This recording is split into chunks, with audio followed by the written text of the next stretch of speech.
Okay, good morning. Hello. We are Maria Dimopoulou and Kalliopi Kirdi, and we co-signed this presentation with the Professor Mrs. Dragona, who will not be with us today due to other obligation. Many thanks to the organizing committee for the opportunity to present our work online today. From photography to citizenship, from private to public, photo stories. This is a collaborative project between the Department of Sociology, Goldsmiths College, the Child Photo Archive, the Master Program Education and Human Rights at the Department of Early Childhood Education, ECPA, the coordinators of Environmental Education, Cultural Affairs of Primary Education, First Directorate of Athens, teachers and students from 5 to 12 years old from 12 schools.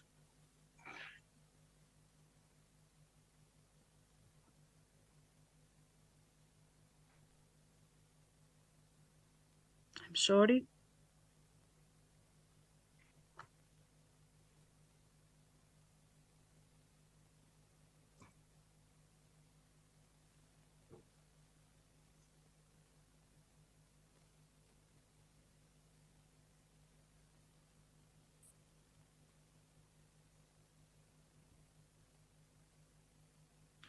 The project aimed at testing the method of photo stories as tool for developing practices of citizenship education, drawing for children's own multimodal idioms of citizenship.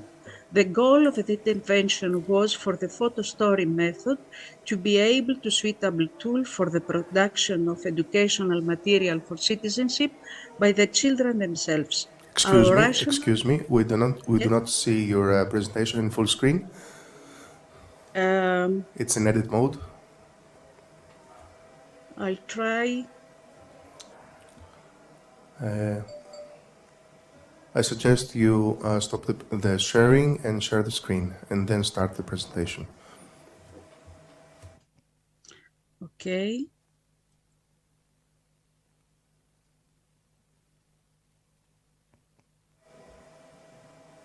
Can you see now? Just a minute. It's again in edit mode. Now? It's again in edit mode, not in full screen. Okay. I'm sorry.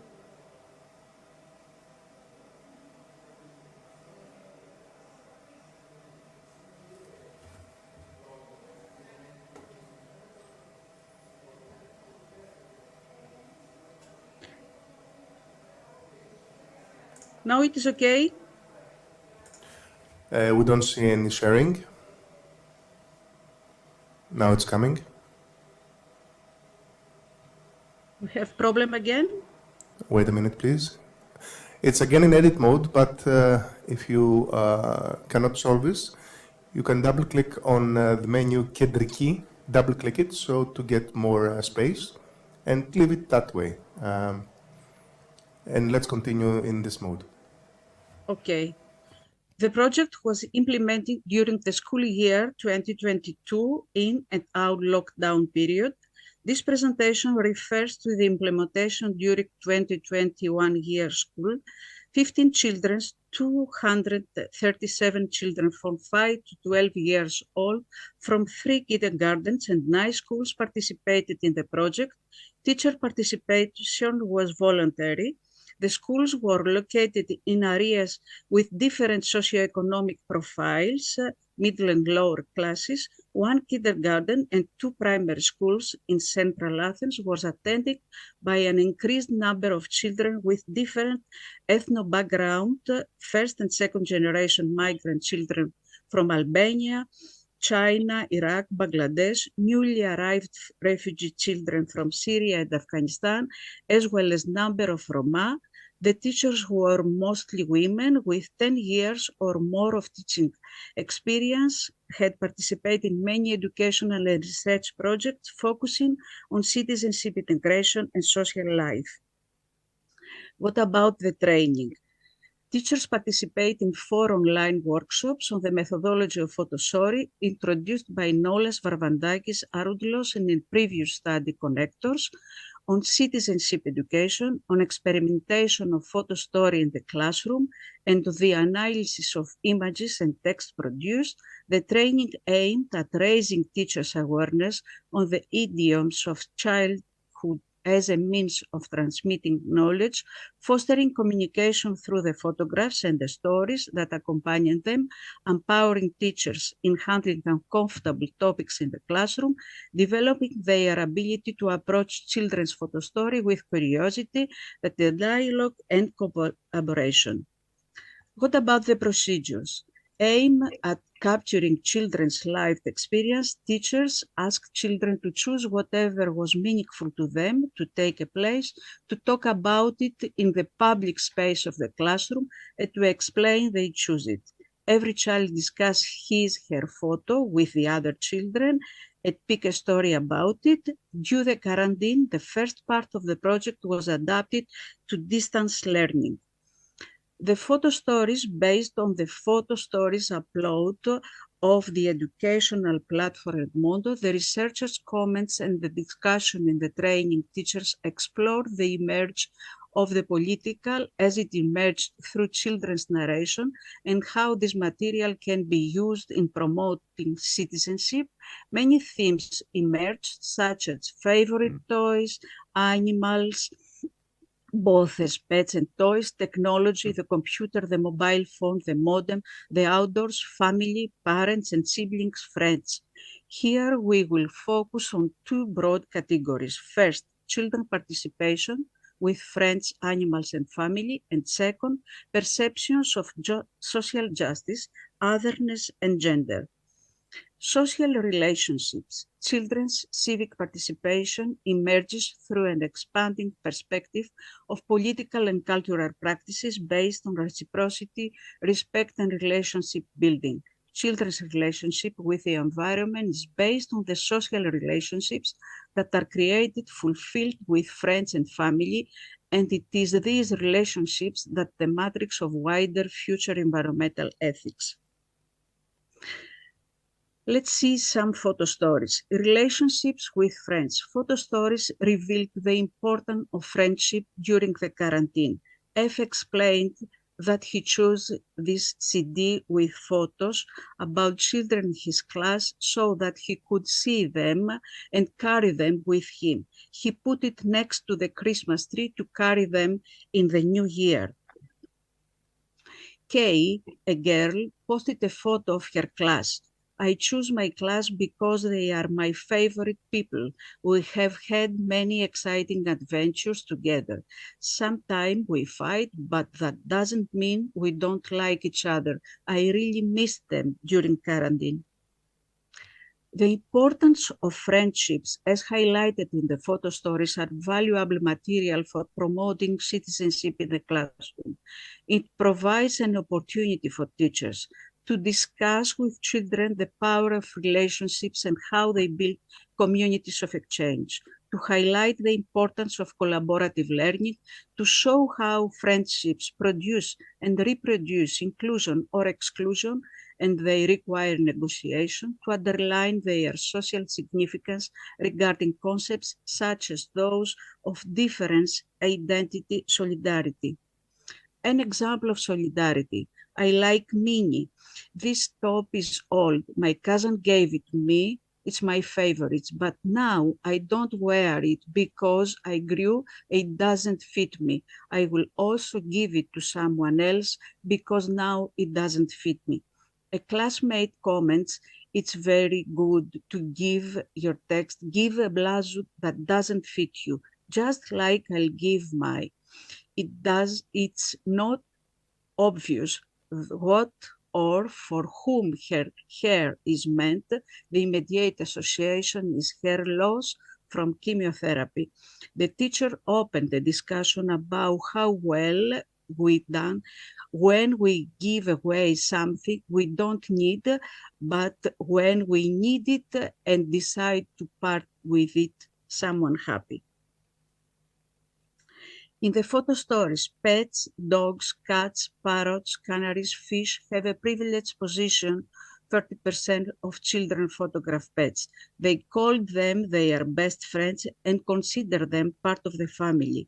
Children attribute feeling to them and express their own identify with them because friends with whom they play take care of them, protect them, but are also protecting their beloved pets in a relationship of reciprocity.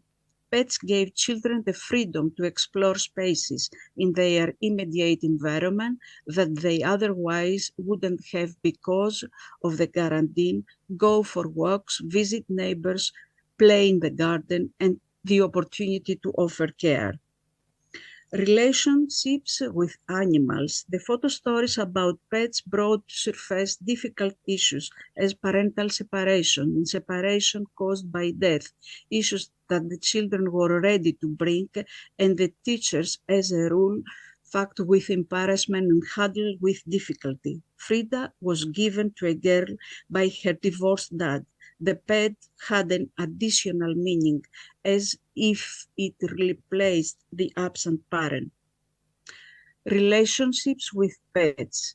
G, a sixth grade student, shared the photo story of Snow White, his dog, that he got after the loss of his mom a year ago.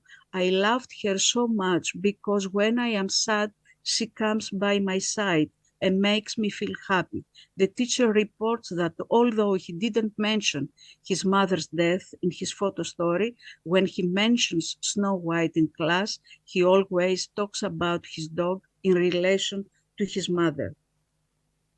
The family is where socialization takes place, where the art of participation is built and familiarity with democratic values and cultural and political subjectivity get shaped. Photo stories about family relationships provoke discussions about social issues in the family, needs of children, children's rights, and the importance of respecting them and diversity in current family structure, single parent, reconstitute, same-sex. Relationships with family. Family warmth. This is the fire from our fireplace, and when it snows, we light up the fireplace, and mom and dad are sitting next to me, and I am sitting, and we play, and we drink chocolate and milk. Marriage and family's history. M in preschool took pictures of the photo of mom and dad dancing and their weight. I liked better my mother, who was well dressed, and the photo is important because there are many people we were not born at the time. M captured his family history, which is symbolically validated socially by the many guests at the wedding. Relationships with the family. A in the sixth grade took a picture of the casual dining table, adding the comment, "This is the place where we eat our favorite foods, but sometimes there are dishes that I don't like that much, but I have to eat them because they are healthy. It is a very important part of the house because here we meet and eat together. The importance for the safety of the family and the family interaction that feeds them collectively is revealed. However, the mention of the dish he has to eat without liking shows obedience towards the family shoulds, but also the need to cross these boundaries. Divorce, the difficult family relationships that are due, according to the teacher, to a bad separation are reflecting Ike's photo story, the photo of Tweety with which he sleeps every night and feels that she is safe. She said to the class that belonged to her mother and that she had taken it with her when she went to her dad's because she missed mom. The class discussion initiated by the teacher focused on the children's right to the love of both parents. Social justice, it's another category. Children learn from a very early age the distinction between us and others. However, They can equally become familiar with the concept of social justice and moral obligation to others. A school that promotes social justice becomes a place of coexistence, of respect and compassion for others. The method of photostory allows this experiential recognition of the different other and our obligation towards them. Some photostories. It is my friend. He speaks Romanian and Greek, is bilingual like me. I'm thrilled that you liked my shark, he says during discussion. A, through the choice of his favorite toy, declares his double identity and is excited that is accepted by the other children. A preschool boy whose father is from Algeria identifies with his pet. He chose the picture of Donald, a bird who is my dearest friend. He's my favorite and keeps me company. He's 5 years old. We are the same age. He's with us because he lost his family. What can we do? That's what big birds do. They leave their young back to be raised. His family traveled somewhere far away. I don't know where. The teacher sees the opportunity to talk about unaccompanied minors and our obligation towards them. This kindergarten has many children with an immigrant background for whom this particular child often shows interest and care.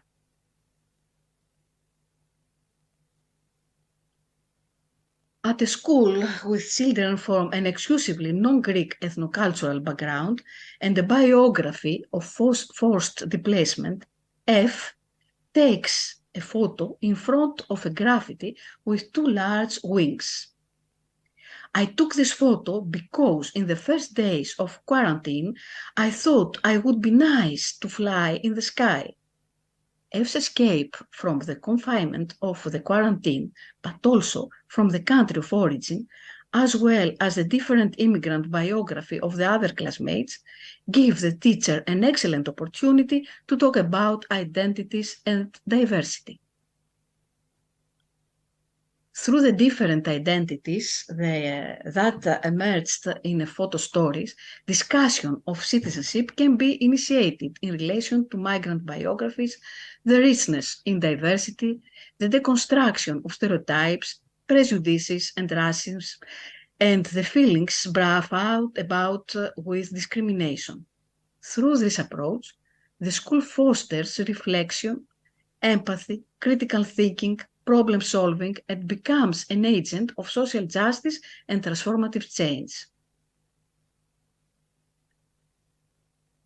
The category of gender. By the age of 2, children begin to perceive the social category of gender. The dominant gender discourse in which children grow up in the early gender formative years breeds cleavages and hierarchical value systems. The photo stories give the opportunity to reflect on the construction of gender and gender performativity and how an inflexible regulatory framework is established in an indirect way. Linked to the notion of citizenship are discussions of what it means to be a girl or a boy, how there are no gender-appropriate toys, and that children are free to cross gender norms. Children's gendered photo stories can trigger critical questions like, can a boy play with Barbie? Or a girl enjoy playing with cars? And challenge responses that weaken violence and exclusion. Teachers can also critically contextualize photo stories in the context of domestic violence and feminicide, which has been in the forefront in the public sphere. In many of the photo stories, children, mainly preschool, choose to take pictures and talk about their favorite toys, which almost in their entirety reflect the social norms of dominant masculinity and femininity. The boys' photo stories show cars, airplanes, remote control toys, a puzzle with a plane and a helicopter, Captain America, Spider-Man. An exception to these gender choices are the stuffed toys that helps to sleep. Girls' favorite toys equally follows the gender stereotype. Barbie has nice hair and she's important because she's a girl like me. Another girl takes a photo of an interactive toy in pink with a background of princess figures and tells us that her brother has the boy version without princesses. The two Perses. I choose this photo because I put my ballet accessories in it. Ballet is important to me because I will soon learn the difficult figures. This is my purse. I put my stuff in there. An eau de cologne, which smells nice, a spray and a soap. This purse looks male on the outside. That's why Mom gave it to me, because it is for men. Photo stories and the public gaze. Throughout the project, the children familiarized with the concept of exposure to the public gaze. From the first stage, when the individual photographs were brought to school, children had to make them public and choose the one they would present.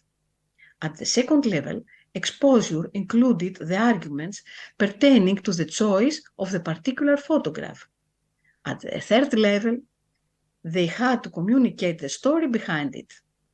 The culmination of the exposure to the public gaze was the exhibition at the end of the program, where children acted as curators.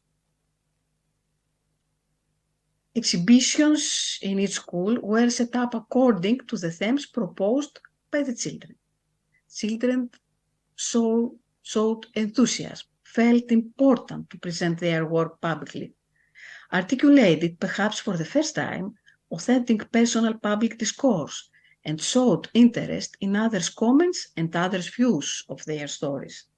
The teachers in the evaluation meeting mentioned the importance of the exhibition for the children in preparing, setting up, supporting, and guiding through the exhibition in an interactive and collaborative fashion. In other words, a culturally and socially meaningful event where the political power of photo stories was highlighted. And a photo from the exposure. Maria, your turn, I think. Conclusions. The photo stories created by the children cover the range of themes directly or indirectly related to citizenship, such as friendships, relationships with animals and family, the other and gender, and we analyzed in terms of the children's relationships with their wider environment and their uptake of social justice. Moreover, under conducting conditions, we found that the method of photo story contributed to the contact and communication that takes place between children, teachers, and parents in the intermediate space outside the classroom, such as the corridors, the courtyard, the sidewalk, the computer screen. We highlight the fruitful cooperation between the two universities' coordinators on environmental education and cultural affairs and the schools that participated in the project. Educators, even those who expressed they had difficulties to connect the photo story technique with citizenship, understood that children can express their point of view, exchange views, listen to the others, express values, and show concern and care for others. Important messages emerged about the private and the public identity and otherness, about the construction of social gender and the family. As one kindergarten teacher said, the program showed parents that children at this age are much more capable of discussing citizenship issues than they think. It's worth mentioning that the enthusiasm of the teachers led the Greek team to continue the project in a second year, 21-22, with teachers who wished to deepen the use of the method. Thanks to our teachers from all these schools, to Melissa Nolas, to Christos Varvandakis, and to the Master Program Education and Human Rights Department of Childhood Education, National Kapodistrian University. And thanks for your attention too.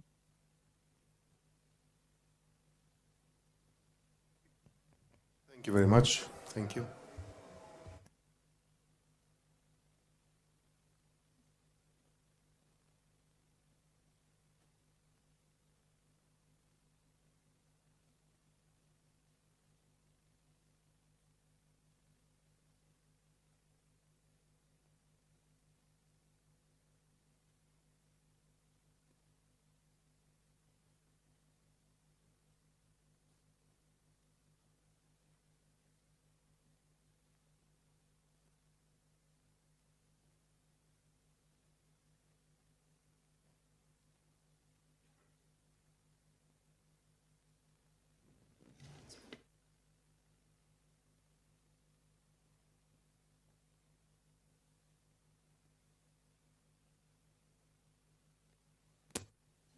Yeah. Ναι. Κάνει αυτό. PPT άμα θες. Control F to switch it to full screen, please. So help.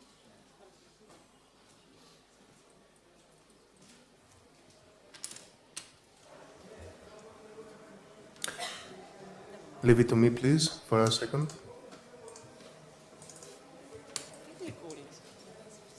Συμπαθέστατε. Okay, proceed. Thank you. So, hello. I'm Hi. a little bit anxious, but I got it.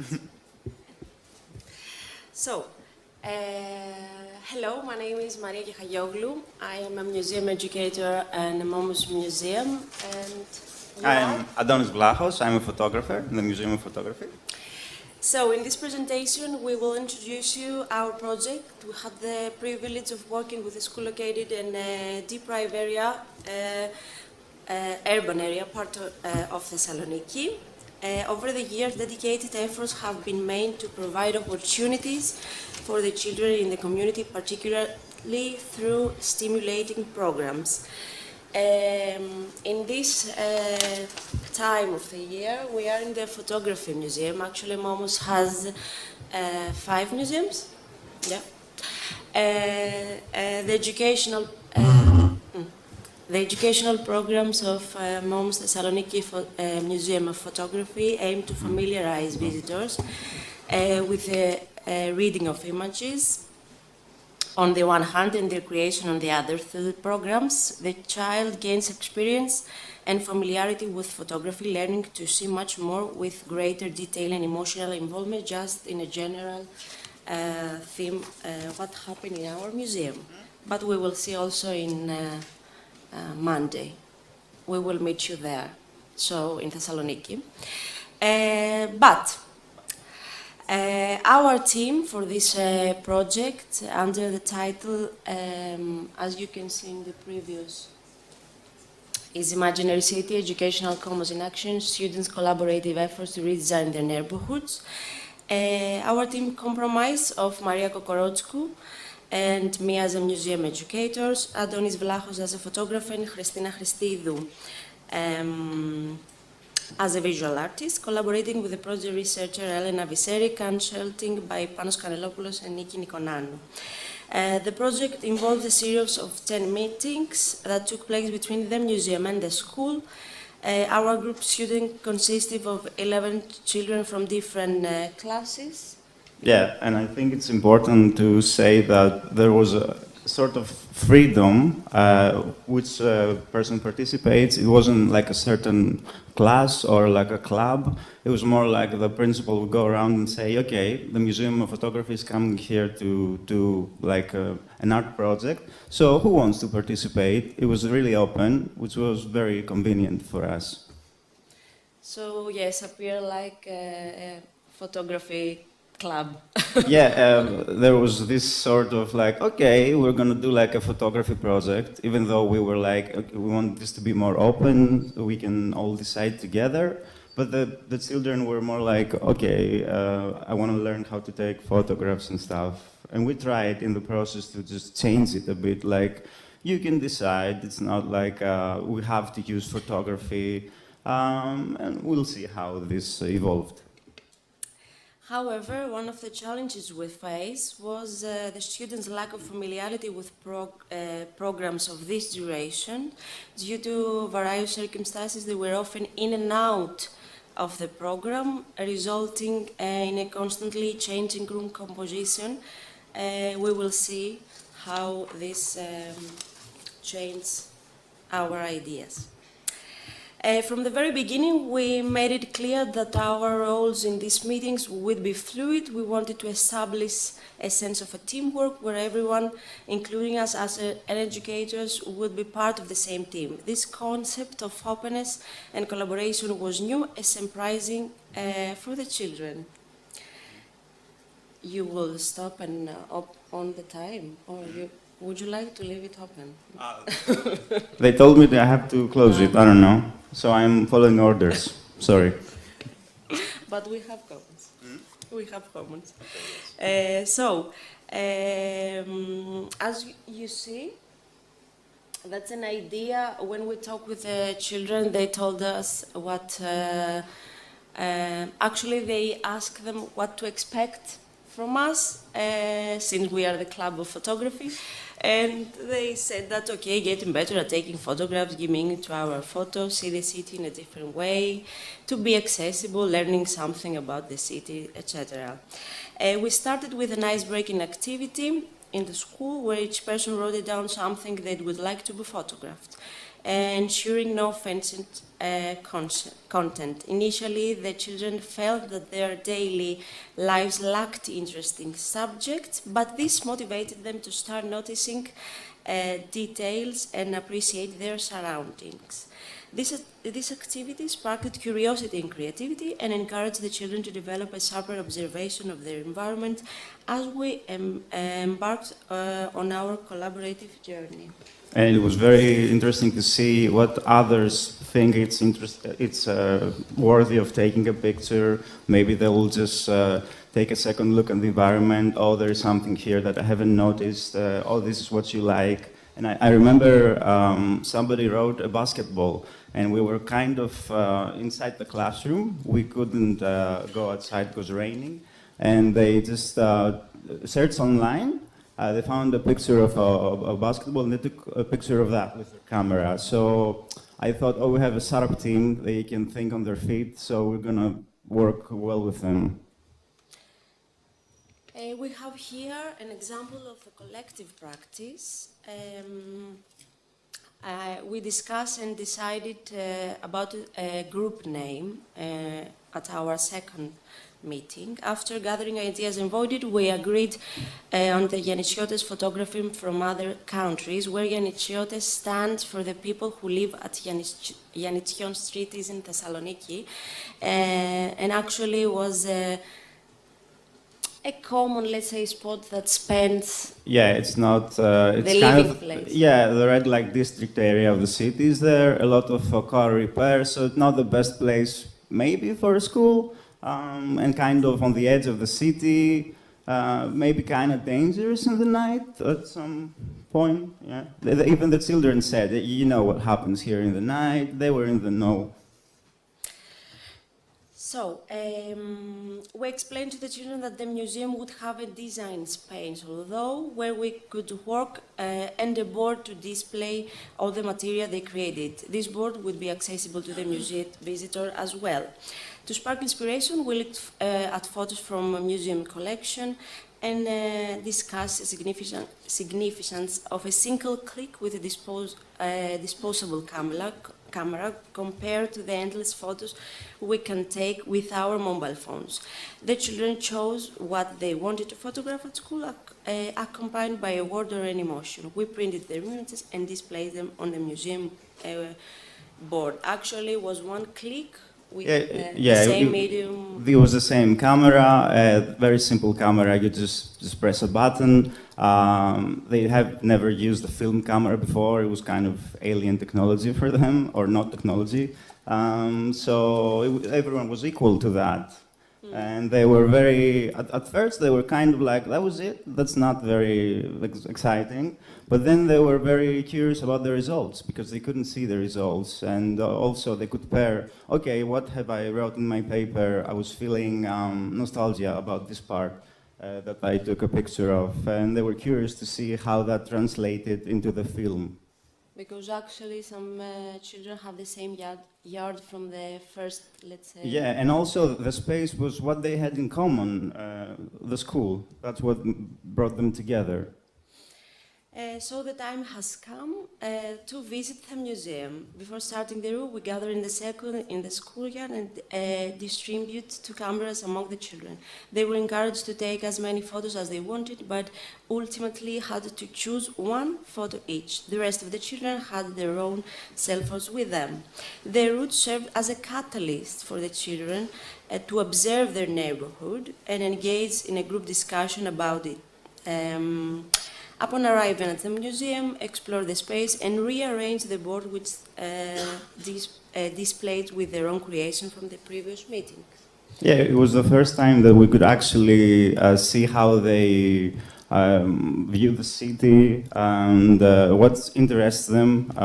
It could be science, a landscape, the sea, all these things that I'm trying to find out how we're going to document the city and what we want to do to change that a bit. Actually, there is this one road that unites us between the museum and the school. Yeah, about 20 minutes walk.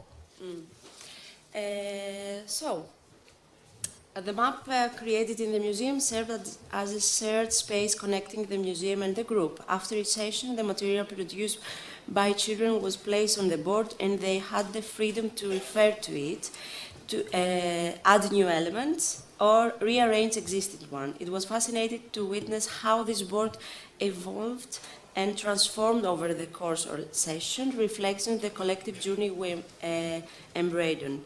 The changes made to the board from session to session highlighted the growth and creative expression of the children. It became a dynamic reflection of their evolving perspective, ideas, and experience throughout the projects. Yeah, it was funny how we arranged it as how we thought it would look good. But then the children came and they just totally destroyed what we did and they changed it, yes. And each meeting we had, it kept changing from the new stuff that they did. They found that, okay, this photograph is not so good now, let's enter something, let's get something better. Where is my yes. photograph? Yes, where is my photograph? Why isn't it here? I want it in the center. I want to be with my friend and stuff. You see a leaf here, which is found on the street and they wanted it to the board, and this board was open for all the visitors. Like everyone could see it, they could take pictures of it. So yeah, it was a nice place to see the progress of the whole project. I actually saw on social media photographs from the board instead of Proper artwork. We examined the children's photos closely, seeking to understand what they captured, and we could learn from their perspectives. It was through the picture that we saw the city in a new light, noticing details and aspects that may have gone unnoticed before. We experienced their observation, and their unique viewpoints offer fresh insights into our surroundings. Yeah, I mean, you can get a taste of what the neighborhood looks like. And then we thought about what can we do with that? How can we be useful to our neighborhood? And what can we leave behind as a team, right? Mm-hmm. So, in this process, we also gained a deeper understanding of our neighborhood. We observed unused spaces near to the school and noticed the accumulation of trust. The children's familiarity with these sites had normalized them. yeah, that was a sad kind of realization for us, at least. Like, oh, our neighborhood is fine, you know, everything is good here. Even though we could always see it was trash and just empty fields and stuff. But at the end of the day, it was more like I grew up here, I have my memories here, so okay, this place means something to me. But if you take all that emotional context out of it, it was just trashy art. And the children familiarity with these sites, as I said before, but through the photography, we re-examine, question the context of what we consider normal. Okay, we can continue. Yep. So, the hard part. Yeah. We had to adapt actually our plans and transition from the museum space to working within a school premises. Yeah, because it was difficult for the children to just move to the museum all the time. It was a 20-minute walk, as we said.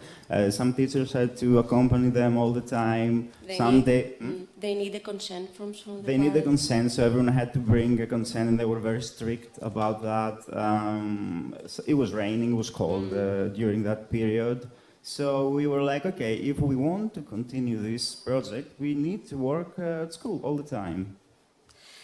So, almost in the middle of our meetings, we decided to work. Oh, he came outside. Almost in the middle of our meetings, we decided to work around the neighborhood, and we formed 3 groups and created 3 distinct, as you can see, a photo story based on the narratives. These our kind of photo stories are different from the the previous ones. It's more like a sequence of images that tell a story. You don't need to have like a text for that. That's a.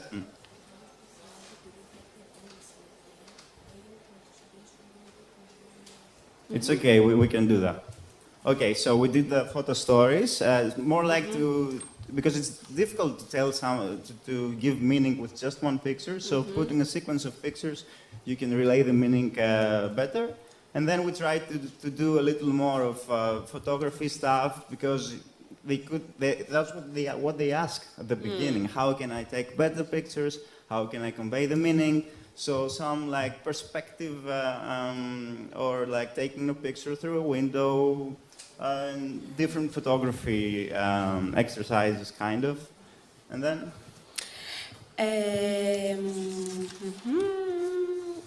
So we divided into the concept of the city and its boundaries, reconnected with the theme of the first theme of our project, that was the city as commons. Through a collaborative activity, we divided in a group and created individual maps actually to navigate and explore the city. Yeah, okay, we just gave them a map and just showed them where the school actually is so they can realize it's on the edge of the city, it's very far from all the fun stuff that you go and do, so let's go outside and just take pictures and just show the world what it's like here. Children taking photographs around the school. In our 9th and 10th meetings, we continue, and the children delve into the creative process of image processing and intervention. They work with the photographs they had taken, and yeah, that was the interesting part. How they're like, okay, I have the pictures, I have these spaces that I don't like, but how am I going to change them? I can imagine something else here, like a park, like a cinema, like all this interesting stuff that a kid would like, and not like a car repair shop or just an empty field.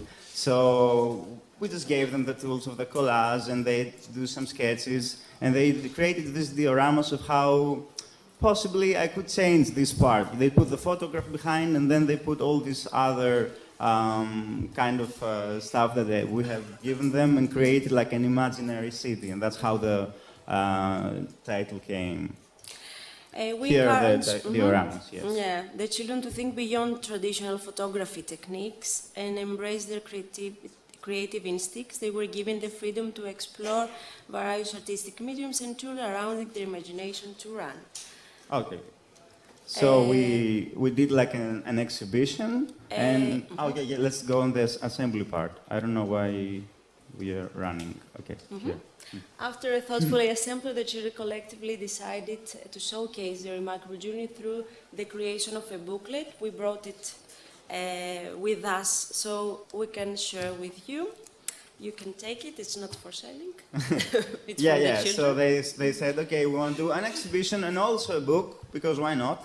And so they had this exhibition at their school. There was like a celebration that day. All their classmates came and saw it, and then the book, everyone took one and they just shared it, and they were asking for seconds for my uncle, for my aunt, for my grandpa, and stuff. So to conclude, few thoughts on that. Not a conclusion, just a few thoughts Yeah, about just the educational what the commons. experience kind of left us and some difficulties. Implementation, more open practice within a school environment, which traditional forest structure educational approaches can present certain challenges, as we shared before. It also presents valuable opportunities for imagining education and creating transformative learning experience, although educational commons cannot be a forward display. Yeah, that was the main problem, actually, how the children will get into this concept of commons in 1 hour, but the next 6 hours they have to work in the school with the rules of the school, so it was kind of like, I cannot adapt to that easily. Also, the school, we're expecting something, you know, I let you to do all these things, but I want the result, and they were very happy with the result, and also the children, that they accomplished that. And that was something that they said, okay, I can't believe you accomplished something.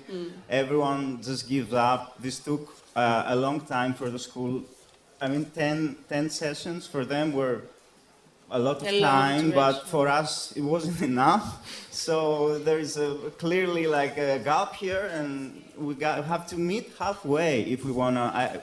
We thought it was a great experience, and they can work the commons, but we need the support of the school. We need the support of the society. Like, give time for this. You have to let the children. Maybe 1 or 2 sessions will go to waste because we'll sit and talk and nothing will come of it. But you have to be patient about it. It's okay. No, I mean, yeah, it's easy to just say yes. Let's implement the commons, but you need the support of the school for that. That we didn't have so much. We had, but But okay. for the end, they came back. They brought us back, I mean, in the museum. Yeah, I mean, that was nice. They brought us presents. Yeah. It was Hats. something they made for us to thank us because we did that, and it was a nice shared experience. Thank you. Thank you.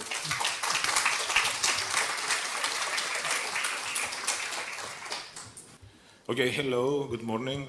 I hope you are well. And this is the second panel for today. And this panel is devoted, can you hear me well? Okay. Yes. This panel, okay, thanks, is devoted to some significant European projects in the fields of education, youth and childhood. The idea behind the organization of this panel is to bring together coordinators, principal investigators, or representatives in general of several European projects in these 3 interrelated scientific areas of education, childhood and youth, in order to share with us their experience and knowledge. And also the idea is to strengthen and promote further the interconnectivity between European projects. So this panel has 5 presentations, and each paper, each presentation lasts 15 minutes approximately. So please try to stick to the agenda because we are behind 20 minutes more or less. And I would like to invite, to give the floor to Carles Feixa. He's a colleague, a good colleague from Barcelona, from University of Pompeu Fabra, and he's going to talk about Transgang.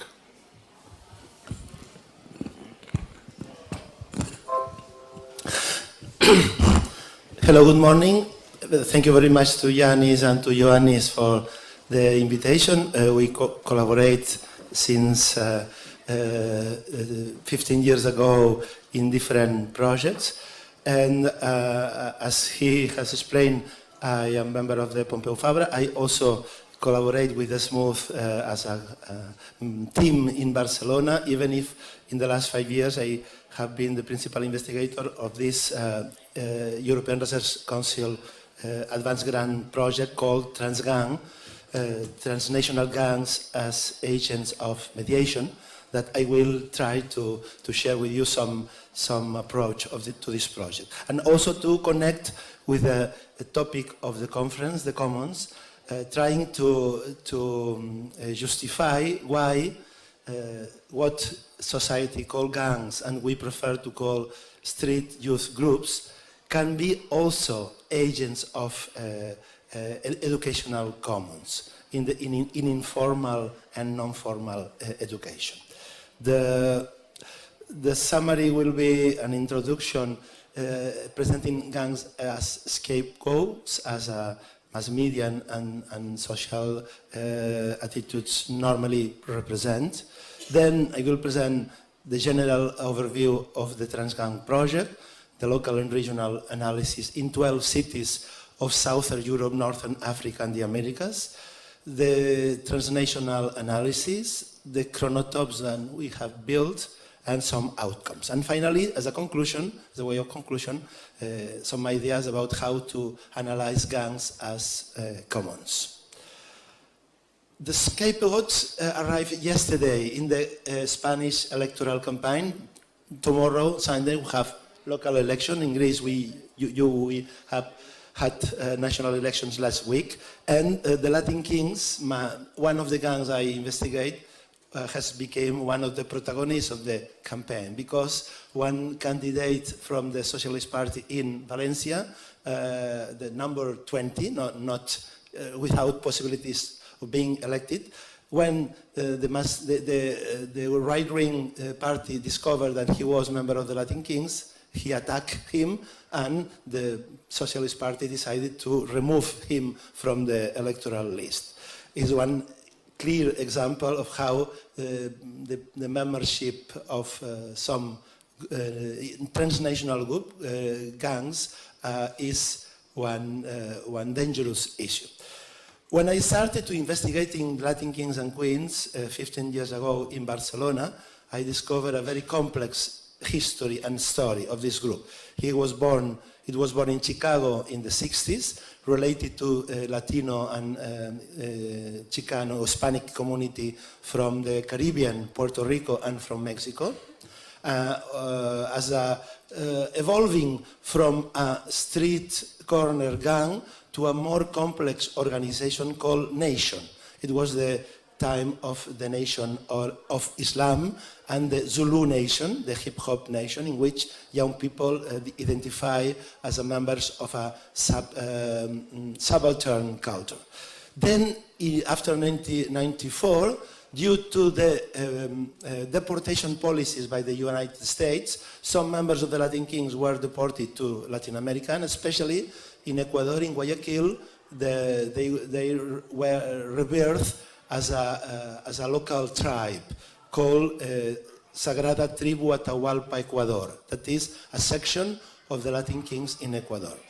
Now, at the same period in New York, the Latin Kings evolved to a political organization, including women, kings and queens, and also related to the human rights and civil movement in New York, until the moment in which Rudolph Giuliani, the mayor of New York at that time, and today the lawyer of Trump, decided to attack this group. In Barcelona, they arrived in the new century, 203. In Madrid, they were prosecuted as a criminal gang, but in Barcelona, we started a mediation process with the help of the municipality, and they became a youth association that is still today working. After that, the fourth part of the Latin Kings was in internet, where the connection between, the transnational connection between America, Latin America, and Europe, there exists not only in Barcelona and Madrid, but also in Milan, in many countries. I collected the life story on one of the leaders of the Latin Kings, who was born in Ecuador, who became primitive king in Santo Domingo, Ecuador. He migrated then to Madrid and to Barcelona, and he was one of the leaders of this process of constitution of association, but also he has gone to prison, and today he has collaborated with the Transgang project, but today is working in a nightclub of reggaeton in Barcelona. Regarding the project, it's called Transnational Gangs as Agents of Mediation, Experience of Conflict Resolution in Youth Street Organization in Southern Europe, North Africa, and the Americas. And I have a short video that is better to, in the sound, please. There is not. Play it back, please. Play it back. More. Gangs are a we global should raise the phenomenon in volume. the 21st century cities. Pause The it for a US minute. gang stereotype is the model that researchers have used to study gangs globally. Sorry, okay. It's okay. It's okay. Yeah. Oh. To me, give it to me.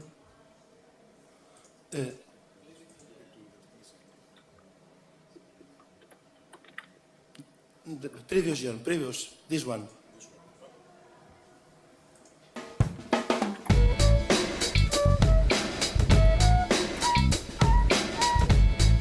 Gangs are a global phenomenon in the 21st century cities. The US gang stereotype is the model that researchers have used to study gangs globally. But Transgang Project seeks to approach the phenomenon from a different perspective, to understand youth street groups and fight the social discourses that often represent them as problematic. Transgang Project examines public policies and gang prevention strategies, as well as community mediation and resistance activities of youth street groups in 12 cities across Southern Europe, North Africa, and the Americas, focused in mediation processes. The methodology involves multi-sited and relational ethnography, with a focus on determining configurations of relations of the groups. The project has produced local and regional ethnographic reports, which have been analysed comparatively through meta-ethnographic analyses. The youth gangs in today's world are transgangs, coming together in three distinct and complementary processes of transnationalization: transnationalism from above, transnationalism from below, and multidirectional transnationalism.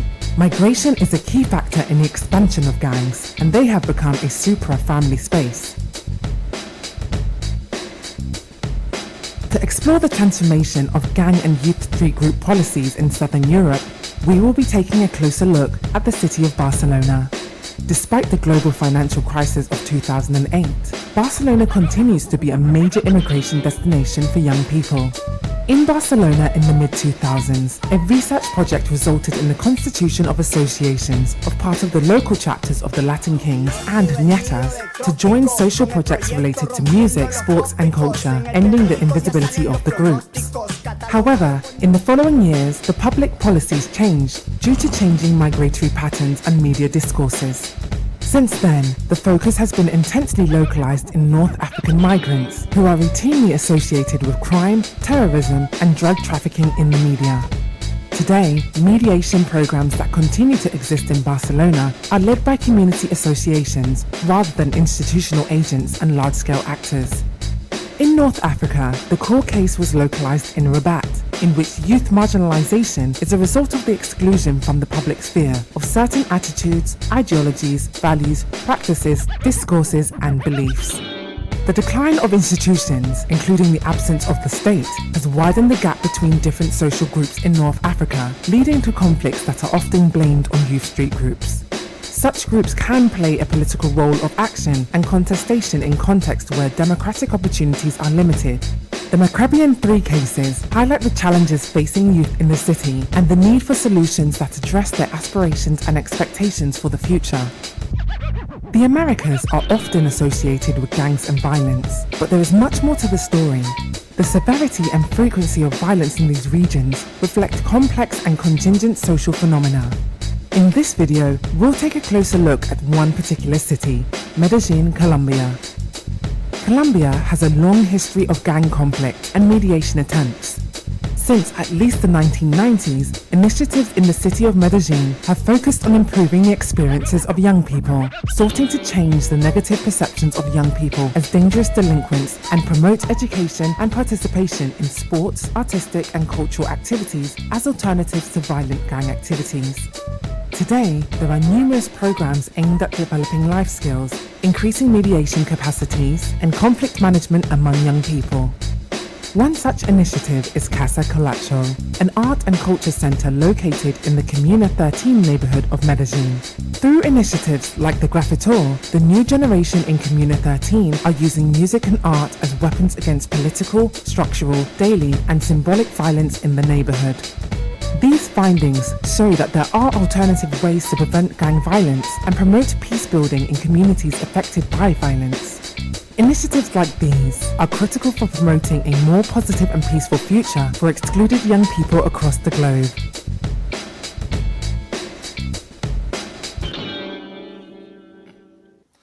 Okay, next slide. It's just a small synthesis of our project. We were based on this global concept of what is a gang. It's not only a criminal organization, but it could be related to illegal activities on one side. It was the classical gangs. On the other side, based on leisure activities, what we call youth cultures. And in the middle, a lot of street youth groups that are connected with hybrid activities that are the most we have investigated in the 12 cities. The methodology was based on local fieldwork in the 12 cities, then regional comparison of the 3 regions, and finally a transnational attempt of comparison. But in the middle, the COVID arrived and the difficulty of the fieldwork was made. These are the 3 regions. First, Southern Europe, in a context of the border space that became more and more rigid, and transnational connections, the arrival of transnational migration, post-colonial and neoliberal states, Spain, France, and Italy, families-based Mediterranean welfare regime, as in Greece, and also the combination of left-hand and right-hand policies, that is, repression and social work.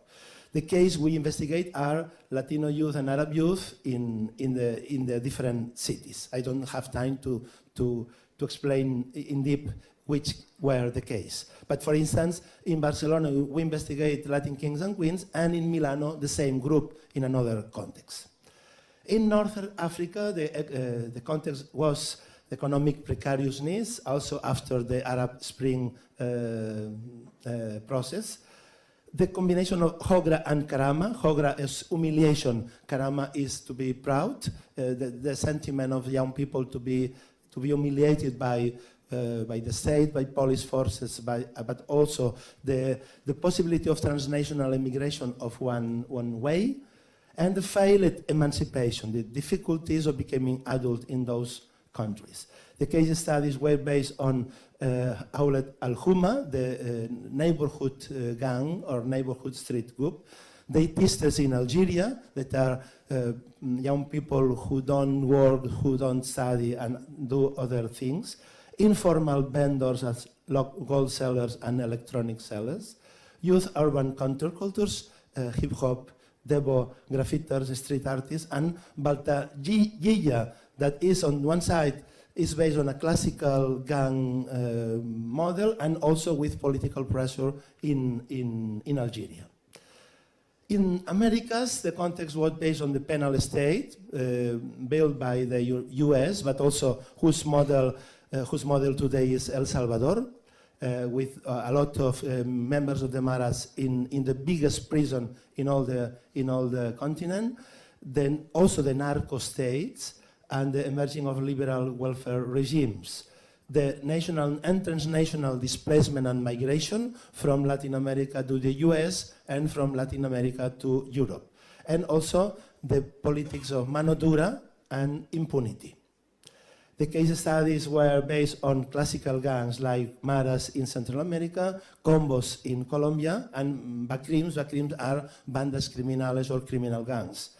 But also nation scenes and crews, gangs more related to cultural and artistic activities, and in the middle, pandillas, clicas, and parches. For instance, in Santiago de Cuba, we investigate reggaetoneros and another type of youth street groups. Conclusion, the transnational analysis was based on the context analysis, on transnational analysis in which it was transnationalism from above, based on neoliberalism, deportation, securitization process, gentrification, and gang imaginaries diffused, for instance, by cinema. Transnationalism from below, based on migration, collaborative economies, gang symbolism diffused through social networks, social media, and hip-hop culture as one issue present in all the cities, and the two-side or multilateral transnationalism in which the answers of young people move from active consent to these repressive policies to resistance and dissidence through negotiation and passive acceptance. This is the image between the four regions, including the US, of the multi-directional transnationalism. When we link that to mediation, we can find also examples of mediation from above, based on informal mediation and institutional NGOs intervention. Mediation from below, based on informal mediation, consuetudinary mediation, and in-group mediation, and co-mediation where different actors, gang members, social workers, and even researchers intervene. The conceptual model is based on our case studies, moving from criminal gangs like DDP and Trinitarios in Madrid and Mara Salvatrucha and Barrio 18 in San Salvador, to youth association like Latin Kings in Barcelona and Casa Colacho in Medellin and Devo in Algeria. But in fact, what we find in all the groups move across the different models. There is no one gang who is only criminal, there is no one gang who is only leisure activists. They are always depending on the social reactions and also on the commons differently. I have no time to explain what we understand by the transgang chronotopes and a tool for interpret and analyze the data, the transnational data, but we selected 5 different chronotopes that Bakhtin used: the road, the practice of young people and the life stories; the castle, the organization and the repression, based on the state, the prison and the wall; the saloon as a place where encounters occur, for instance, the motherland, the original land, the street corner and the civic corner, where young people of the gangs meet; the town, the local town, the cyclical everyday time, for instance, the neighborhood, downtown and the now future; and finally the threshold, the imaginaries of the youth transition, the war, how they solve conflicts; the truce, how they include mediation; and the peace, the coexistence, examples of coexistence. For instance, this photograph was the truce between Latin Kings and Nietas, the rival gang in Barcelona 15 years ago. The outcomes of transgang are not only working academic documents, working papers, books, including the biography of King Manaba, this Latin King of Barcelona, and the biography of the Latin Queen, one of the research members of our team who was leader of the Latin Queens in Madrid, journals, but also what we call the Gangpedia, is an encyclopedia online in which scholars but also gang members participate. The white book of public policies about gangs that we presented last week in the conference in Barcelona. 3 documentary films produced by the project in Barcelona, Monte Tropic, about young from the Maghreb that migrated alone. This film in Medellin, Instrucciones para cuando no esté, about youth street members of the group, and Al-Humma Dreams from Rabat. In the 3 examples, the The base was a workshop with young people who participating in the research, and then a filmmaker produce an artistic and a creative outcome. Also, a lot of activities of dissemination, workshops with members of the youth street groups and so on, and an exhibition that we prepared called From Gangland, the Chicago original study to Transgang 1 century ago. Conclusion related to the topic of this conference, is it possible to analyze or to look to the gangs as an example of commons? On one side, the characteristics of gangs are exactly what is defined by commons. They have a collective identity, local, national, and today transnational. They are subaltern common culture, according to Gramsci and Paul Willis. They are common in goods, material elements, objects. They share a lot of objects, T-shirts and symbols. They are common in knowledge. They share a lot of informations, practical, symbolic information, but also very practical information. Inside the gangs, they find jobs, for instance. The gangs are more important than public labor agencies for looking for a job. Common in agency, the possibility of activism in artistic and sport activities. Common in memory, a shared memory that came from the very past, Chicago, the 60s, to the recent. And finally, educational commons, for me, is the more important. For young people who didn't finish their formal education, who migrate in childhood and adolescence, who arrive to Barcelona, Madrid, and Milan in a period of crisis, the gang became a university. The way where they learn, they are educated in the normal life.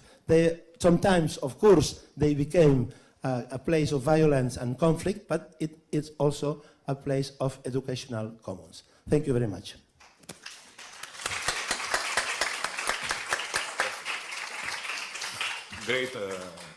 Great job, Carles. Thank you very much for sharing with us your project.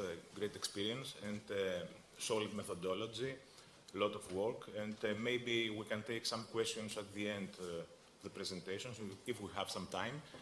And now, the next presentation will be delivered remotely by Peter Tibor Nagy, who is going to address the question, who encourages pupils for further learning? Hello, Peter. Hello, do you hear me? Yes, perfect. And it's nice to see you even online. Thank you very much. Okay, the floor is yours. How many minutes do you need? 15 minutes. 15 minutes, okay. I will try to summarize my thoughts, which perhaps in a wider context, what I offered in my previous abstract. The wider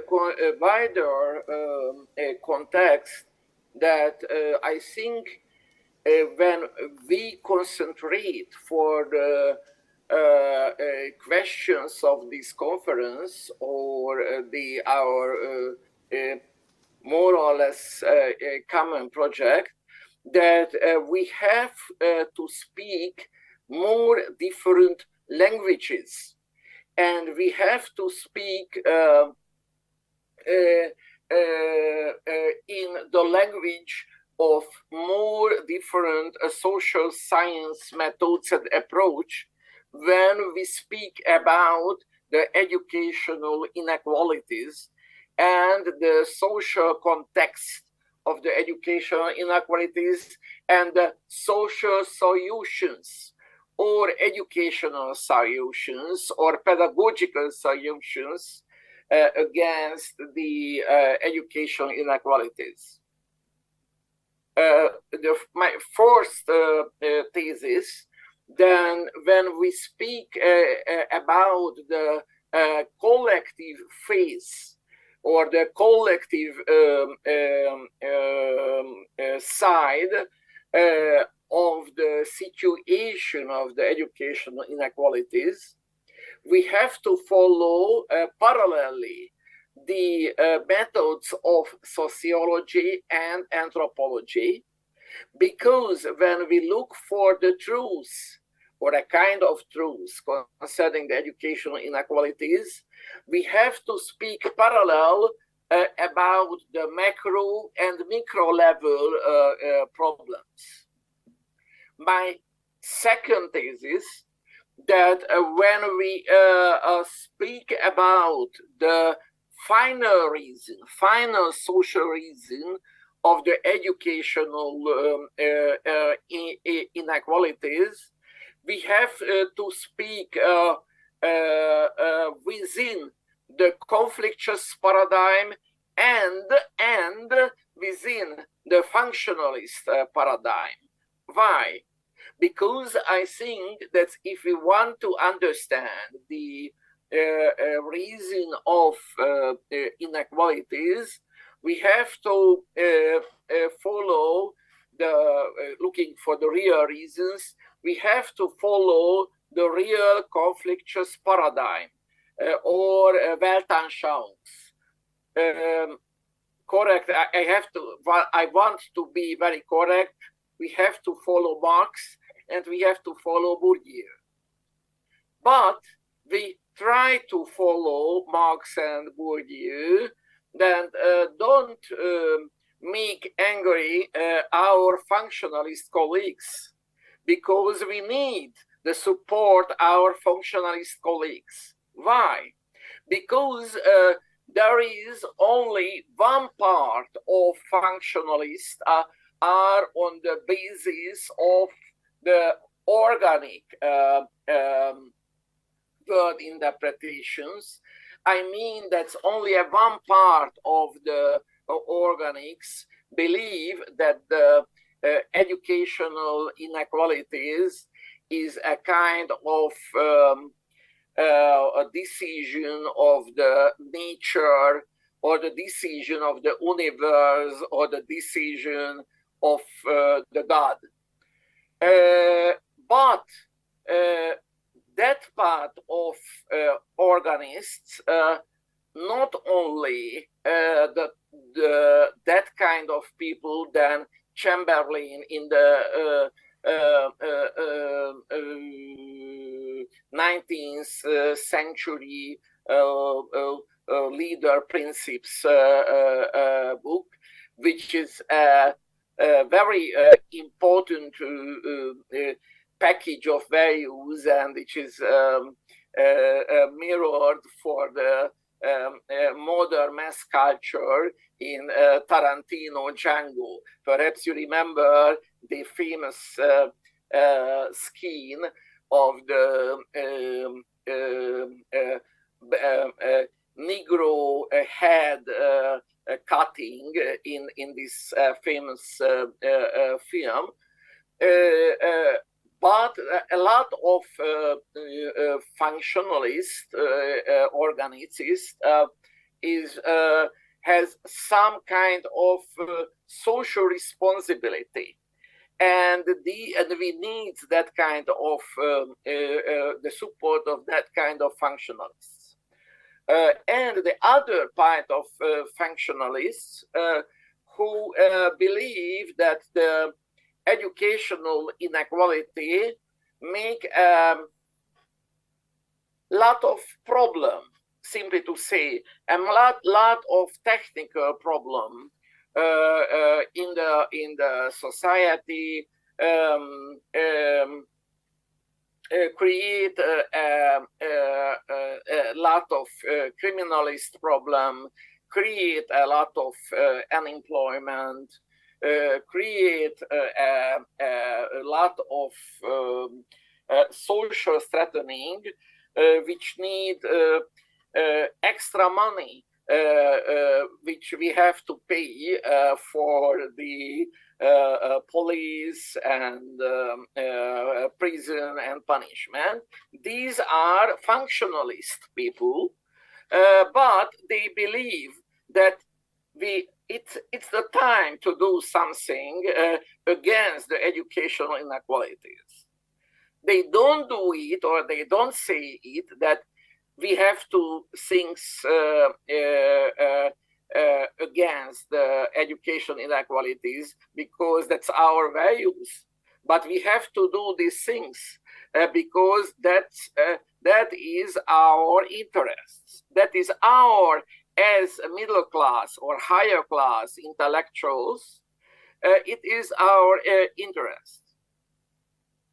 The third thesis that we need that sociological or anthropological approach on the language, which is reliable for the educational actors, I mean everyday teachers or civil activists without high education and all and similar things, because they don't like to see the world as a kind of consequence of some kind of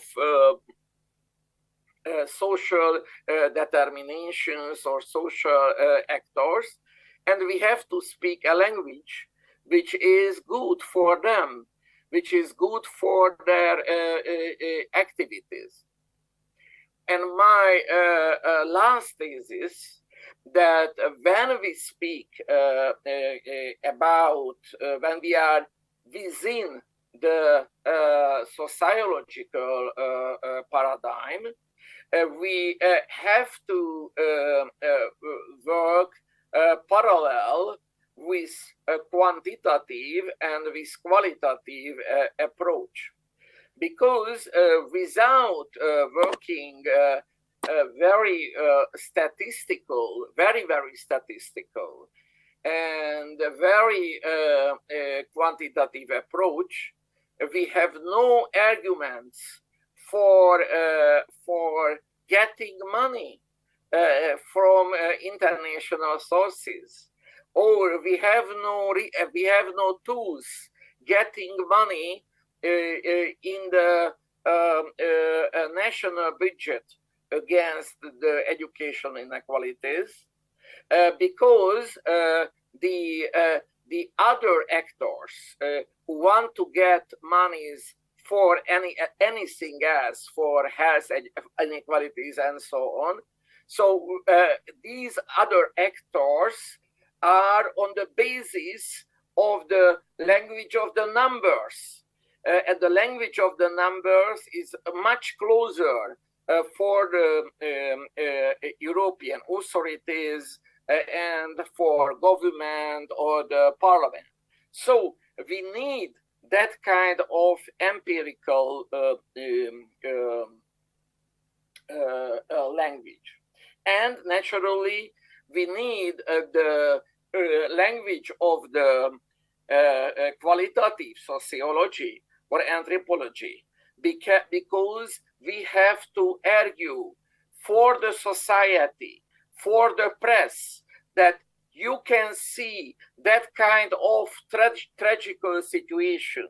There are that kind of bad situation.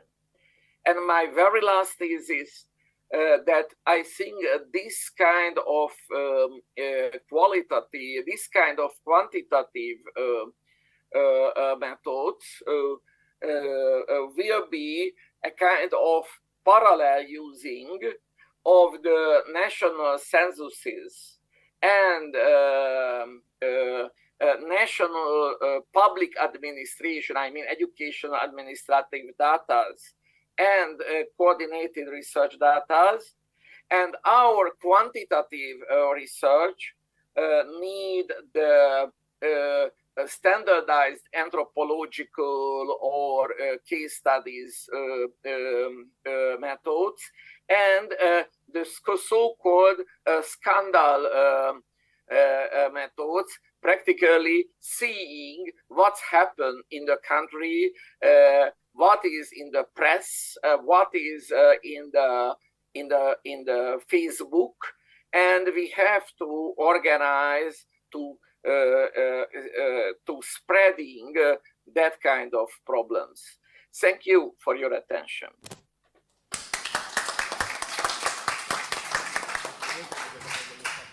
Thank you very much, Peter.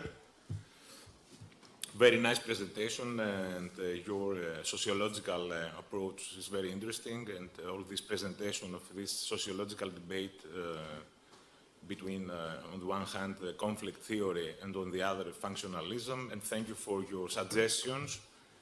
And we are moving now to the next presentation by Georgi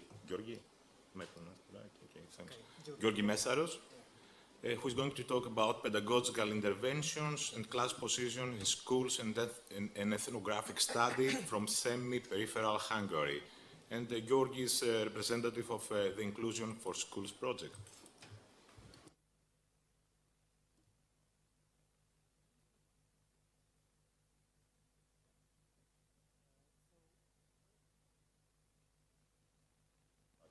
Okay, now it's working. Okay, thank you. So, hello everybody. First of all, I would like to clarify maybe a misunderstanding. So, I am a member of the Inclusion for School project, which is dealing with mainly with segregated schools, dealing with disadvantaged students. We are trying to help them to build a community-based education and sharing good practices. We are developing a website too, where internationally there is the possibility to share good transformative practices. But this presentation is not about that project. So I have come to this conference with my own scientific research, which is totally separate from that. Totally, thematically not, but it's not part of the project. So I have to clarify that. This project was financed by the Hungarian Academy of Sciences. It was a long-term ethnographic research, comparative ethnography, kind of a traditional comparative school ethnography. One school is an average high school with middle-class students. The other is a primary lower secondary school near a ghetto. It's a segregated school with underclass Rom, or in Hungarian Cigány population. So first of all, about the framework of this study. It's theoretically, it's a Marxist analysis of social reproduction and education put in this framework of a Marxian analysis, with some integration of Gramscian, Bourdieuian, and Freirean interpretations. And I would like to specifically point out a reflection about the semi-peripheral position of Hungary using the word system theory or word system approaches by Wallenstein and Arrighi. So I use, for the epistemology and ontology of the research, I use critical realism, developed by Roy Bhaskar and further developed in education by Grant Banfield, for example, and others. Its main statement is that after postmodernism, we started to emphasize epistemology, so how we know the reality, with all the doubts, with all the problematic part. And maybe, and the problem is with that we forgot ontology. So what is in the real world? And especially from, I think, for critical research, critical Marxist research, we need to return to reality, because we need to say something about inequalities, we need to say something about social structures. And I found it very useful, this kind of approach, which is against the simplistic positivist or post-positivist approaches about the reality, which is approachable through testing certain theories, through empirical data. But this kind of approach says that the problem with positivist approach is that it implicates a certain reality without considering that reality itself is structured. So this is the main and very interesting part of critical realism, that says that we have the surface of reality, which is the realm or the level of empirical, what we can observe, the data that we can collect. But behind that, there is the actual, what is happening behind, what are the tendencies behind this surface empirical data. And we should go even deeper using some theoretical insights to discover the deeper mechanisms. You will see this kind of process in my presentation. The methodology, as I told you, it's a kind of traditional ethnography with participant observation, field work in 2 schools with field notes, interviews and focus groups, and the content analysis of the document and websites of the schools. Mainly these. There are some interesting parts that sometimes with one teacher we shared field notes, and there are some innovative methods here, but in this short time I will concentrate on some other aspects of this research. So I will, here, about the results, I will focus, there are a lot of different parts of I'm writing actually now a book about this, and there are a lot of different parts of this, but coming to this conference about educational commons, I would like to concentrate on the educational interventions in the 2 schools and how they are in relation with class positions, and how we can kind of evaluate these interventions through the eyes of commoning and common education. So first of all, what the story, the surface, what we can observe is that there is a very strong class-based division between the 2 schools. It means even that for example, the teachers and the students in the high school, the average middle-class high school, when they talk about society, actually they exclude from their discourse the underclass, the people who are not in the middle class. So unreflectedly, they consider the society their own word. And these 2 words are totally separate. It's very interesting that from the perspective of the segregated school, there is a lot of reflection to the of course, because the teachers are middle class too, so there is a lot of reflection to the middle class, but from the middle class school, without defining now the term middle class, there is a lack of reflection on the other side of the on the other word of the society.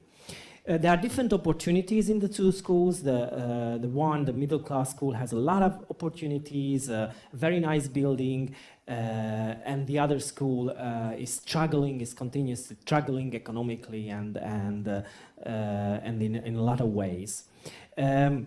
There are some political issues behind this. I cannot enter into this, but the segregated school was politically kind of attacked by the government too, anyway.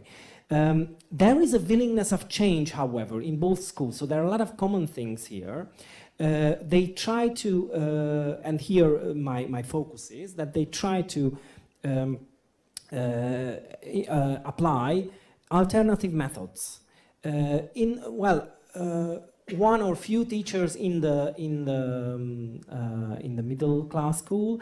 In the other school, the teachers felt that they really need to change something, because it was a very difficult. It's a very difficult situation that they have to deal with a lot of kids from the same ghetto and with a lot of problematic aspects of their life.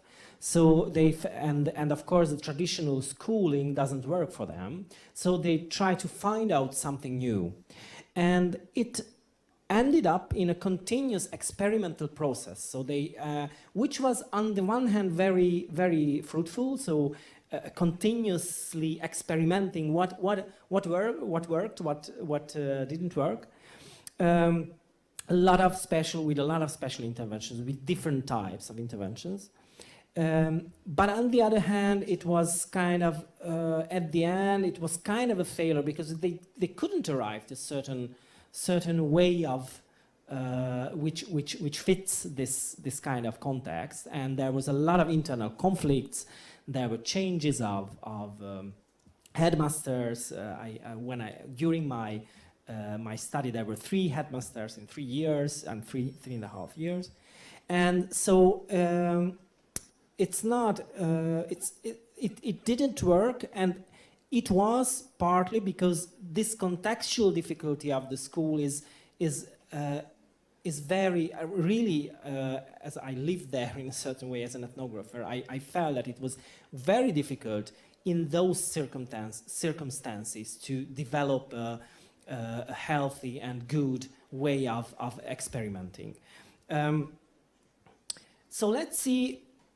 Let's go a bit behind these phenomena, and let's try to see the tendencies, the actuality, what is happening behind this. It happens on the surface, but there are other tendencies behind the surface that I try to identify. First of all, it's very interesting. In both schools, the teachers are against the Hungarian government with the neoconservative and conservative policies, and they want to do something else. They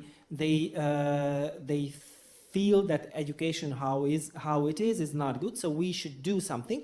But they actually use a very liberal approach, not reflecting too much on the social structures, reflecting more on diversity, reflecting more on opportunities, reflecting more on different pedagogy, alternative pedagogy, without a consideration of the social factors, or less consideration of the social factors. There is another common approach, is the humanistic. It's kind of a humanistic approach, which seems nice, but on the other hand, it serves even as an ideology that can mask a hidden normativity. Because what I identified is that even when the teachers try to use very progressive interventions, they remained in the realm of a certain hidden middle-class normativity, I'm trying to call it. So they were having the image that they should educate the middle-class kids to be good middle-class citizens, and the non-middle-class kids, again, to be part of the middle class without all the complexities of their class position, without all the complexities, cultural and social complexities. So when for example aggressive behavior, the aggressive behavior was addressed from this humanistic approach that you should behave nicely. Okay, but in the everyday life of a ghetto, if you behave nicely, it's against your survival in a certain way. So it was kind of not considering what is in the social context, and offering a humanistic nice approach, being nice, without this kind of reflection. And it was kind of trying to form the habitus, which is there. So I used the Bourdieuian concept of habitus, which was clearly the habitus of the teachers was clearly clashing in the segregated school with the habitus of the children. In the other school, there were different ways of habitus there too, but there was a mainstream hegemonic way of what was expected in behavior, in feelings, in tastes from the students too. Okay, let's go. I have 3 minutes. Nice. Let's go to the deeper mechanisms that I, again, using some theoretical insights, I was trying to investigate and discover. I think there is all this kind of phenomena and tendencies are embedded in a larger context, in a larger social process, which is the reproduction of class-related divisions. Actually, I think this is very important to see behind these things, not only this kind of ideological tendencies, this kind of actuality which is happening there, and the unreflectedness and so on, but we should see that this is part of this larger social phenomena, which is reproducing capitalism, reproducing the mode of production, a capitalist mode of production, in which the students are actually taught to be good employers, and this is totally unreflected for in the two contexts, how these kind of everyday rituals and how there are a lot of examples, a lot of vignettes that we could, of course, for the short time I cannot offer, but how there is this tendency that is actually ideologically and through the habitus is trying to form the students to be citizens, to be part of the social world through this lens that you should be a good employer. Without, sometimes without reflection, of course, and sometimes even explicitly. So some of the teachers will say, I am your boss, you should consider I'm your boss, and you are the employers, and you should behave like that, and you should obey. So there were some discourses in this sense, but sometimes this is a more hidden mechanism. And what we should think about is that even alternative education, the methods of alternative education, which is very common in education commons, and we use that as democratic methods and against enclosure, can be commodified, because what I've seen is that these methods were commodified and incorporated by this kind of education for being part of this capitalist society. And in the semi-peri perspective here is that in three ways, that there is the semi-federal state. There are a lot of different analysis about this, that the semi-federal state have different policies of education, and here we can see that the authoritarian and the neoconservative and centralized policies, and there is a kind of ideological auto-colonization. So when the teacher says we should follow what is in the West, we have a liberal good education, we should do that the same, without reflecting on this auto-colonizing nature, semi-peripheral nature of this discourse.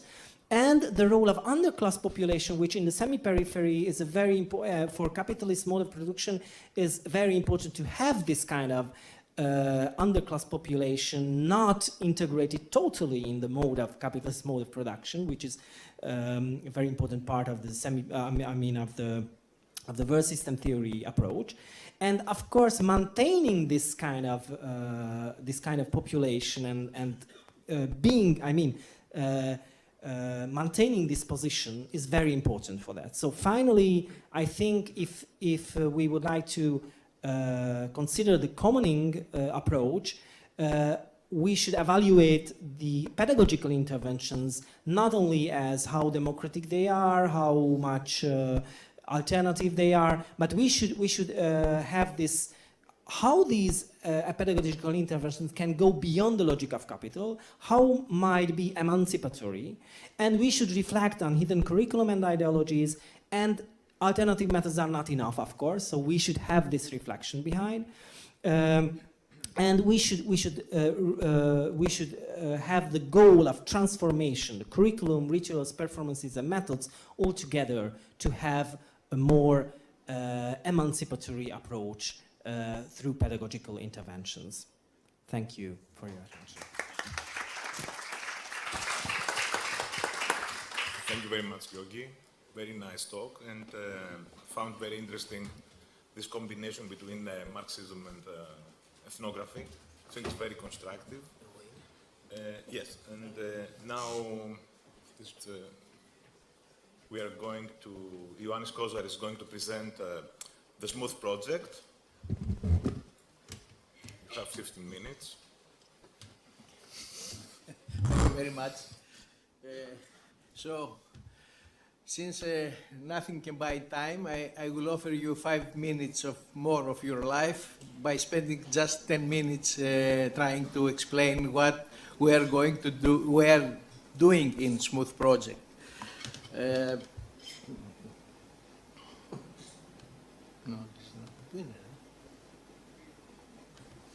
If I manage to open the, okay. So,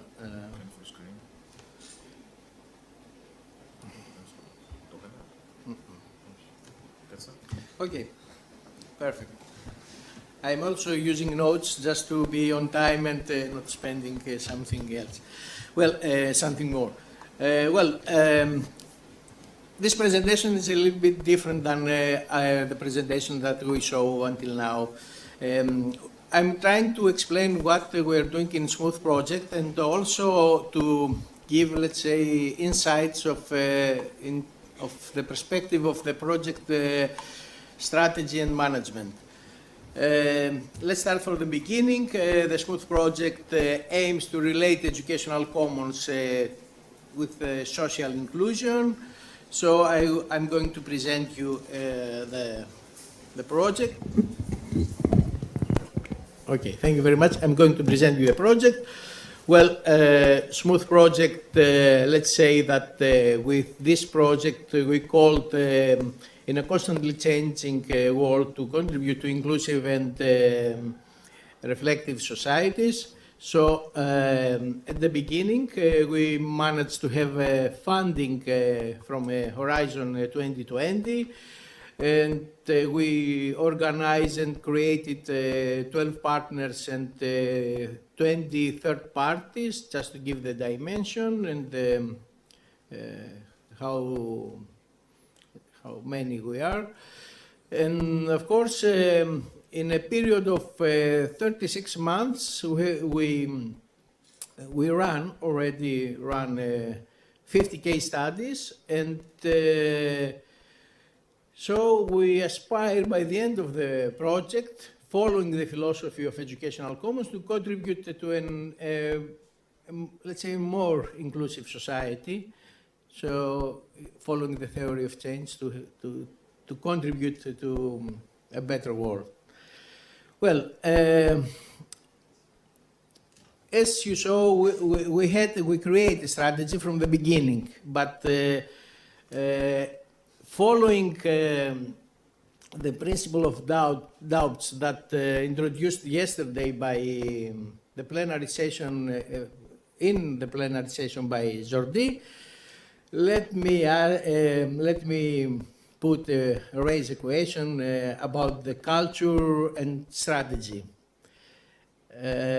Because we are working in a research project, of course, but we have people that working with this, and are the people, let's say,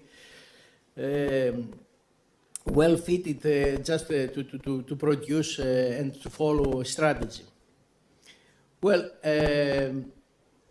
the project also involved researchers with different approaches, of course. We try to keep the project's approach as open as it could be, but having but we have to have avoidably strategy for answering main project research questions. Did we manage to keep the strategy, and that strategy was open, satisfy openness and consistency, two different things. Do we succeed to act as commoners in an educational common environment? So main problems. Okay. Let me present you very shortly the project's timeline, so many phases from the project, so they are aware about what we are doing. So I'm speaking so... There is noise. Maybe I'm moving my hands a lot. Try this. Okay, no problem, no problem. Well, shortly, very shortly, I will present you in total the timeline of our project. We begin, of course, with echoing now, but okay. We begin with review and creating conceptual routes. By collection analysis of official documents, we follow up. We follow with training and several arrangements about organizing the case studies and the training material in order to have a common language with so many different people. And of course, we enter to the main research period that the case studies were implemented, and with several tools as the pedagogical documentation, peer-to-peer interview, quantitative surveys, and of course having now reaching more or less the end of this period of the case study. We are now in conclusions. We are gathering the data to produce a conclusion, and after, of course, the data analysis. The final step is that we are have several drawbacks. Is the most critical to systemize. Again, problem. Please.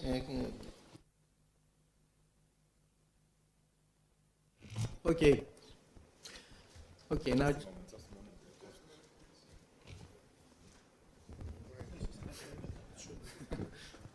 No problem.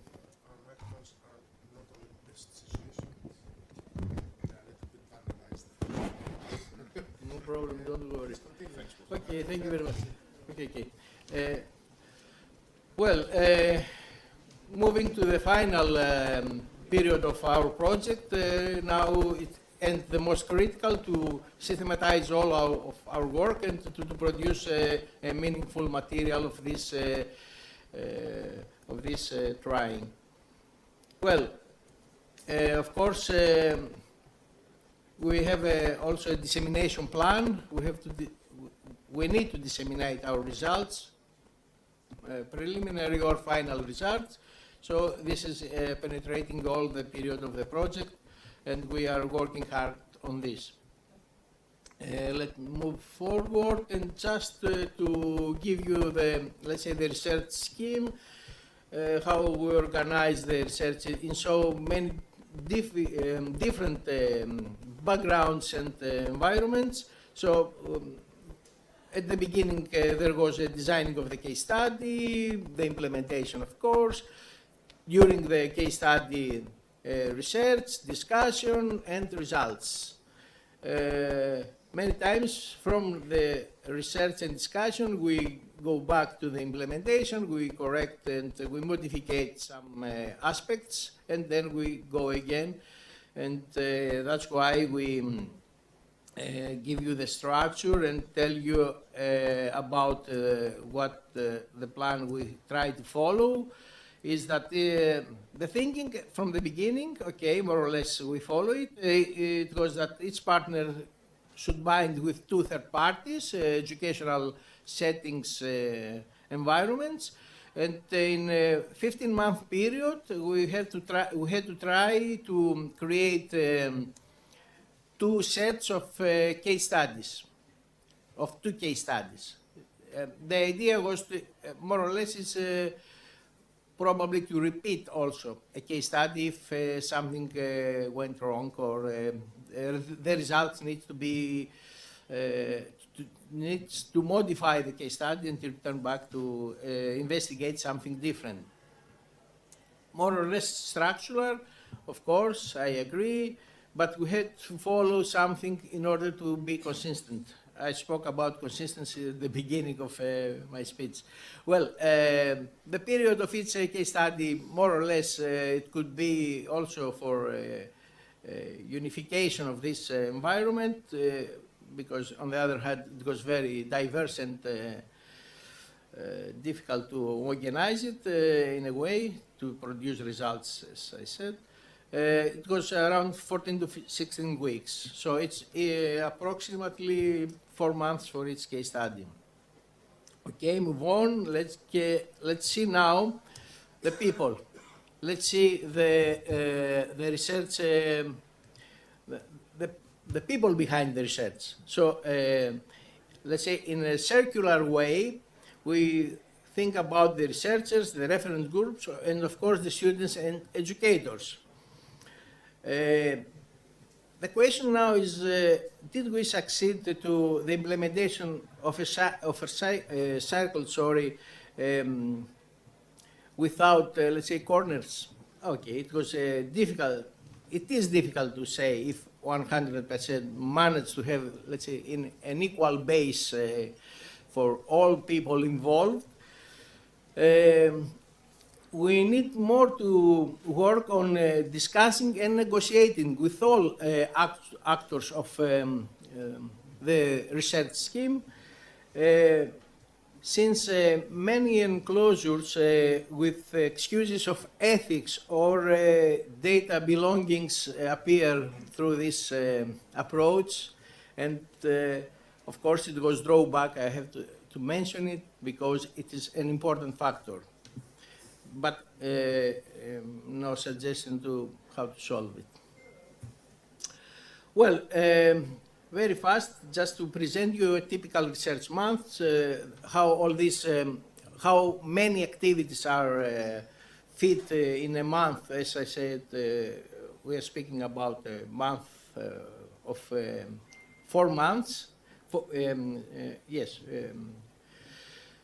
Each month there will be, let's say, a preparatory phase. Each week, sorry. There was also the case study implementation with several activities. We also, after the implementation, we had a meeting with a reference group in order to discuss the results, the preliminary results, if need something to do to modify something. I don't know if something doesn't go as we expect with an educational commons philosophy, mainly, not activity. And I'm reaching more or less to the end. Yes, I am to the end of this speech. Thinking that if culture is the way we think, act, and interact, are the involvement in this research project shift our culture as researchers or as, let's say, children? Yes, as children, why not? And have we produced appropriate educational common material or just a research material? These are my questions from a strategy point of view. Okay, it's not a deep analysis on what we expect, but it was an analysis about the strategy and everyday life, how we handle everyday life, our everyday life in research or in teaching or everything, thinking, of course, educational commons. Thank you very much. I hope I keep my promise. Thank you very much, Ioannis, for your presentation and your critical reflections on our project. Thank you. And last but not least, no, it's okay. It's the last. Yes, I would like to invite to the panel Antoine. Antoine Henry is a colleague, good colleague from France, from University of Lille, and he, with his team and his colleagues, are doing great research on educational commons from the point of view of ICT and computer sciences. Am I right? And Antoine is going to talk about the building of pedagogical material, an alternative way to educate using educational commons. Please. Yes, thank you. I'm really happy to be there, and I think there's a interesting opportunity, and it's a really interesting subject. So today I'm going to present a project, a work in progress project, so mostly regarding the result part, but I'm going to speak a bit about pedagogical material and where to create, to think them also as a common. And let's start. So here I heard the therapy session. You were speaking about common education. I would like to start by this question about education as the common, in fact. And I was really interested by some of your work, for instance, Ioannis, with when we are speaking about education as common, and we are speaking about viewing this as an opportunity to give everyone the means to experiment, and to be also in the spirit and mutual aid, in fact. And it's in important dimension, important aspect of the project I'm going to present. And this is also related to the more free, open, inclusive, and where decisions are taken by the actors themselves for education. So it's we are going to see that through the project. And last but not least, about that question, there is a lot of text on my slide. I'm going to let them at the end in order to let people go deeper. It's but just to put that in place, by moving education as common in the research team, we are thinking about not school center on itself, but school open to the heart of the city, and we are going in what we can call a learning territory. In fact, when you are going to put people, various actors, museum, association, formal education, informal education, working together also. And the idea behind is also making a school from citizens, people that are going to be part of the city, and letting them be also in a democratic approach. So after that, what we can say, in this project we do focus on pedagogical material, and we mobilize peer production from Benkler, also command-based peer production from Kostakis, and distributed manufacturing from Kostakis also, because as we are going to see, we are going to speak about small distributed units linked through networked ICT's technology, in order to build also and to organize and govern educational materials. I'm going to speak a bit about in the project. The maker part is quite important, so I'm not sure if everyone is really familiar with the maker movement. So it's emerged at the beginning of the millennium in the United States, and it's a quite common name which cover a lot of heterogeneous communities, practices also, but we are going to speak a lot of that, because this project, as you are going to see, is putting in contact people from the maker communities and people from education communities in order to work also together related to that question of pedagogical materials.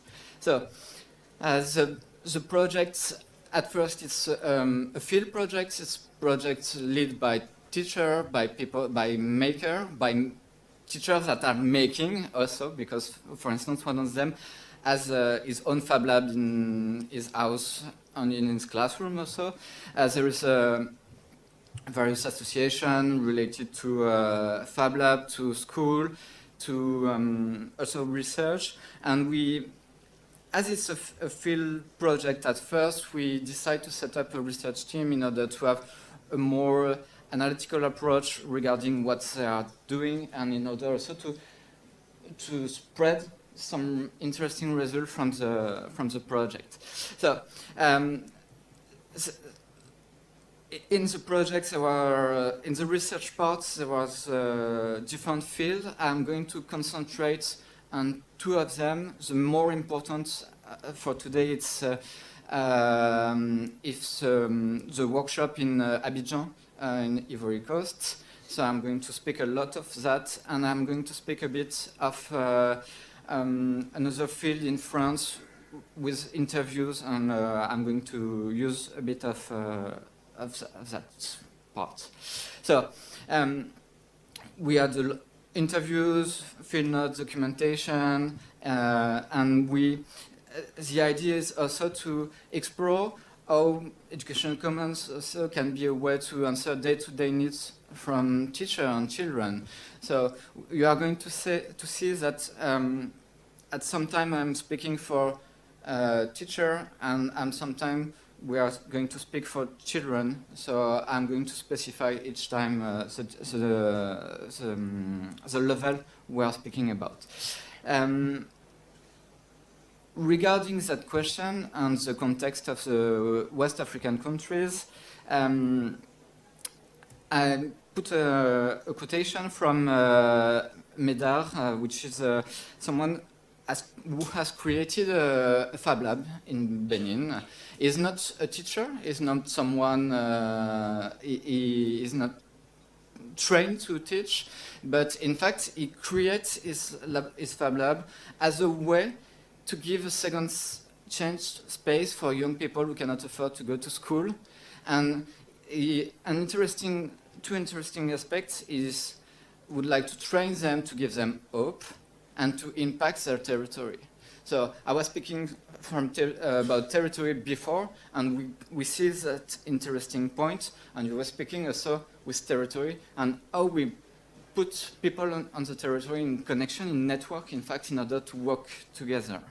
So, and for instance, part of the field in Abidjan was during this conference, Make Africa 2022, and the subject, sorry, in French, but the subject was about pedagogical materials, pedagogical commons, in fact. So there was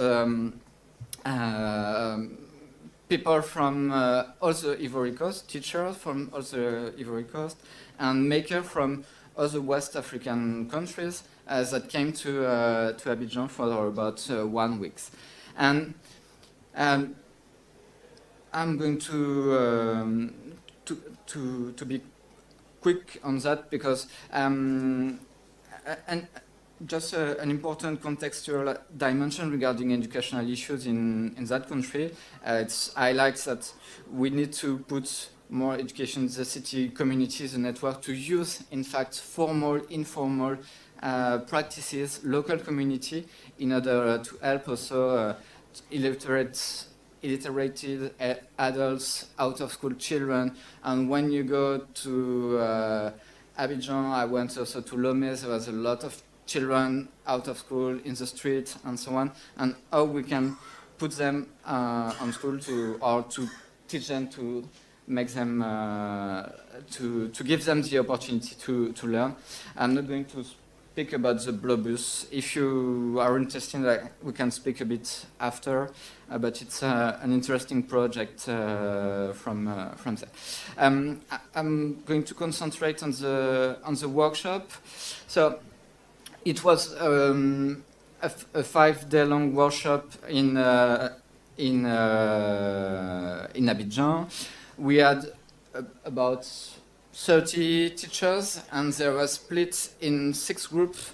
And during the week, they collaborate to create their own pedagogical material regarding their need, regarding what they are willing to do, and also regarding their context. And it's an important aspect we are going to speak.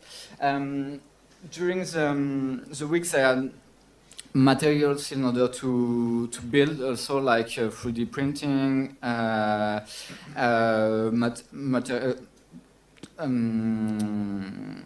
chip like microbits or small stuff in order to do the technological part, for instance, if they need. But there was a lot of stuff, low-tech stuff, in order also to fit with their context. For instance, this game, it's a game about making children learn how to read, how to hear sound, in fact. And you can see on the paper, the sound is in green, saying the children, it's okay, you identified well the sound ho or hey or he, and so on and so on. This is an example of the result of the workshop. I'm going to speak about 2 dimensions, the dimension of appropriation and articulation. Appropriation, it's in a socio-technical way. It means that appropriation, it's about how people are going to integrate, in fact, the approach or the tool they are going to create in order to be, after it's going to be natural for them to use, and it's going also part of their daily practices and so on. So during this workshop, they had the opportunity to collaborate on the construction of pedagogical material, and we would like to make some observation also regarding appropriation of resources through experimentation, creation, adaptation, transformation, because part of the commons is also spreading, sharing, transforming it regarding their context, and this is an important part. Appropriation of tools related to the approach, like the documentation, how you are going to make the documentation of the project in order to share the project, to make people able also to reproduce it. It's an important part of that. And the appropriation of the methods, of course, and the approach, the common approach for them. Some feedback, some aspects about that. In this context of in Abidjan, people are an important willingness to contribute, in fact, and they are really they're willing to share, to spread, to help their colleagues also, and related to their constraints, because we have to take in consideration that in some places there is no electricity, no Wi-Fi, no infrastructure, and they put all of that in the projects they have developed in order to be sure. For instance, they had colleagues that are 400 kilometers from the capital, with really few infrastructure, and there was about how to create something useful also for them. They can use, they can create also in their context, and to share in their area. There a lot of thinking about the number of children, because in their classes there are about 60 to 100 children. So how you make classes to 60 or 100 children, and moreover, an important dimension, I'm going to present shortly one of the projects. How are you working with children with disabilities?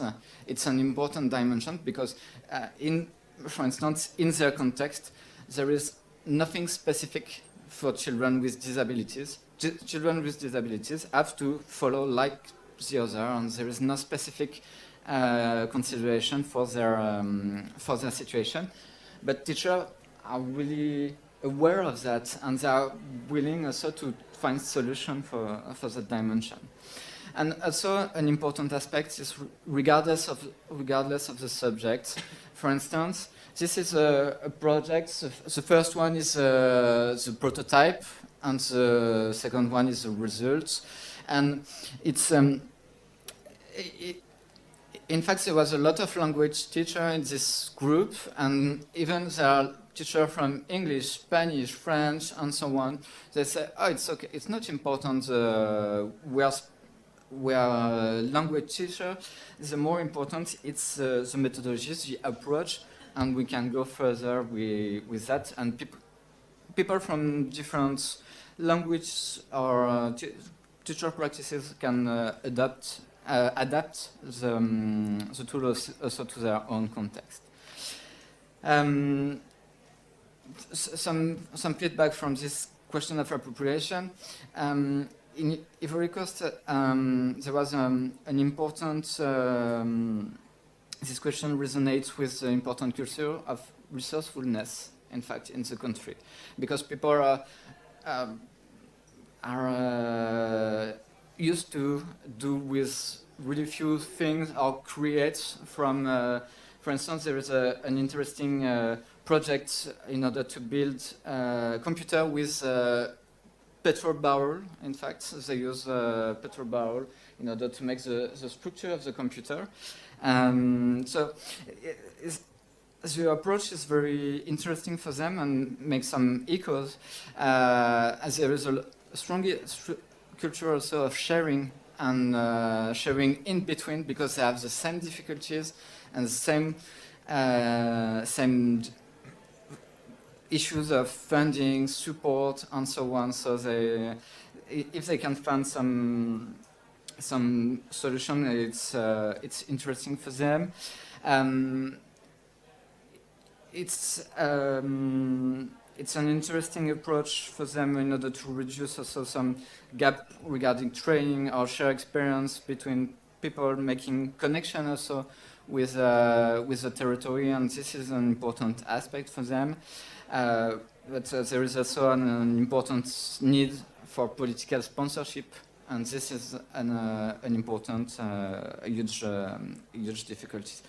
I put some aspects from France also related to our interviews. On one dimension, in France, teachers from primary school are accustomed to create their own pedagogical material. In fact, they are creating a lot, but they are not sharing a lot, or they are not speaking a lot with each other. Moreover, in secondary high school, teacher where there is a huge specialization, and they are not speaking too much according to the interviews we had. We had an interesting interview with someone which are already creating material with children in his class, in fact, and it's class with children with disabilities.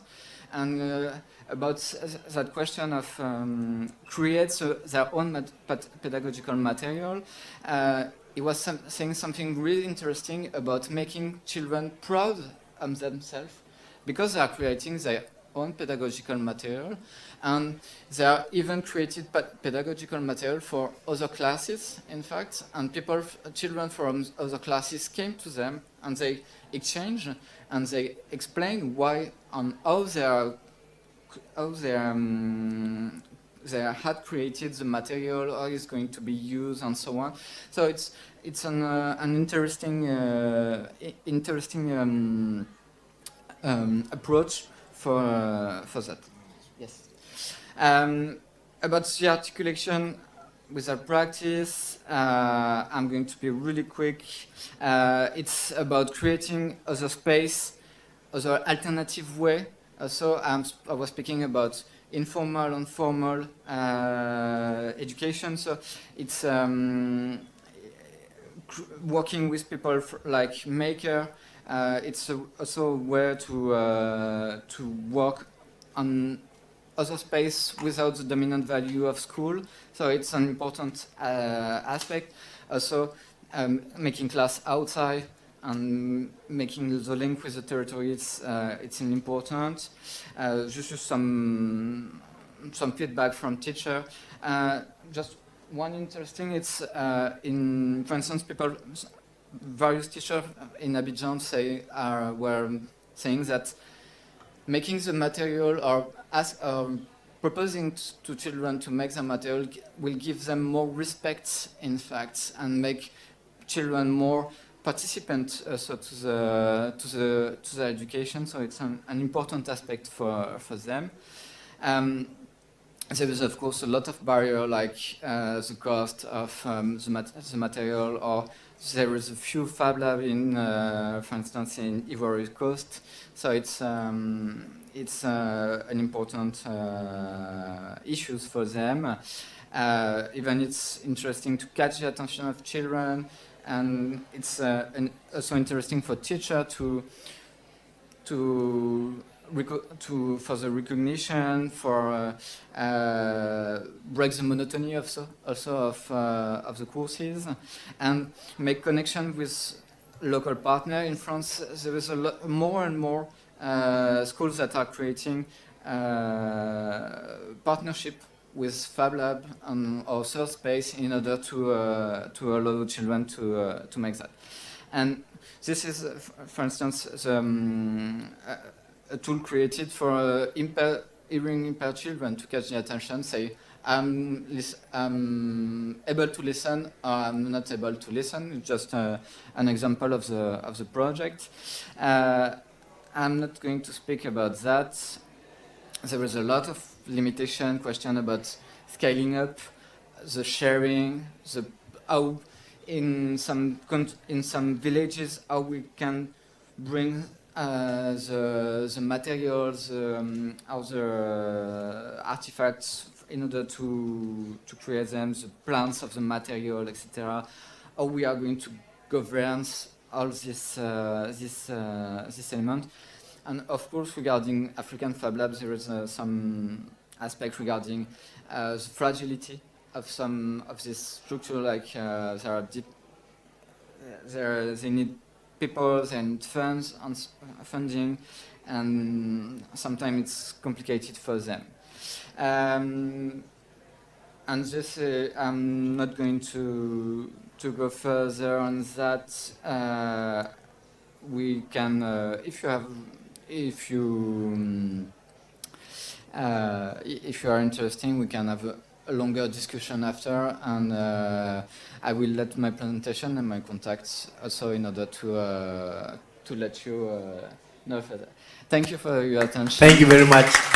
And thank you, Antoine. Very important research, and I'm afraid that great speeches, but I'm afraid that we're run out of time, and the coffee break has started 20 minutes now, so I suggest to continue our discussion during the coffee break. Yes. Okay, thank you all, and I would like to thank also our remote presenter, Peter Tibornagi. Thank you. Hello, I'd like to welcome you to our session, which will be on educational commons in the Greek Solidarity schools and public schools. That will be the last presentation. So we'll start with a presentation by Mariniki Kolaraki and Christos Korolis, who are members of the Mesopotamian Solidarity School, and will give an account of the school and the broader Solidarity Schools network.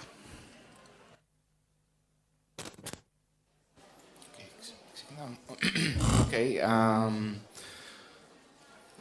I'm Christos Korolis. I've been working as a teacher for the last 20 years in the private sector, but we have been dedicating many hours in Solidarity Network since 2013, actually.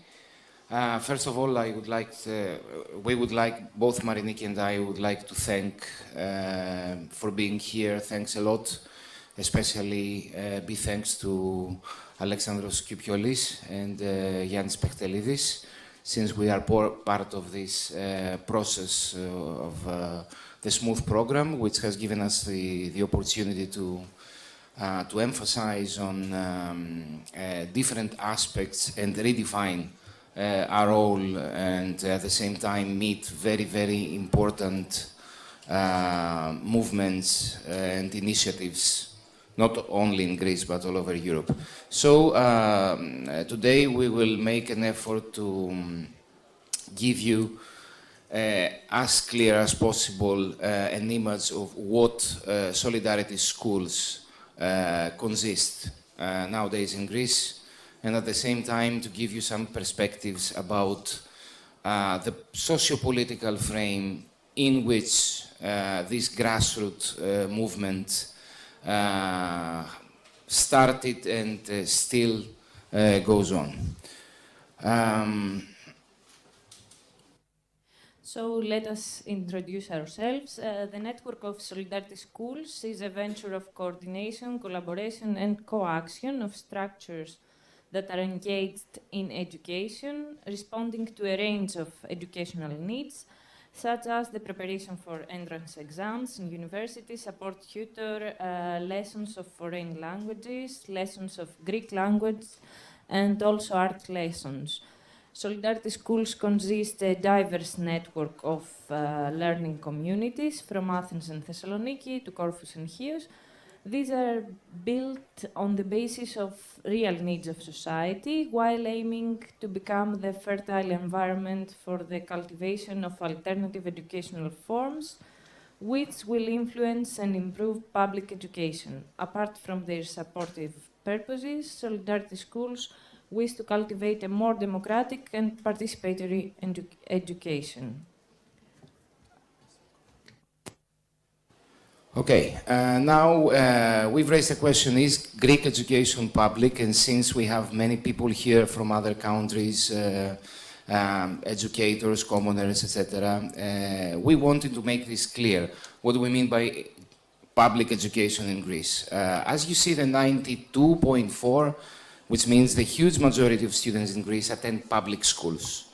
But at the same time, the situation as we see it is that Greek education is to a very important extent private for two reasons.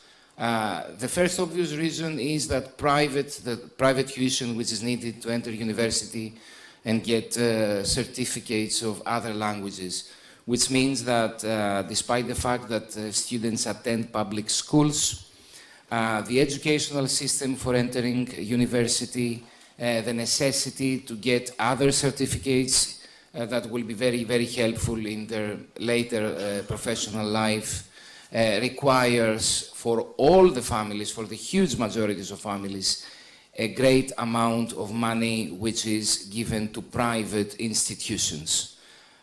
Which means that education is not public at all through this perspective. The second reason why we believe that Greek education is not so public nowadays is the fact that it has to do with the notion of education having to do with how the typical Greek family sees this over the years, which means that in our times when we were trying to enter university, let's say 20, 25 years ago, there was this necessity deriving from our parents that we must enter university to achieve personal goals, to have a better life, to have a better future connected to the job sector mostly.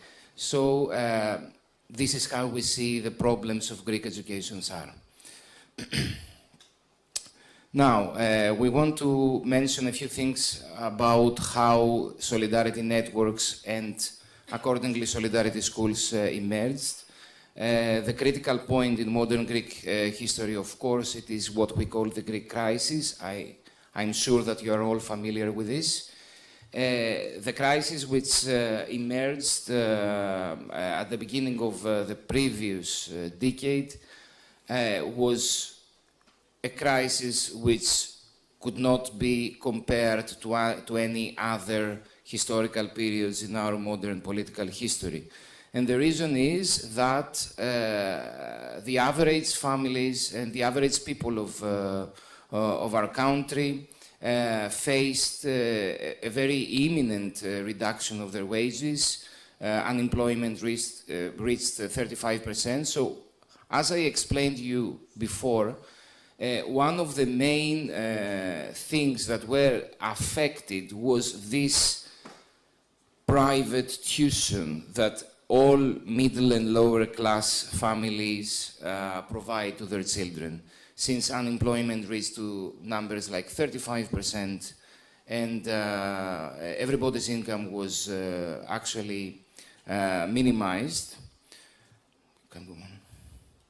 Okay, this had some, of course, political effects.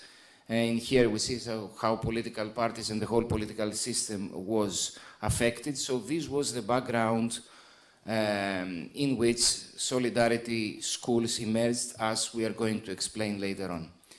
Now, the Mesopotamia Citizens Movement, the development of the notion of solidarity school.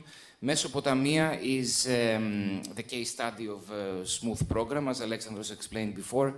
It is a citizen movement located in a suburb of Athens, in Moschato, and actually it already existed before we started Solidarity School. It is a citizen movement which started in 2003, a very pioneering initiative of the people there, because the times back then were way different. But the frame, the political frame, the participatory frame that was constructed back then was a very, very crucial legacy for us who continued the movement creating Solidarity School. Now, at the beginning of... Mariniki, it is your turn, sorry. Okay.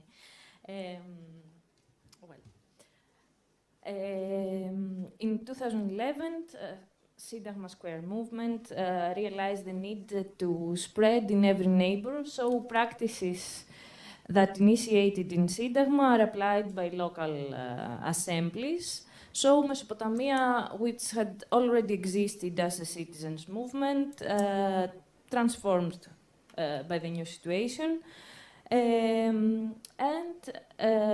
We decided to create the Time Bank Network, which is an alternative way of exchange in parallel with market rules. The Time Bank Network of Mesopotamia use the service as an exchange unit, so someone who offers a lesson has offer one unit, and the same if someone offers another technical service, for example. All the services are equal. So the Solidarity School emerges by the educational services that are exchanged through the Time Bank Network. We decided to make an autonomous organizational structure for the lessons, as it is an action which is continuous, many hours every day, on a weekly basis, and many students and parents are engaged in this process. So some about the way that Solidarity School operates within the Time Bank Network. As I have already said, Solidarity School is a part of the Time Bank Network. However, it has its own decision-making structure, the school assembly, and also because the needs of the requirements to operate every day is need more people. So we create supportive groups, and also there are teachers' meetings every semester to support the educational work of Solidarity School. Apart from Solidarity School, in Mesopotamia there are other solidarity actions, such as the Solidarity Basket, which is about needs have to do with foods and nutrition, and a cinema group with cultural action about movies, cinema, etc.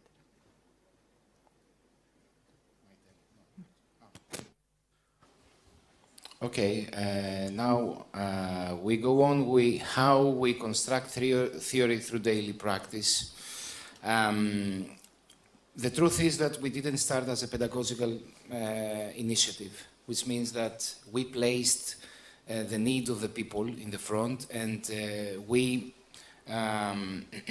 put to the front the fact that some people of a lower financial status would be prevented from entering university or for having the necessary qualification for their future life in general. The first bullet point says here about direct and indirect democracy, and we would like to explain to you that when we first started in 2012 and 13, that was a time of a very romantic and rebellious time out of Syntagma Square movements, as Mariniki mentioned before. And actually, we were trying to implement new types of democracy, more direct ones, through consensus, a different kind of decision-making with no hierarchies, etc. As the time went by and as the Solidarity School started to grow every year, we will mention some numbers, I think, later on, but now we have reached a level of 300 students and 72 classes every day. So as the movement started growing, we actually reinvented democracy, and we found out that there is no a good or a bad type of democracy, but there is no democracy, more democracy, and even more democracy, which means that we started understanding how important representation is sometimes when it is taken out of democratic processes, for example, and accordingly we understood that nothing can be easily solved just because we are going to make a circle and exchange our ideas and do some brainstorming, okay? Because we are different people, we have different roles, and this must be respected. And I want you to give you, sorry Mariniki, I want to give two, I won't be long. I want to give two specific examples because I think that they are important. When we started, we had this mixed type of assemblies with teachers, parents, and students, and we still have them. But when teenagers became more in number, teenagers themselves, started asking from us that they needed some representation. And they wanted to do this openly. And we respected this need, and we realized that it might be helpful along with other democratic tools. The second example that I would like to mention, and we've seen it with migrants, with people coming from other countries and being in a very difficult situation here, that it is actually very, not only romantic, it's impossible to put people from different cultural phrases and being here for just a short period of time to abruptly put them in these open democratic situations. They need protection, and gender issues also need protection.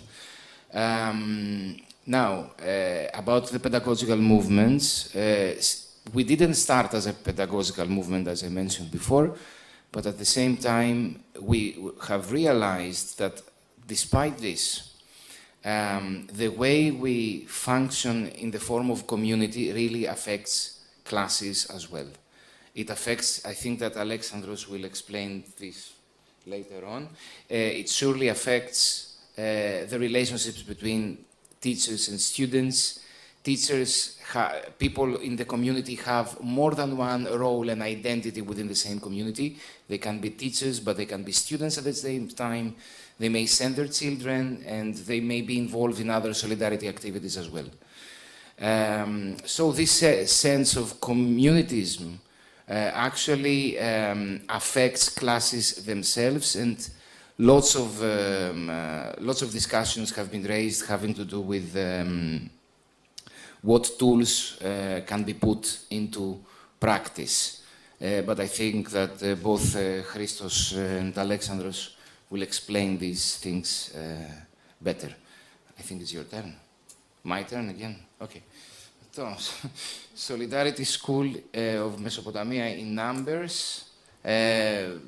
Okay, we see some pictures which show the growth of Solidarity School over the years. Just notice that the very critical years of COVID-19 pandemic, we managed to keep all the people together through online classes. And this showed how education is very, very flexible sometimes. And our social network was not, of course it was affected, but it was not affected to the same extent that other networks experienced because of the school.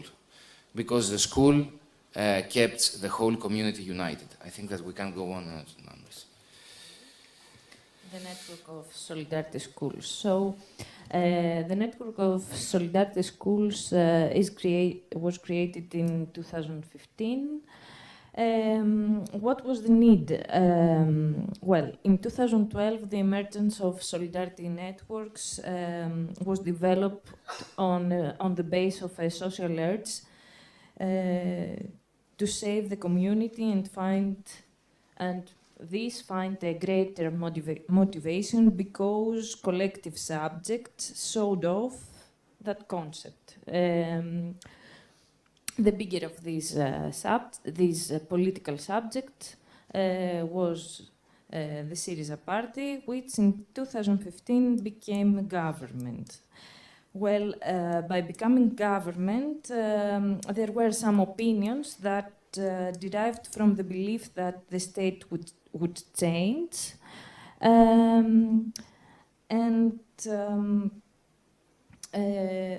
that movement had to talk about the way they would participate in this process.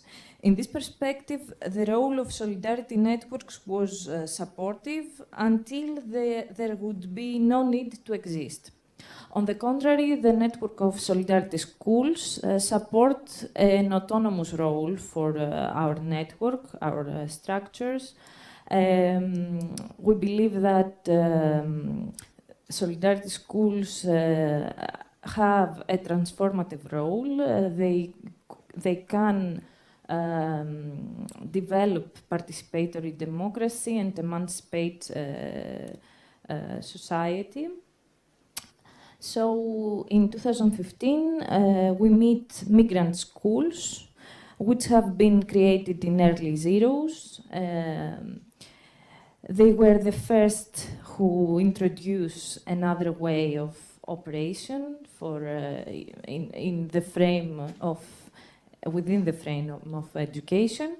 So the network of solidarity schools comprises of Solidarity School of Mesopotamia and Moschato, Solidarity School of Tavros, Piraeus Open School for the Migrants, Solidarity School of Keratsini, Solidarity School of Heterotopia in Thessaloniki, Solidarity Network Albatros, in Corfu Alternative Cultural School, and we want to have also a connection with the islands of Eastern Aegean, where the refugees arrived first. So we have Solidarity Social School of Chios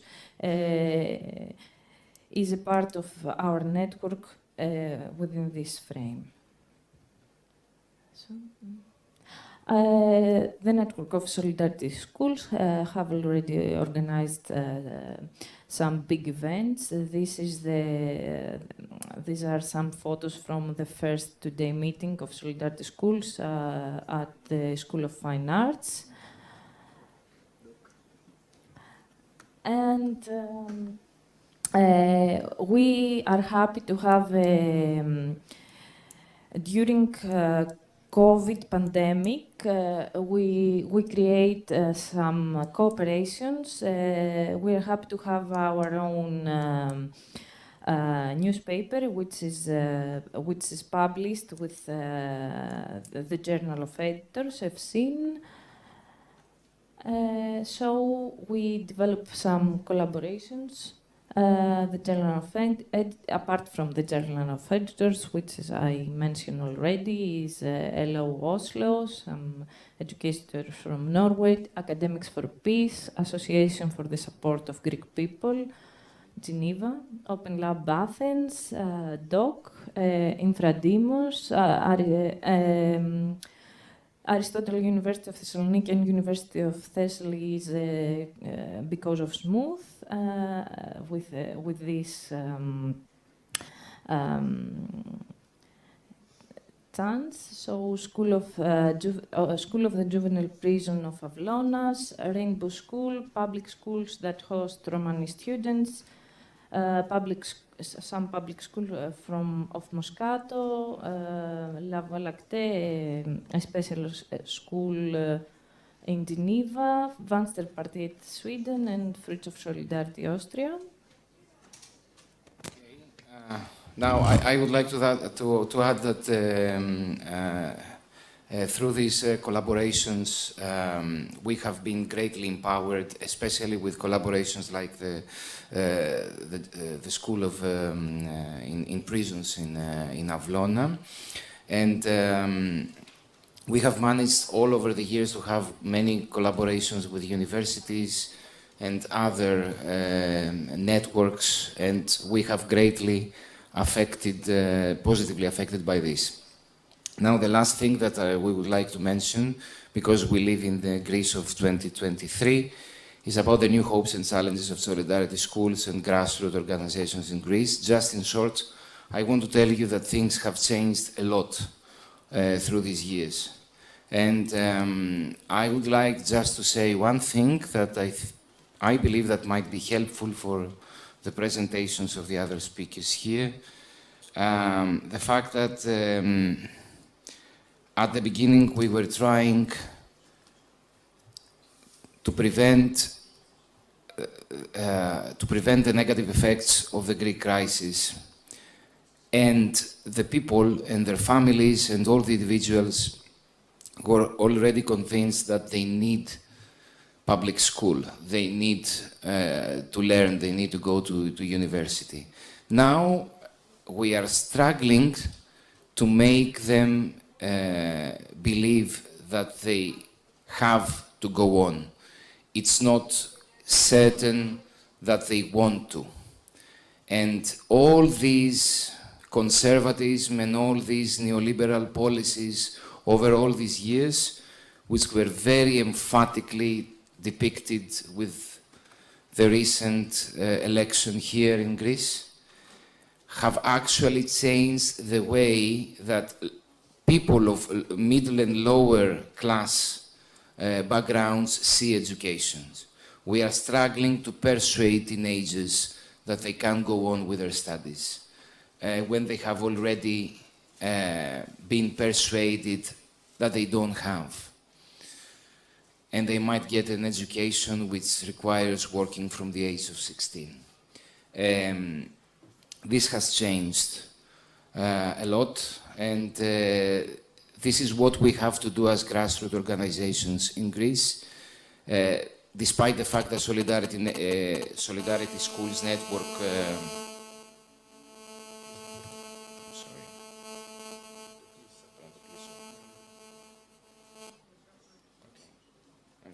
despite the fact that Solidarity Schools Network grows, other grassroots organizations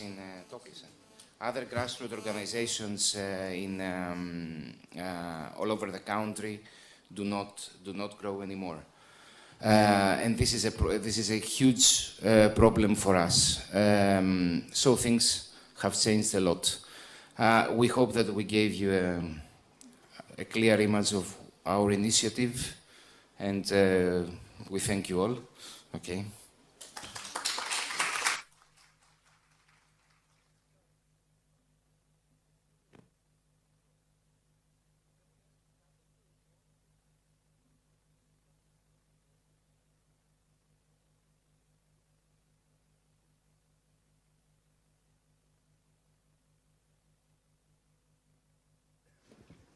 So, Christos Giovanopoulos, conducting research on infrastructuring education as commons. So he will present some conclusions from his research at Solidarity Schools Network in Greece. Yeah, good afternoon. I want to thank also, on my part, the organizers for having me, and also Christos and Mariniki that maybe that they paved the way from what I'm gonna tell. They gave some more concrete examples. Also introducing myself, I want to let you know that I don't come from studying or researching education. This is not my focus. My focus is studying infrastructures, and particularly particularly new forms of participatory infrastructures that they came, or ideas about new kinds of social infrastructures that they came up during the experience of resisting austerity and crisis in Greece in the previous years. So my main point is studying the relation between infrastructural solidarity, infrastructure and solidarity, which is infrastructure as solidarity and solidarity as infrastructure. And one of the best examples about it is the grassroots solidarity. Among the grassroots solidarity movement, it is the Solidarity Schools network. Also, the way we approach both infrastructure and solidarity, it is in a praxeological way. So we're interested more about what they do in practice rather than what they preach that they are or that they do. So we go beyond an ontological, let's say, approach to things, although we cannot avoid giving some notions, okay, about what they are. And this is in order to see how we, out of our research, perceive infrastructures. The main thing it is that infrastructures, we perceive infrastructures as assemblages that enable other things to happen, okay? Or they disable other things to happen. They are transversal in the notion that they can be used by everyone, but in completely different ways, but at the same time, they're also unevenly distributed. Okay. It has an importance because, for example, when we see education for all, or education, something I forgot to tell, we approach education as educational system, not as a pedagogy, not as the school only, not as an education, as practice, but as an educational system. That it has more, it kind of radiates or includes much more than the actual practicing of education, yeah? For example, education for all, or access to education for all, it is one thing, but it is unevenly even in the same school, in the same class. Yeah. So there are contestations about infrastructure, about the educational infrastructure, in its everyday practice. Also, infrastructures are ordering mechanisms. They reproduce kind of existing hierarchies and inequalities, and also by providing ways of understanding the world. And at the same time, there are socio-technical sides that they include material worlds, material agencies, technological agencies. It's not only person-to-person thing. Yeah. And because it is a contested ground, they're malleable and they're subject to constant change. And last but not least, actually the most primary way we approach infrastructure, it is that the right to infrastructure for us, it is, and also for others, we take it from Jimenez, a guy that came from M15 that started, the M15 movement in Spain. It is the notion of infrastructuring. So the right to infrastructure, it is not only to have access to social infrastructure, but the ability to infrastructure the means that, and the structure, whatever, that we want, in the way we want to cover our needs. So, in terms of solidarity, we approach solidarity as the social glue, what keeps society together, either as an imminent division of labor, as Durkheim said, or as an outward, other-looking practice. Therefore, we don't understand solidarity as support between the members of a community, rather towards looking outside the community. Okay. Therefore, there are relational, intentional, collective, and affective dimensions of it. And also, the most important, solidarity is contingent because it keeps open its character. This is where it comes what solidarity does, to see what also exclusions may be embedded in solidarity practices or what kind of openings are embedded in solidarity practices. And therefore, solidarity for us has to deal and aim towards a social transformation, and the practice of the solidarity movement in Greece, it is that it does so by responding to immediate everyday needs. It doesn't start by an idea, a policy, a practice that wants to replicate and say, oh yeah, we have the blueprint how to change the world, yeah? No, it starts from building solidarity and relationships on concrete needs. And therefore, it's not only healing, but it hasn't got only a healing effect, but also a prefigurative character.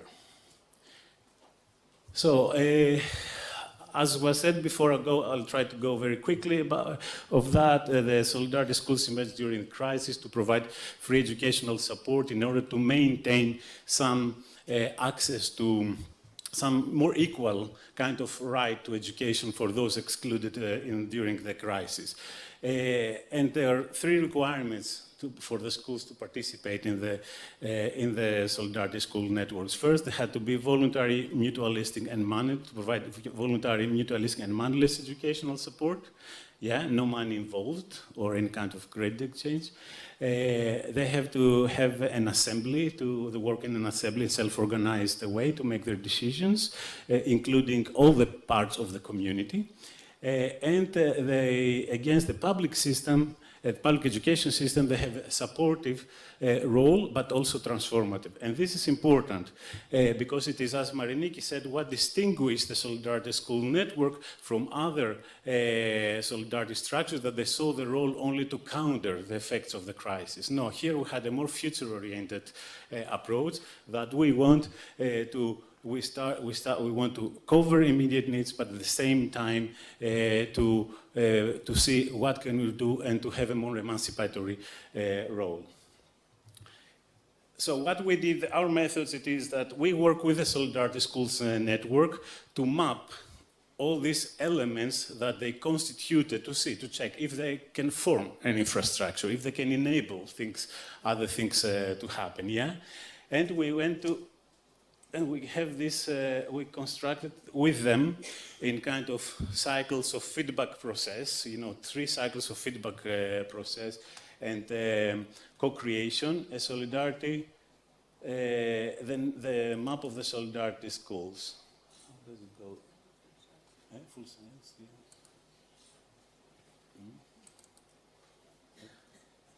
Here we are. Okay, so the map, it gives some information about the Solidarity Schools network, but also information about,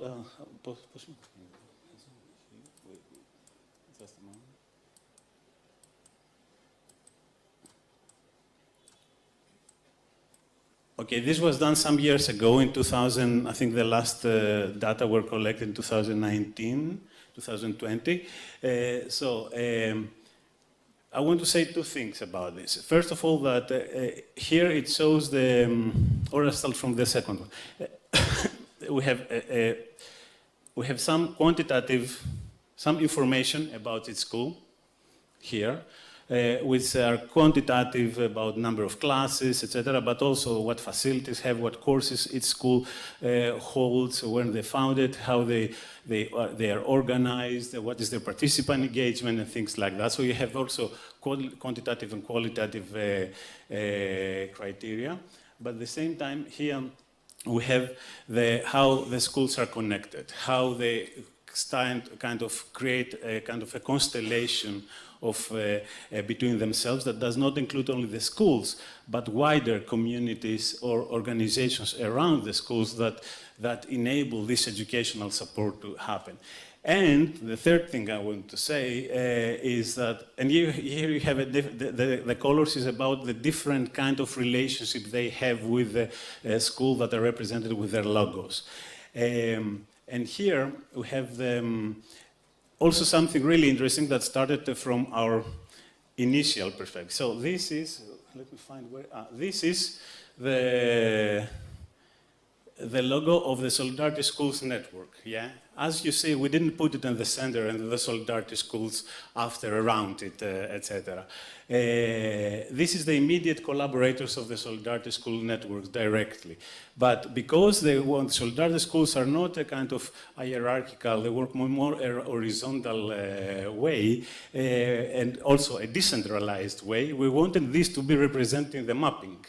Yeah, and this happened after their kind of proposal to us. So we had to find a way that each school could be at some point, you know, one particular aspect at the center. This as an expansion of the democratic, you can see it as an expansion of the democratic practices that they use when they work in the school among the working groups, the larger school at least, between themselves, and how what kind of democratic mentality they have. Okay, I'll go. Okay, all right. So the co-design, I don't want to stay more on that. So some other features of the Solidarity Schools that we identified.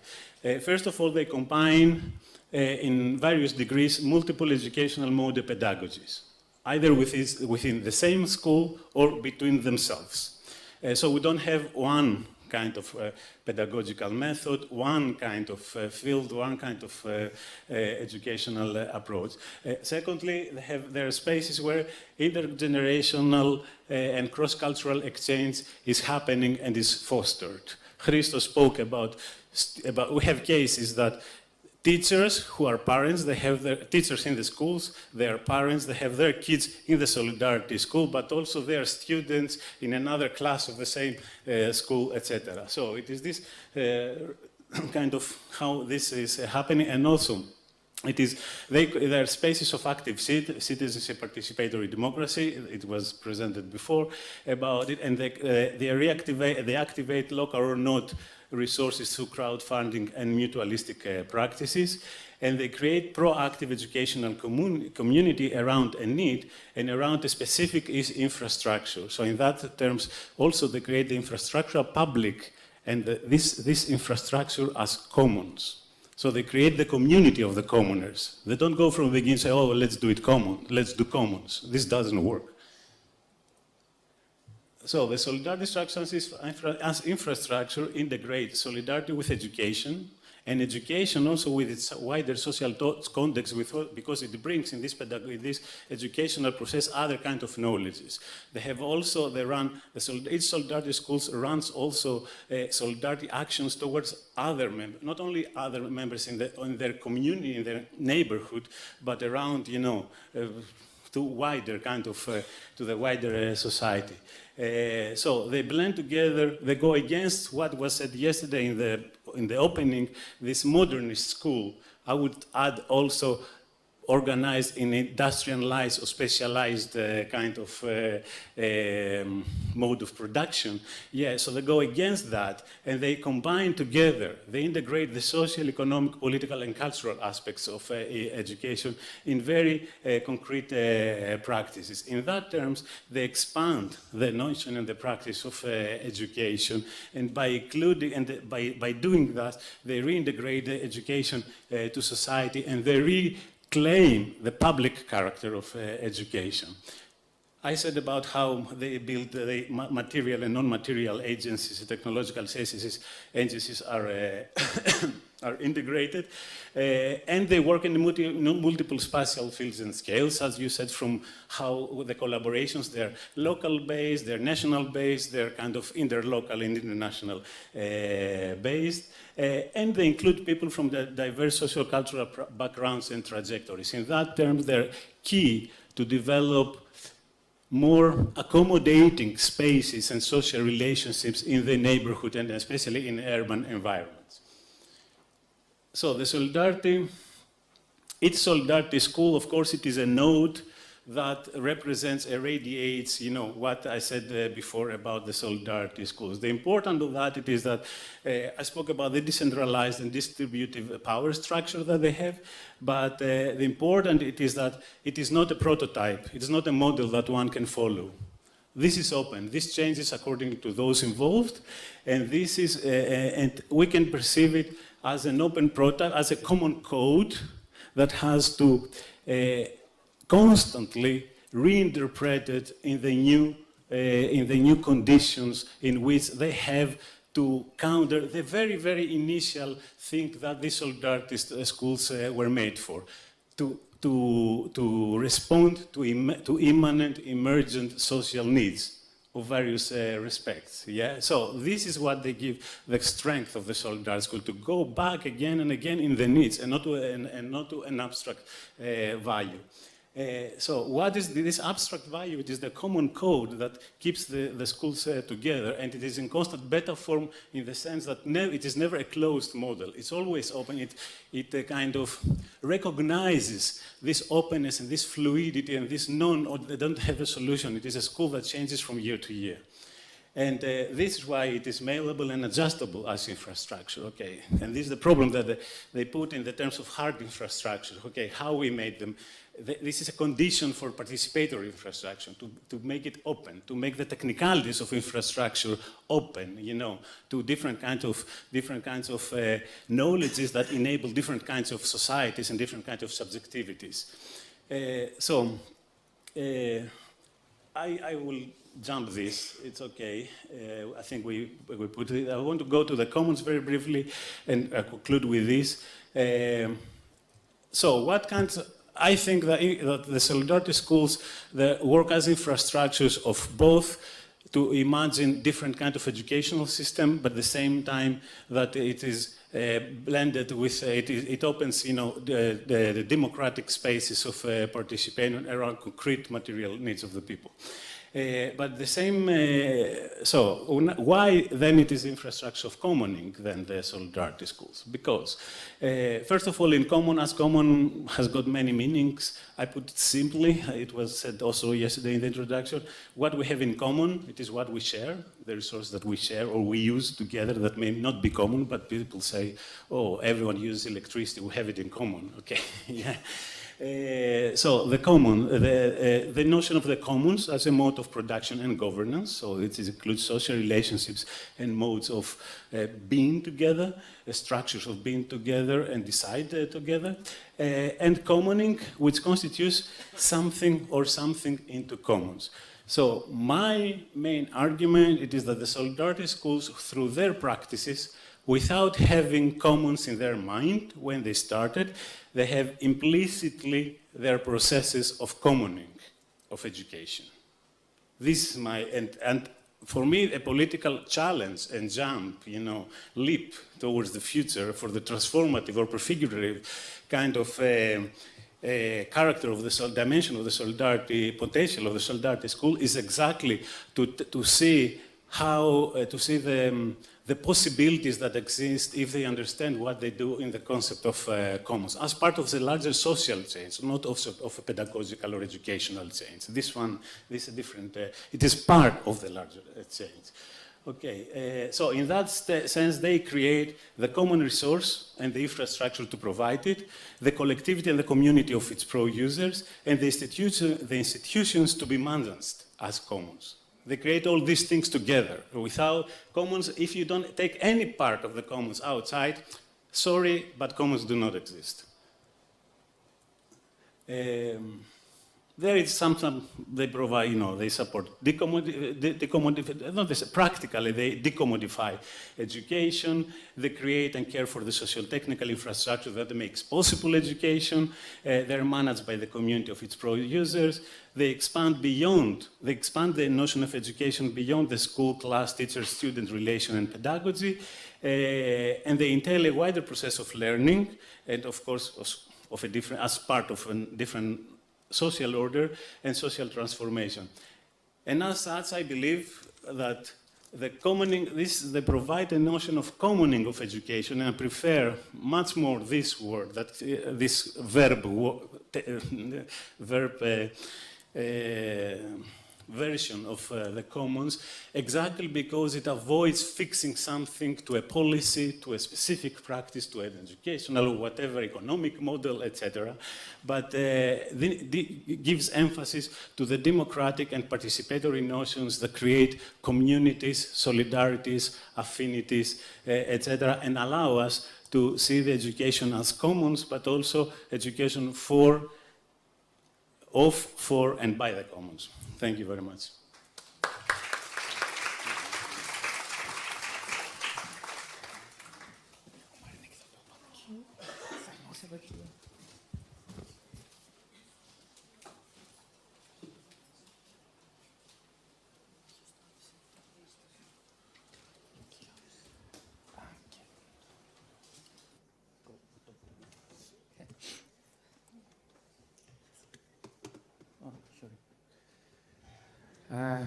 Hi. So for those of you who don't know me, I'm Alexandros Pipiolis. I'm a professor of political theory at Aristotle University and the main investigator of the project for Aristotle University. Under our umbrella, I think several case studies have been conducted, and one of them was carried out by me at the Mesopotamia Solidarity School. So now you have heard quite a lot about this particular structure, what they do, the broader network in which they are embedded. So I can skip a lot about the empirical information that I would provide to you since you have already heard it. And my presentation will be about my analysis of the outcome of my fieldwork in the structure. And I will analyze the Mesopotamian Solidarity School as a type, as an instance of educational commons. Sorry. Okay, here was some things about the commons, but you have already seen that, so I can skip it. Educational commons. Now, I need a bit to dwell on this definition of the commons because it will be useful for what I'm going to say in the following.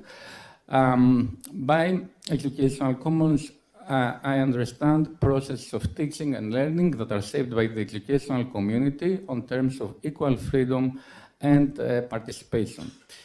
I'm particularly interested in the political aspect and potential of the commons, and this means that I pay particular attention to modes of educational commoning that advance struggles against inequalities and exclusions, and they confront neoliberal logics that enforce two patterns of enclosure. The first one is the reduction of education to a private commodity and a source of profit, and the other pattern of enclosure is a process that turns education into a process of manufacturing docile, indebted, and entrepreneurial subjects that pursue lifelong learning and the accumulation of credits. My analysis is actually, as I will present here, an intervention in a debate about the potentials of a scope for a democratic transformation within formal education. Now, as you, there is an ongoing debate that has been renewed in recent years. There are people who argue that following Ivan Illich's argument about and proposal about the schooling, there are people who think that the modern institution of public schools is hopeless, is irredeemable for transformative action. So we need to move to other models, other spaces, other practices of education unrelated to existing and the historically known forms of public schooling. And there are other people who argue that a problem with this approach is that it tends to view all forms of education, of institutional structure and authority as necessarily oppressive, and rather than as sites that can be harnessed and reconceived for achieving broadly progressive and emancipatory aims. My argument will be that there is scope for democratic transformation, for the potential for democratic transformation, even in structures such as Mesopotamia Solidarity School, which is not a formal structure, but it is attached to the formal public curriculum, as the previous panelist explained. That is, they provide supportive tuition for students at the public high schools. They provide supportive tuition for students who want to take university entrance exams, and for those who want to take public exams for language certificates. English, what else? You have French as well? Several languages. Okay. So the Solidarity School itself is not a formal structure. However, in my view, it lies on the border between formal and informal education. It is a grassroots organization.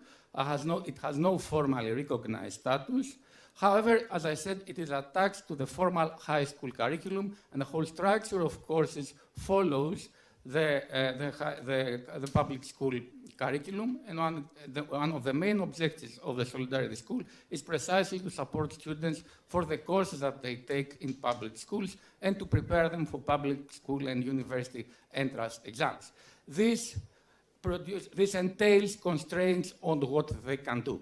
I mean, we cannot have here a process of common education in which the subjects, what is taught, the process of learning can be freely constructed collectively by the community itself. It is attached, it follows in general, it follows the public school curriculum. My argument is that the school promotes socioeconomic and political equality, first of all, by providing, as Mariniki and Christos explained, by providing free tuition to students whose families may not be able to afford private supplementary tuition, which is needed for both for public high school and mainly for taking the final university entrance exams. Beyond this, I want to argue that there is room for educational commons and democratic transformation even in such structures which remain adjusted to formal schooling, but reconfigure educational hierarchies and modes of governance, infusing education with an alternative democratic ethos of solidarity and grassroots self-organization. I have approached and I have analyzed the broader civic space of Mesopotamia, of which the Solidarity School is a part, as an instance of alter politics. I use this term in the sense intended by the anthropologist Ghassan Hadj, who argued that in the last 20 or 30 years, let's say, we have seen the emergence, we have witnessed the emergence of new types of politics pursued by grassroots movements and civic associations.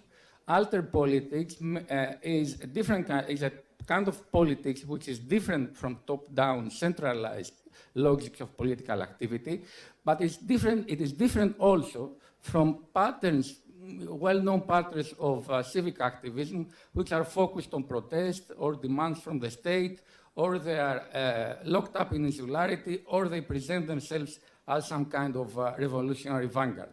Democratic alter politics fosters diversity, openness, assembly-based democracy, attention to process, horizontality, prefiguration, that is the construction of new social relations that anticipate a different society, visionary pragmatism, and work in everyday life to meet social needs, networking, and action beyond closed identities.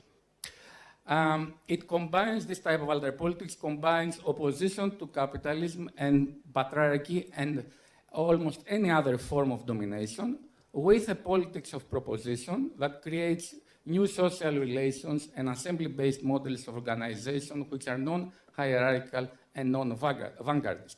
As you may have already understood from the previous presentations, Mesopotamia is an instance of this type of alter politics because it combines mobilization of the streets and protests in the neighborhood and more broadly with activities that cover everyday educational material needs.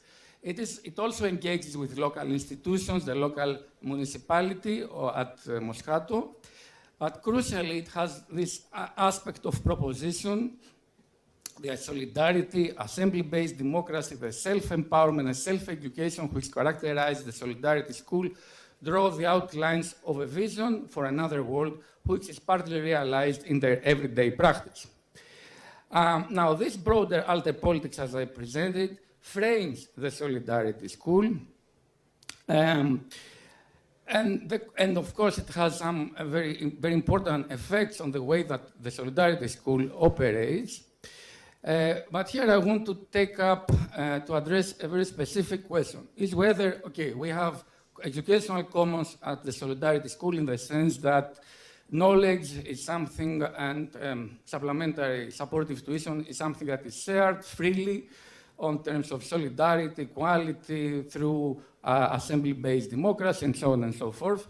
My question, my more specific question, is whether educational commons in the Solidarity School, which is adjusted to the public school curriculum, can also have a broader transformative power and effect, whether it can help to bring about wider social transformation.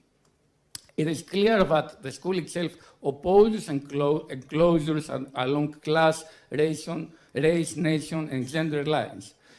However, the learning in this school is substantially defined by the public school curriculum and state language exams. And this curriculum and state language exams are governed by neoliberal priorities and logics: the individual accumulation of qualifications, the training of flexible and competitive employees or entrepreneurs. So to answer this question, whether the Solidarity School can have also a transformative effect beyond its internal operation as an educational commons, I conducted fieldwork which started formally in September 2022. And in the main outcome of this fieldwork, which I will draw out in the following, is that my main finding, which I didn't expect in this particular form that it appeared in the school, is that the frame of operation of Mesopotamia and the Solidarity School itself generates an ambience of horizontal democracy and solidarity, which leaves an imprint on both teachers and students who are attached to formal schooling, and this diminishes the scope for experiment and the drive for collective participation in the school, but at the same time, it has some considerable subjective and relational effects. Jan Spechtelis, who is here with us now, has argued that formal school education has a triadic structure, and by that he means that there is a component of rigid disciplinary enclosure that enforces hierarchies, bureaucracy, and authoritarian adultism in public schools. There is a second component of supple neoliberal enclosures of competition and individualism, but we can also find in several cases, in many instances and forms of public schooling, a smooth aspect, a smooth institution of democratic commons that partly unsettles the hegemonic order. So I argue that the Solidarity School is a type of a smooth institution, not only because it erodes rigid social divisions and hierarchies, but also because it triggers radical democratic transformation in subtle and discrete ways that are not doctrinaire and are not directive. So this is my main argument.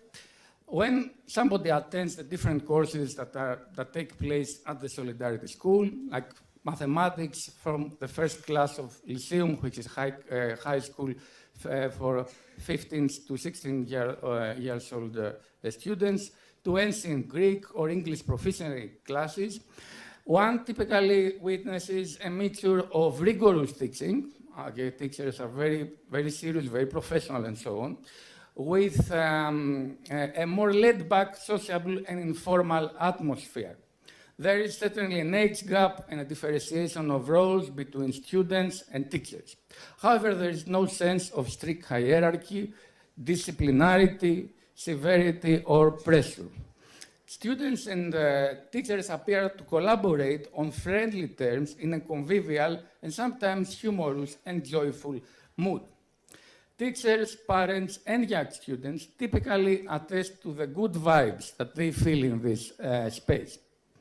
Just to give you an example, in the General Assembly of the school, which takes place once every 3 months, and one of them was held in December 2022. I was there. There were 50 to 60 people, students, parents, and teachers. In this assembly, one parent of a young girl, which is a student of Mesopotamia, took the floor to state that his daughter comes back happy and smiling from Mesopotamia, while from the public school, she comes back tired. And another teacher, Anna, who is a new teacher at Mesopotamia, added that she was impressed at how kids treat Mesopotamia as a company of friends. Now, I have employed this notion, I have made use of this notion of ambience in my analysis of educational commons in Mesopotamia. Ambience is a term that has been theorized, among others, by architects, and it refers to the feeling, the affective tonality that colors a situation or a place by conferring on this situation or a place a certain characteristic appearance and sense. It is a sense of the self and the world, a diffuse, non-localizable, and not completely conscious sense that leaves its mark on actions and everyday gestures of the people who are in a certain situation or a place. And another theorist of ambience has argued that we construct atmospheres, we construct ambiences by establishing the conditions which make possible the appearance of an atmosphere of a phenomenon. These ambiences communicate a particular feeling to participating subjects. For instance, a solemn atmosphere has a tendency to make my mood serious. A cold atmosphere causes me to shudder. And the ambiences are created by certain conditions that are established, that are constructed by the people involved in a certain situation or a place.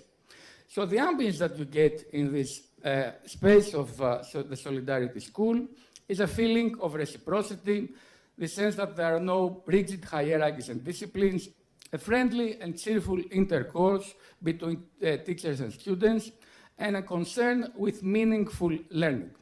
And this is an effect of the broader conditions that prevail in the space of Mesopotamia as a grassroots group, grassroots organization, which engages in several activities beyond education. And these conditions include solidarity, collective action for the common good, collective decision-making in open assemblies, the absence of bosses and directors, political activism of common people in defense of democracy.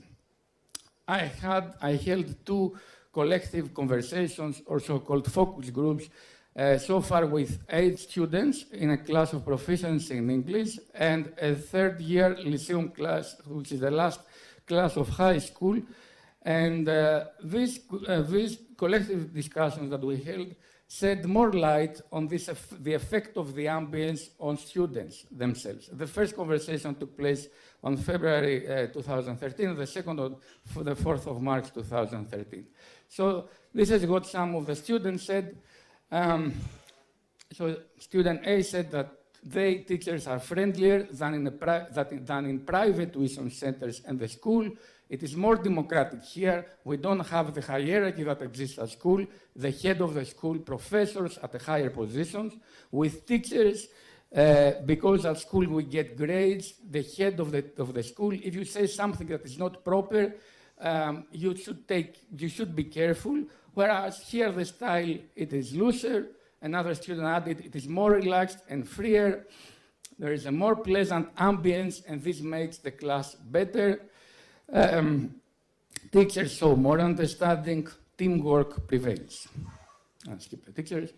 So my theoretical point here is that we, in the case of Mesopotamia and several other cases, I assume in most other solidarity schools of the network, we have an instance of commoning which is both within and beyond this world. The formal aspect of education at the Solidarity School forces constraints of the kind of educational commons that it can realize. Because courses prepare students for public school courses and university entrance exams, and teachers are under pressure to cover the syllabus. So the syllabus is not the outcome of a free collective co-construction by the community. It is given, predefined by the public school curriculum.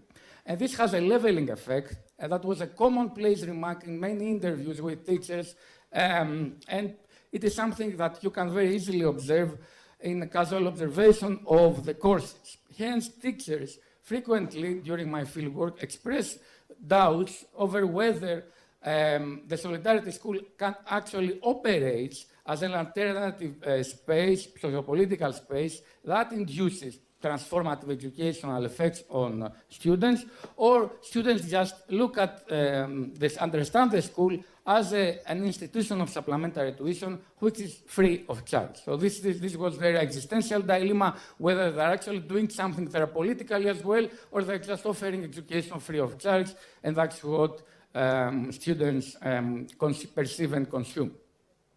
It is true that educational commons enacted by the Solidarity School is at a certain distance from a full-fledged mode of commoning in which the entire community of learners, teachers, and guardians would freely co-construct the learning subjects and practices by co-managing the school on a basis of equality. As I said, the broader context and objectives of schooling are predefined in this particular space.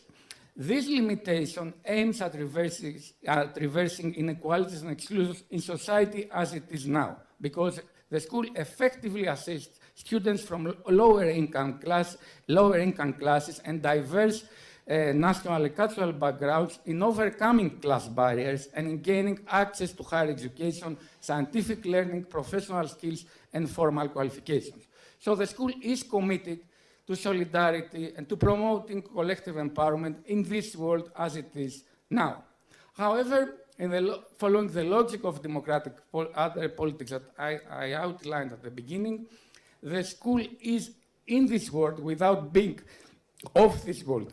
And by this I mean that it is informed by other values which are not dominant in our world. Values of solidarity, reciprocity, conviviality, equality across class, race, nation, and gender lines, the leveling of rigid hierarchies, care for other people, and care for the world at large.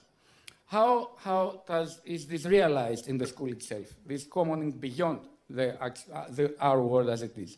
First of all, we can see it in the fact that students do feel freer in the classroom, in the intercourse that they have with each other and their teachers. They feel this atmosphere of companionship, solidarity, and conviviality. Students do have real opportunities for participating in decision-making, mainly in the quarterly General Assembly of the school, but also through other routes and directions, through their everyday discussion with teachers, through their parents and guardians who can make demands to teachers. Furthermore, teachers try to transform teaching into a more participatory process, even when they try to cover the syllabus. For instance, they regularly ask students whether they want to engage in this or another activity in order to cover the syllabus that they have to do. And a final aspect in this regard is that the school provides also extracurricular courses, such as classes of drawing or other artistic activities, in which the educational practice is freer and collectively produced in a freer way. The transformative effect of democratic education is also clear at the Solidarity School. As I said, solidarity, reciprocity, equal freedom, learning as a good in itself is instilled in young students through the atmosphere of the space, through interventions of teachers in what they call the fractures of the courses. And these fractures are moments when teachers, while covering the syllabus in mathematics, in chemistry, in ancient Greek, they also comment on actual sociopolitical reality. However, there is a clear attitude on behalf of students, on behalf of teachers, that they don't do propaganda. Yeah, they have a political stance, a political ideology themselves. However, they don't try to transmit it to students in a kind of doctrinaire way. This transmission of the democratic values is a smooth transmission, which means that the deeper educational effects on subjectivity, which incline young people towards a more radical democratic habitus, are brought about in a smooth, inobtrusive manner that respects their individual autonomy. And now I think I will close with this. This is a discussion with the two focus groups, the part of the discussion that reflected the transformative effect of the smooth and hybrid commons that the Solidarity School pursues. So I raised the question towards the end of our discussion, if when students leave this space, it will leave some kind of imprint on them beyond having assisted them in passing exams and so on and so forth. So these are the responses of students. Student A, I want to become a volunteer teacher too. It will help me to do more things as a volunteer. Another student said, we will be nostalgic. We had a nice time. We had a proper class. We developed certain moral values. That was not my question. I didn't ask anything about moral values. But when this student made this point about moral values, and I asked, what kind of values? And they started they started mentioning several values, including, first, respect, another student, humanity, team spirit, collaboration, freedom of speech, sorry, critical thought, diligence, organization. We expand our horizons. I mean that many times during courses, we get information that help us, information that's up to date and is relevant for our career and our life, that will give us a more rounded picture of life out there. And this is my final point, and I will close here. At this moment, because there was a tension in the discussion between girls and boys, people who had male and female names, I asked, what about gender relations? And the answer is indicative of the broader ambience that I tried to analyze. They started fighting again in a joking manner, and a student with a female name remarked that humor brings us together. Thank you.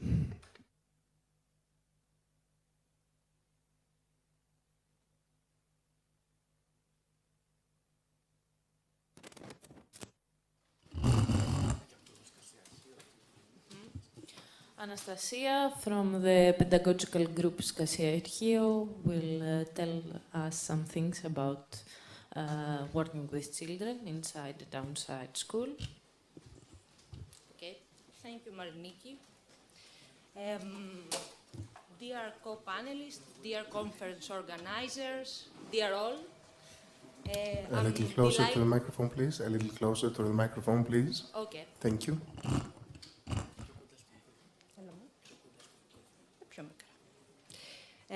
So I'm actually delighted to have made it here today. I came from Athens yesterday after school.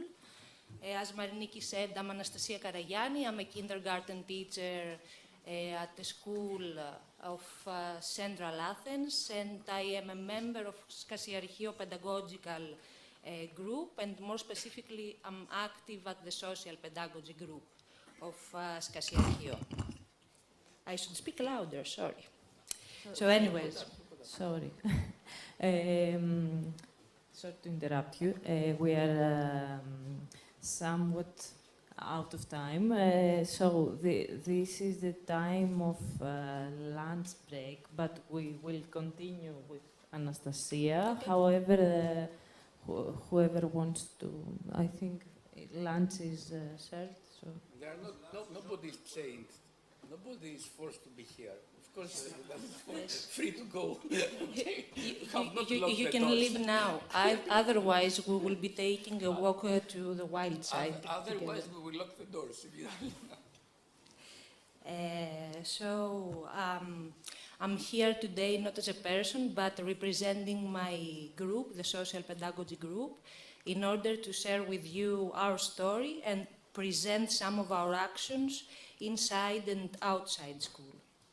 So, our Social Pedagogy Group, as I mentioned before, is part of the Skasiarchio Pedagogical Group. Skasiarchio in general brings together people, moving on with this, brings together people from diverse fields such as education, health, culture, arts, but is mainly composed of teachers working on all levels of education. Skasiarchio was created in 2014 during a period that structural inequalities and injustices related to the economic crisis that Christos and Marinikio mentioned before became even more evident inside the Greek schools and the wider society. At that point, Skasiarchio teachers, inspired by Freinet collaborative pedagogy, decided to take immediate action to fight against these inequalities inside their schools. Ever since, they continue coming together to discuss, exchange views, share ideas, and make suggestions on how to cultivate a school culture where democracy could be promoted through everyday practice. For Skasiarchio's teachers, democracy is materialized through Freinet-inspired techniques which are adapted to the Greek context, such as the class assemblies, study visits around the neighborhoods, school press, inter-school correspondence, free texts, little books, radio broadcasting, and cinema. Skasiarchio teachers have been questing to establish schools of the community. The political stake at the core of this endeavor is deschooling, and deschooling not in a sense of, not in a neoliberal sense, but as a quest to transcend the walls of the school, in order to create links with the students' communities and their actual lives. The main goal is to ensure that our students are given space to talk about things that matter to them by exploring the history of their neighborhoods and their cities, and by sharing their visions for the present and the futures of their communities. So, in 2020, though, the pandemic-induced restrictive policies dictated that all schools should shift online. We were all obliged back then to stay apart from each other. That's when we started wondering, how can our school communities stay together when we are forced to keep distances? How can we actually achieve democracy in our schools when our lives are constantly supervised? How can collaboration and inclusion be achieved in isolation? And last but not least, how could we even imagine that emerging inequalities during the pandemic would be reversed, while many of our students and their families now had even more limited access to basic resources? But that wasn't all. The new neoliberal, neoconservative political agendas further impacted our local communities and our students' lives.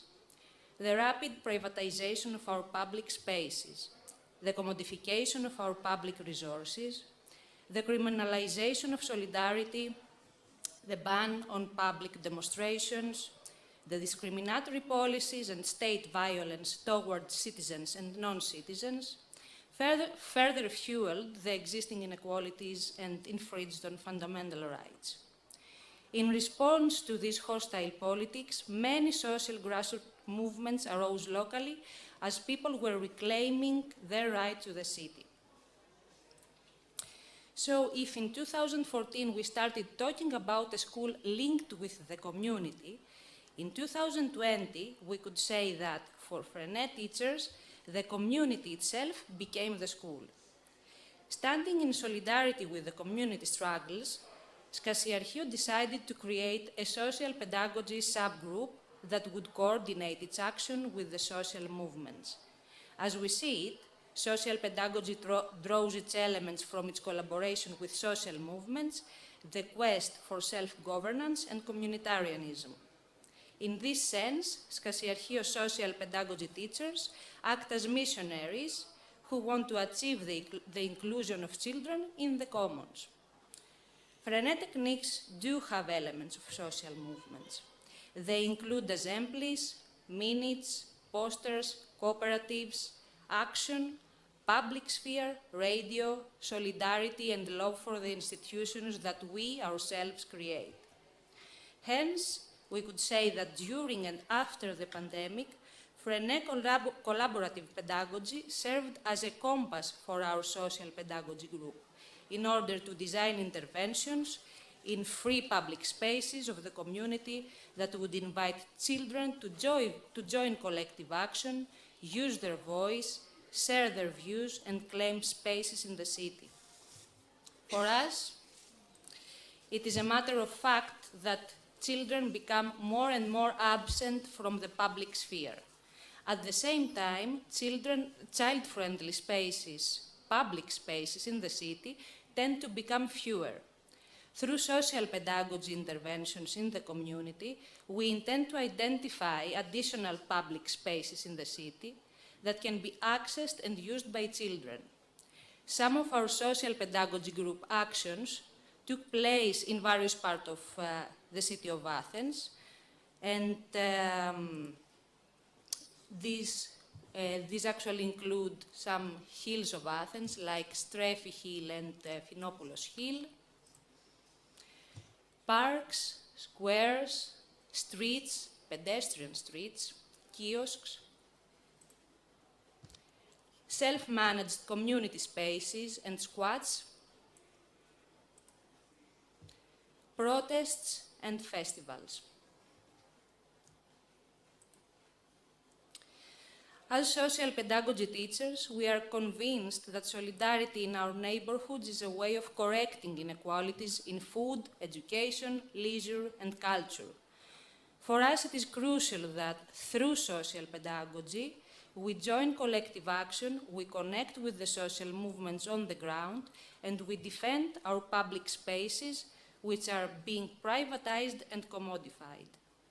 Attempting to draw some first conclusions based on our 3-year experience so far, we could say that we believe that social pedagogy stands as a critique to the mainstream traditional hierarchical school system, as an alternative, let's say, educational approach.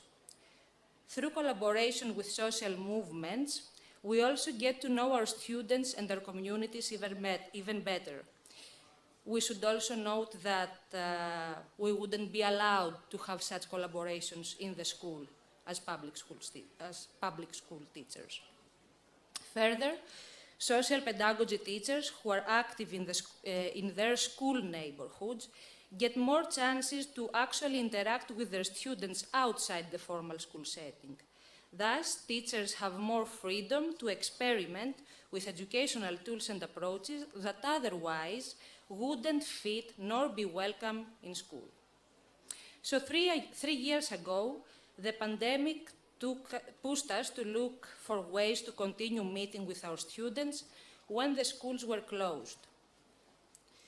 But after these 3 years, we can confirm that meeting our students outside the school walls and hours in social pedagogy contexts allowed us to build stronger relationships, not only with them, but also with their families and their communities, our communities. Last but not least, I would like to also invite you to search for us or come to visit us in Athens, wherever you may have time or you want to find out more about us. Our social pedagogy group has weekly meetings at the spot of People's Assembly of Gizi every Tuesday, where we design, discuss, share, reflect on our actions and dream, have visions about how our neighborhoods want to be. As I said, our meetings are open to the public for people who would like to meet us and join our activities. And you can also reach out to us via email to look for our activities online on our webpage. So, thank you for your attention. Thank you, Anastasia. I think. Is there any question? Or comment? No? So, there is a question.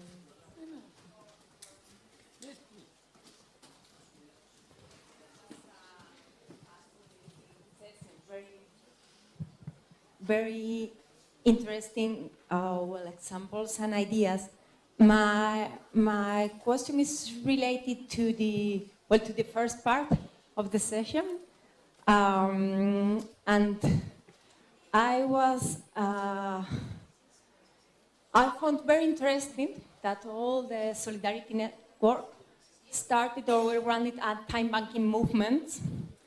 From my knowledge, in Great Britain, Spain, and Italy, time banking movements are very feminized spaces. So I was wondering whether that's also the case in Greece. At the meantime, I was also interested in knowing more about the gender issues in the Solidarity schools. On the one hand, when you were talking about the families and the parents, I was wondering if it was mostly mothers who were involved, as it happens, for example, in school parents associations, no?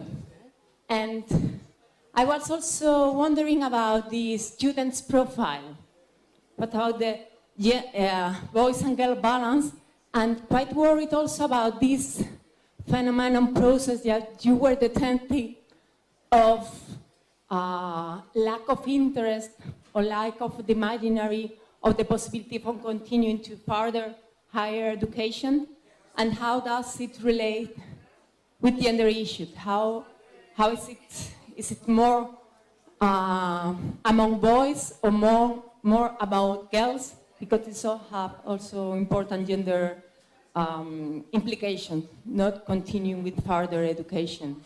And that was it. Thank you.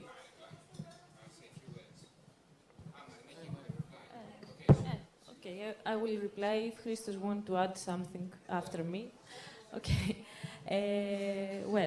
At first, time bank networks. Yes, I think that time bank networks are an aspect of feminizing politics. So, in Greece, also the presence of non-male persons are more distinct than other aspects of political life in Greece.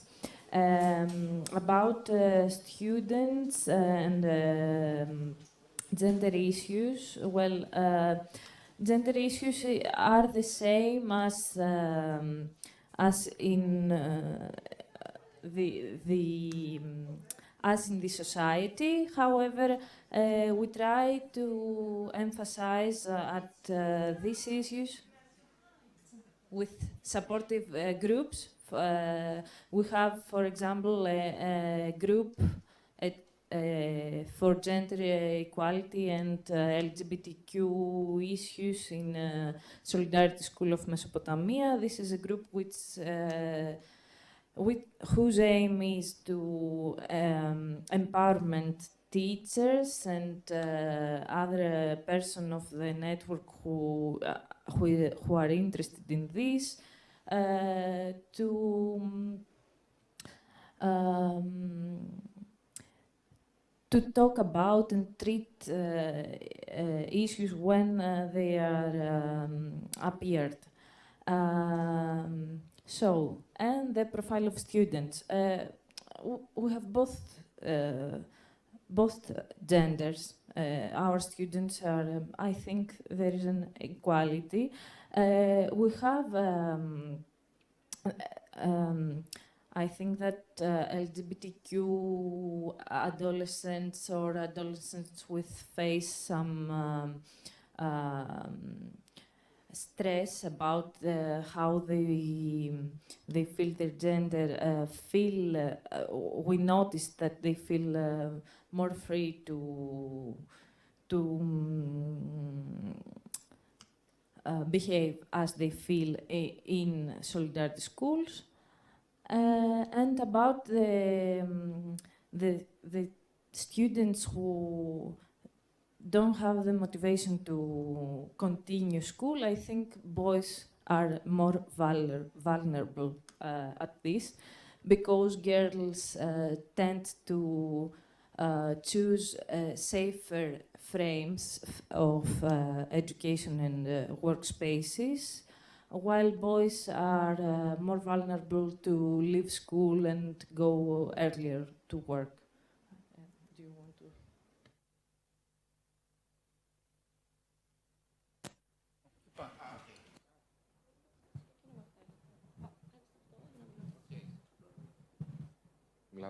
Okay, I would like to add something because Alexandros said before that the program of Solidarity School is actually adjusted to the one of public school. But the truth is, additionally to what Alexandros said, that there are many adult classes as well.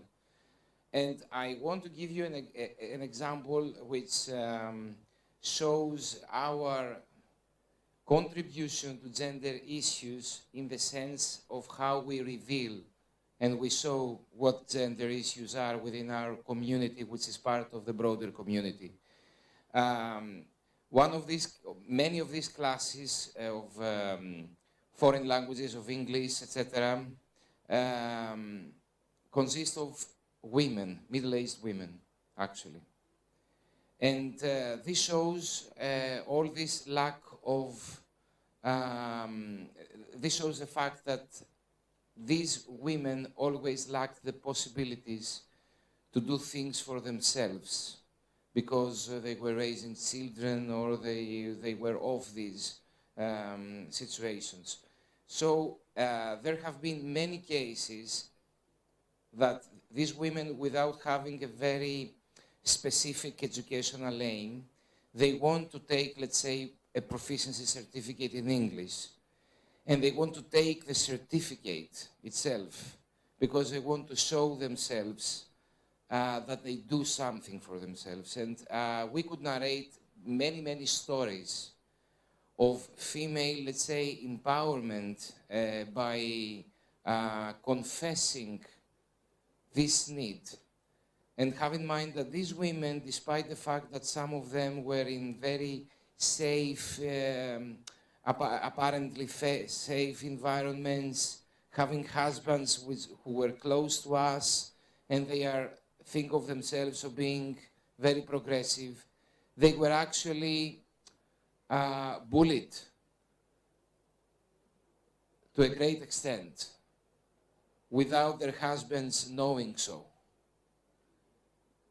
And during and after these classes, these females were very, very empowered in the sense that they had confessed in a very vital way what they wanted to do. This is an example that I wanted to provide you because I think that anything we're trying to do having to do with additional groups, etc., is very helpful. But this is an example that I think that shows that the process itself is very liberating, because these females understood that our environment is safer for some reason. This is what I want to tell you. So, thank you. Sorry for the time consuming. Okay. Okay.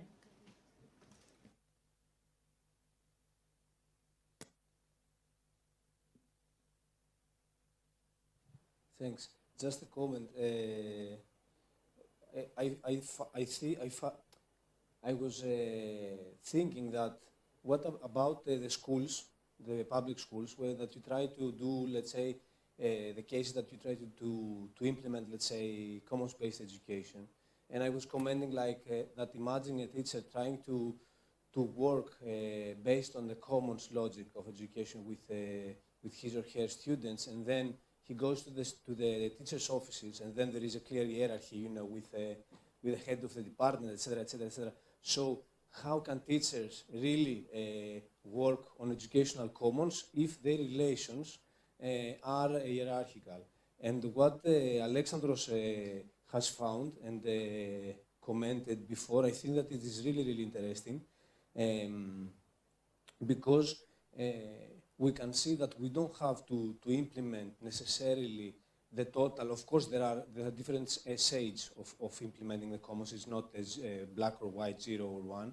But again, even having a structure that it is based on horizontality, that creates different, and then you have a proper curriculum from the high school that it is hard and tough to teach and to go into this process, and you have the exams in your mind. But even having this setup, how much it differentiates, even not having proper, you know, that the students design their own learning path, blah, blah, blah, but even having this setup from around, it creates different potentialities. And it's like solidarity-based or commons-based ambience, that we create an ambience that can be seen also as an infrastructure, you know, that we can create a solidarity and commons-based ambience that creates all these different actions within.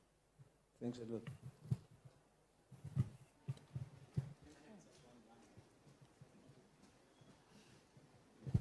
I'll just, Alekos kind of popped my thought, because I'm also kind of, I have my older child now starting getting into school. So I become a parent. And I'm thinking, what is my role as a parent in a rigid public education system that does not allow space for parents, you know, to be part of the broader community, but only to ask teachers to do their job well, and my kid to get the good grades, etc. Yeah, and in Greece, it is interesting to see in the public school system that we have, each school has got the association of parents. And there are many cases that the association of parents of this particular school, they hold many activities after school hours, including educational sharing knowledge between themselves or sports activities, etc., for schools and for parents and open to the community in some cases, that they can create, you know, a coalition with, this is also, it is held in the school space, okay? And and also with the agreement of the teachers, of the local teachers association, or the head of the school. So there, I think always you can find a space that we can provide some other examples of widening education, and at the same time changing or proposing other kind of practices of common education by outside. So I think, if I was a teacher, I would be really in a difficult position to do properly my job, feeling under pressure, you know, and also having to give answers, you know, to the wider thing of how we can transform the school, blah, blah, blah, blah, and things like that, knowing that it's not a student, the teacher is a kind of trade union movement that has got in the agenda. This, I think this is another aspect that Solidarity Schools want to open this discussion, yeah? But if they have alliances also from outside, maybe we can make, you know, the job of the teachers maybe easier than just asking them to do all the job for us.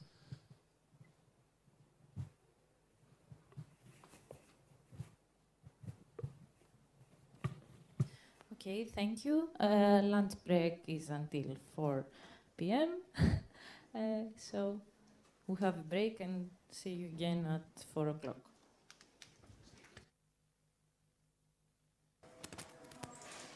Hello, everyone. Oh, sorry, I need to get used to the microphone first. So welcome back. I hope you enjoyed lunch. You have a good coffee, a strong coffee with you. And so we're going to start with the first panel of the late afternoon session, which is on the theme of art, creativity, and the educational commons. and it's us two, me and Elena, we're gonna start. Elena and myself, Elena, we're the two researchers from Greece, and we have been working on the case studies of Momus, so the 4 museum case studies in Greece. And today, and together with Niki Nikonanou and Panos Kanelopoulos, who are sitting over there, we form the research reference group for the Momus case studies. And today we would like to share with you some of our analytical insights as to how time played out in the context of our case studies, and in particular the applications of the educational commons in museums.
Well, most parts of the world are governed by the clock.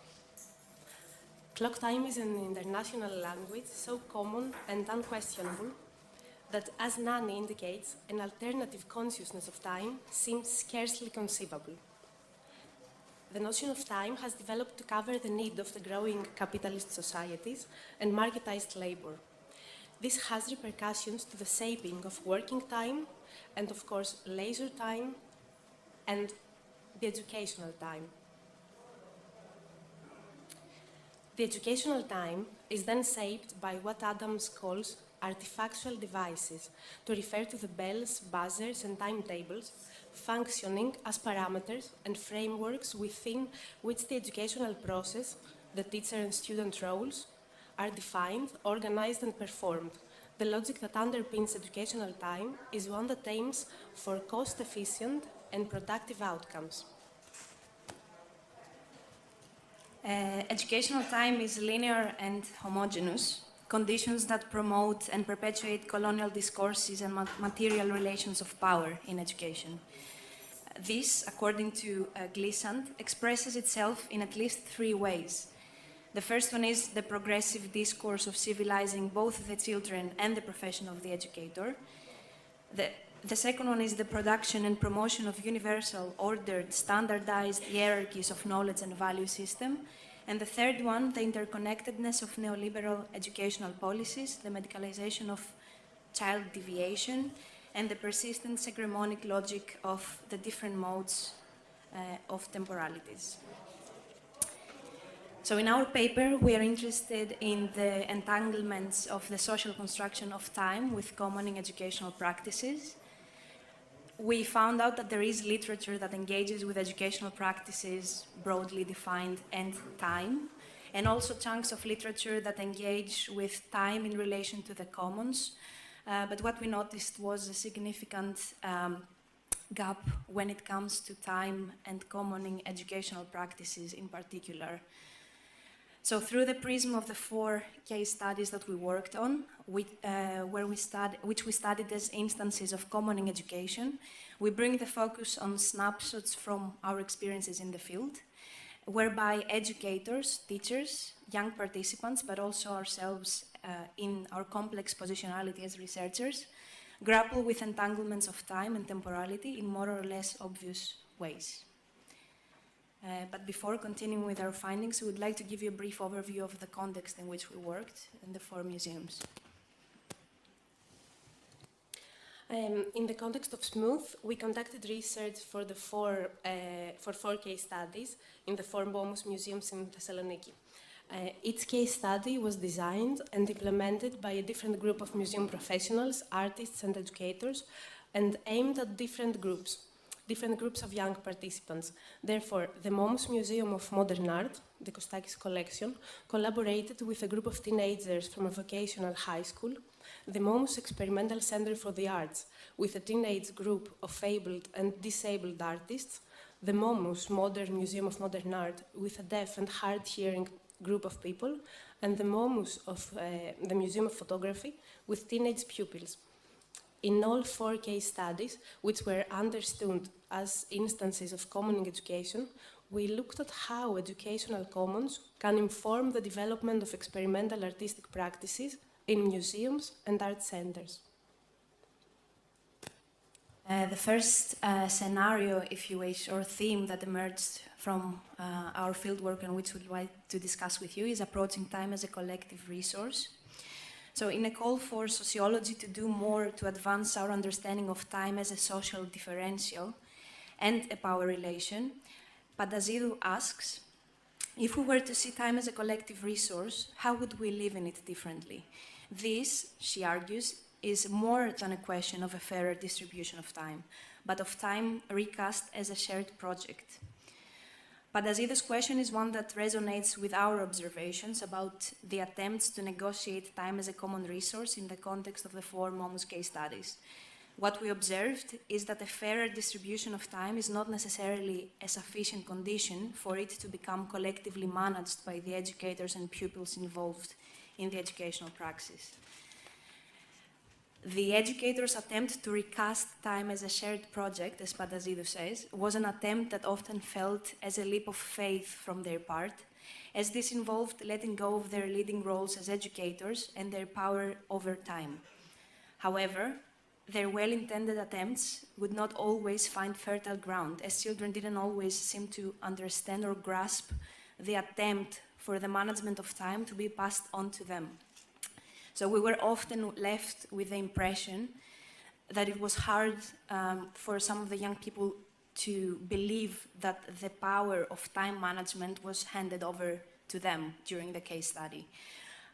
One way to explain this is that in the absence of experiences in institutional environments where children are entrusted with managing their own time, this responsibility becomes somehow invisible to them and feels as if it doesn't register with them always when we try to implement something.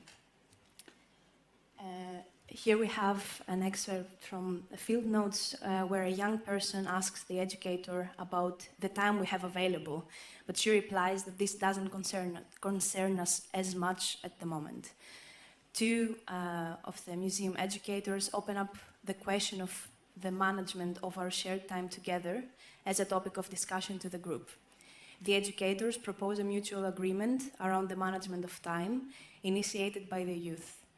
The goal for our future sessions is set to the youth making decisions about when we take breaks and how long these will last, as well as the transition from one activity to the next one.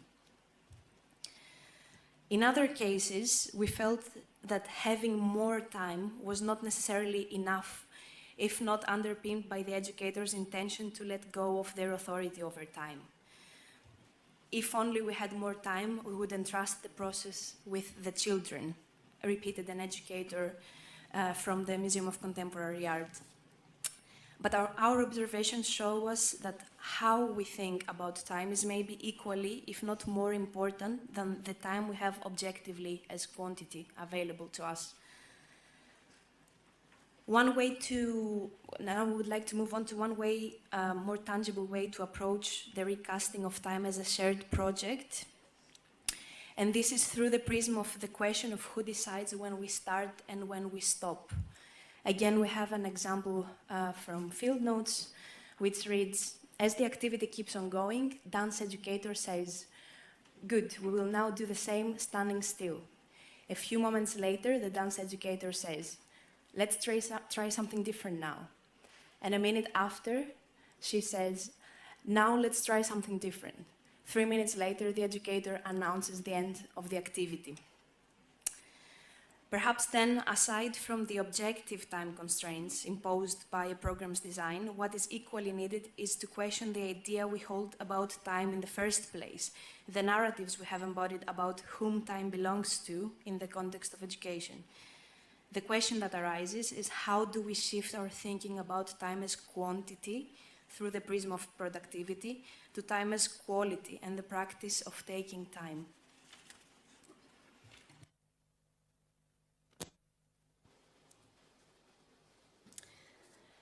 Taking time as a practice of refusal. Well, this notion of creating time is something that caught our attention as we were going through our ethnographic data. There were those instances where, for example, the educators created the feeling of stretching time in an otherwise constrained schedule. We felt these instances as resistances, or in Honig's terms, as refusals, whereby the objective limitations of time shortages imposed by external conditions were put aside, even so momentarily. They mattered less, and the process of the here and now, the relational, absorbed us in its unpredictability and serendipity. We understood these instances whereby the educators created time as practices of refusal. Another expression of this refusal can be found in the phenomenon of idle time, the time of seemingly doing nothing, feeling bored, feeling lost. During an open improvisation, the group moves in a slow and sensuous rhythm. They dedicate time to explore and experience the exhibits. Observing them from afar, one could say that they are moving in a state between wakefulness and sleep, reality and dream. This reverie state is slow and gentle. Nobody feels the need to be performative. This is an expert from the field notes, from the MOMS experimental.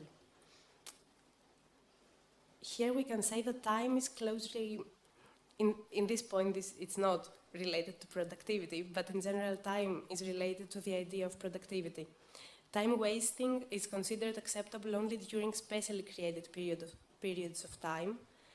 And this idea of time wasting lies in the core of the refusals we observed during our research, the notion of doing nothing productive while prioritizing the process over the product. As Reiber puts it, time wasting represents a temporal opening for a collective emancipatory politics from the purported naturalness and normativity of productivism, a break of unproductive time in the horizontal time of productivism, which on the other hand is the norm in Western societies regarding education, work and everyday life. As every refusal, however, this practice has an affective dimension which we observed is experienced differently through the prism of different educational roles. The youth would often experience idle time as boredom, as time of not being able to coordinate and make decisions. At the same time, the educators would experience idle time more often as a discomfort when they didn't fill the shoes of their expected roles.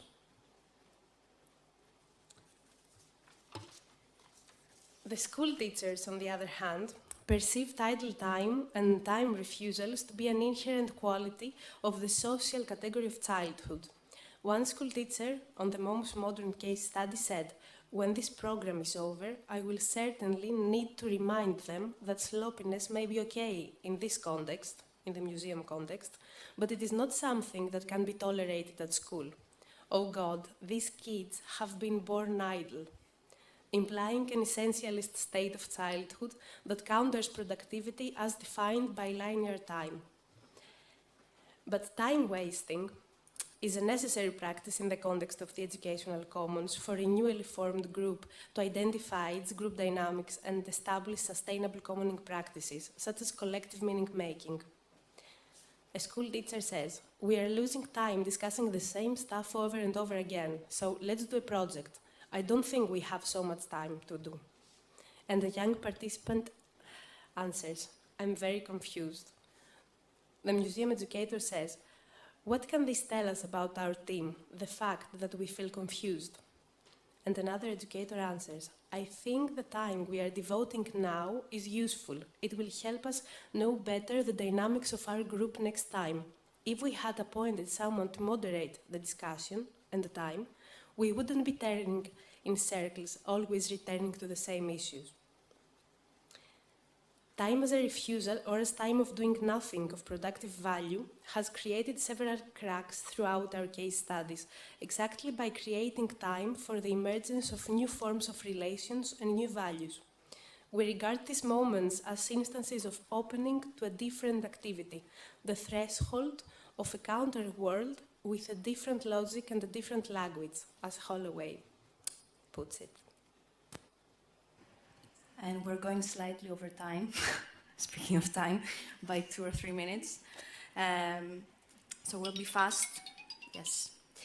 So to conclude, what we're interested in is the educational possibilities that are tiered open when we approach time as a collective resource, one that is not linear and which is liberated from the logics of productivism. As researchers and practitioners, we've been in conversations where we've been asked whether the educational commons can actually be real, a tangible possibility that we can see have practical applications in educational contexts in Greece today. We like to think of the answer to this question through John Holloway's notion of cracks, creating cracks, fractures and fissures that forge spaces of rebellion and disrupt the current order. So, to conclude, our fieldwork pointed us to different scenarios whereby the order of the educational time can be disrupted, opening up cracks towards otherwise educational imaginaries. The first one is by approaching time as a collective resource that includes the practices, the tools, the methods, but also the mindsets through which the managing of educational time is no longer monopolized by the expert educator, but is collectively managed and shaped by students and educators alike. We observed that in the making of collective decisions about break time, the start and the end of an activity, and whom time belongs to in the educational context, the question then arising from this scenario is how do we shift our thinking from the quantity of time to the quality of time, and how do we recast it as a shared project? And the second scenario we discussed was this about refusal through the practice of taking time.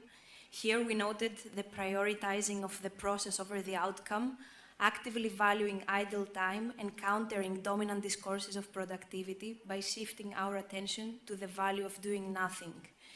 Here it is also important to further explore the affective dimensions of this practice of refusal, as we observed them through feelings of discomfort, boredom, fatigue, but also essentialist views of childhood and youth, such as that children are born idle. So these two scenarios constitute, in our opinion, a first step towards imagining alternative epistemologies, axiologies, and ontologies of time, as well as a revolutionary act, not only because it undermines the idea of productivity and linear time, but also because it could possibly contribute to the decolonization of educational practices, policies, research, and organization. Thank you very much.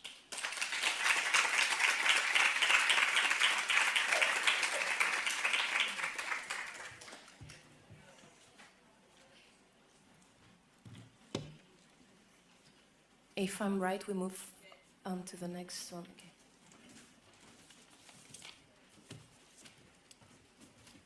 Do you have a timer? I think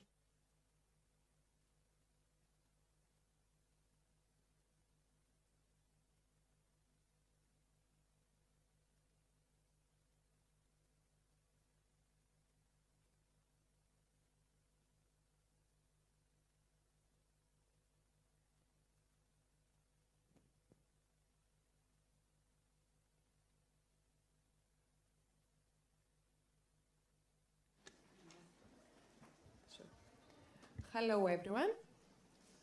Sorry for that. Before we begin, we would like to thank you to thank the committee for accepting our abstract so we can participate in the conference and be here with you. We are really delighted. I am Marilena Georgadou, and next to me is Fotini Dimopoulou. We are both primary education teachers in Chania and also members of the pedagogical team of Skasserchi, which is located in Anthes, and you have heard a lot in the previous session. We have prepared a presentation about one of Célestin Freinet technique that it is called free text. It is about an opportunity made and offered to open school to community through free expression.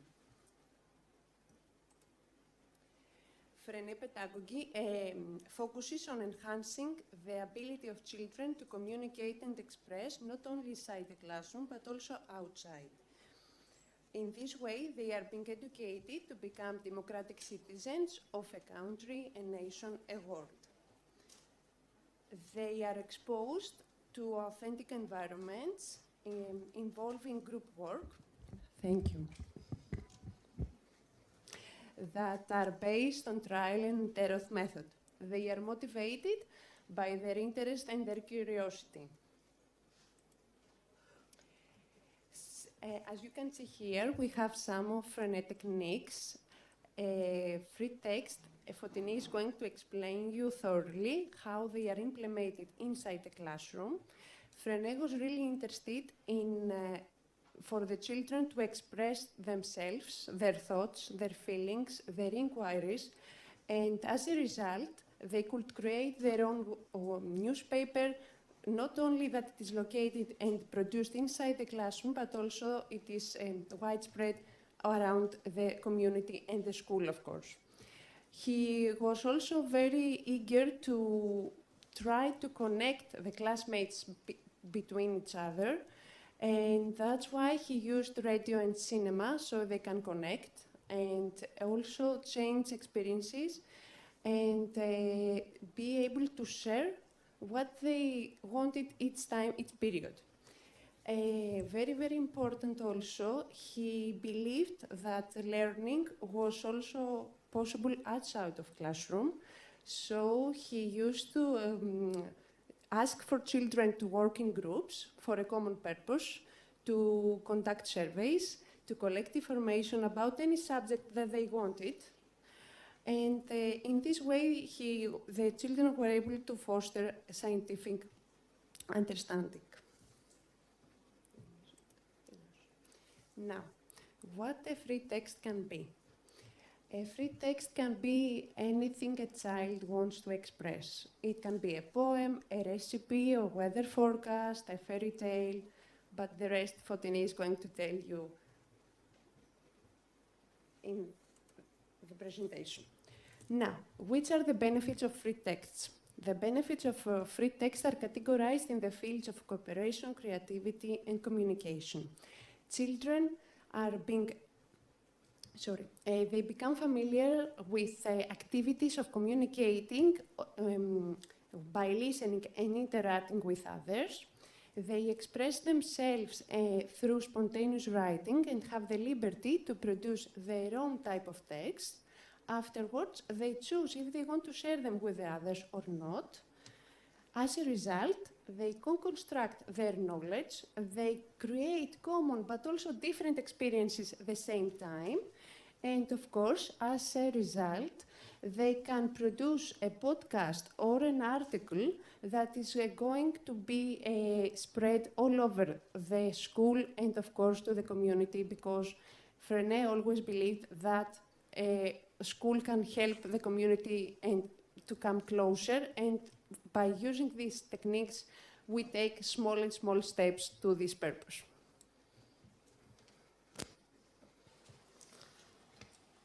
Thank you, Marilena. Now we are going to watch an excerpt from the school movie What Does School Mean? That my students and I filmed last year. This movie is about the techniques of pedagogy Freinet and the way we have been working at school for the last 3 years.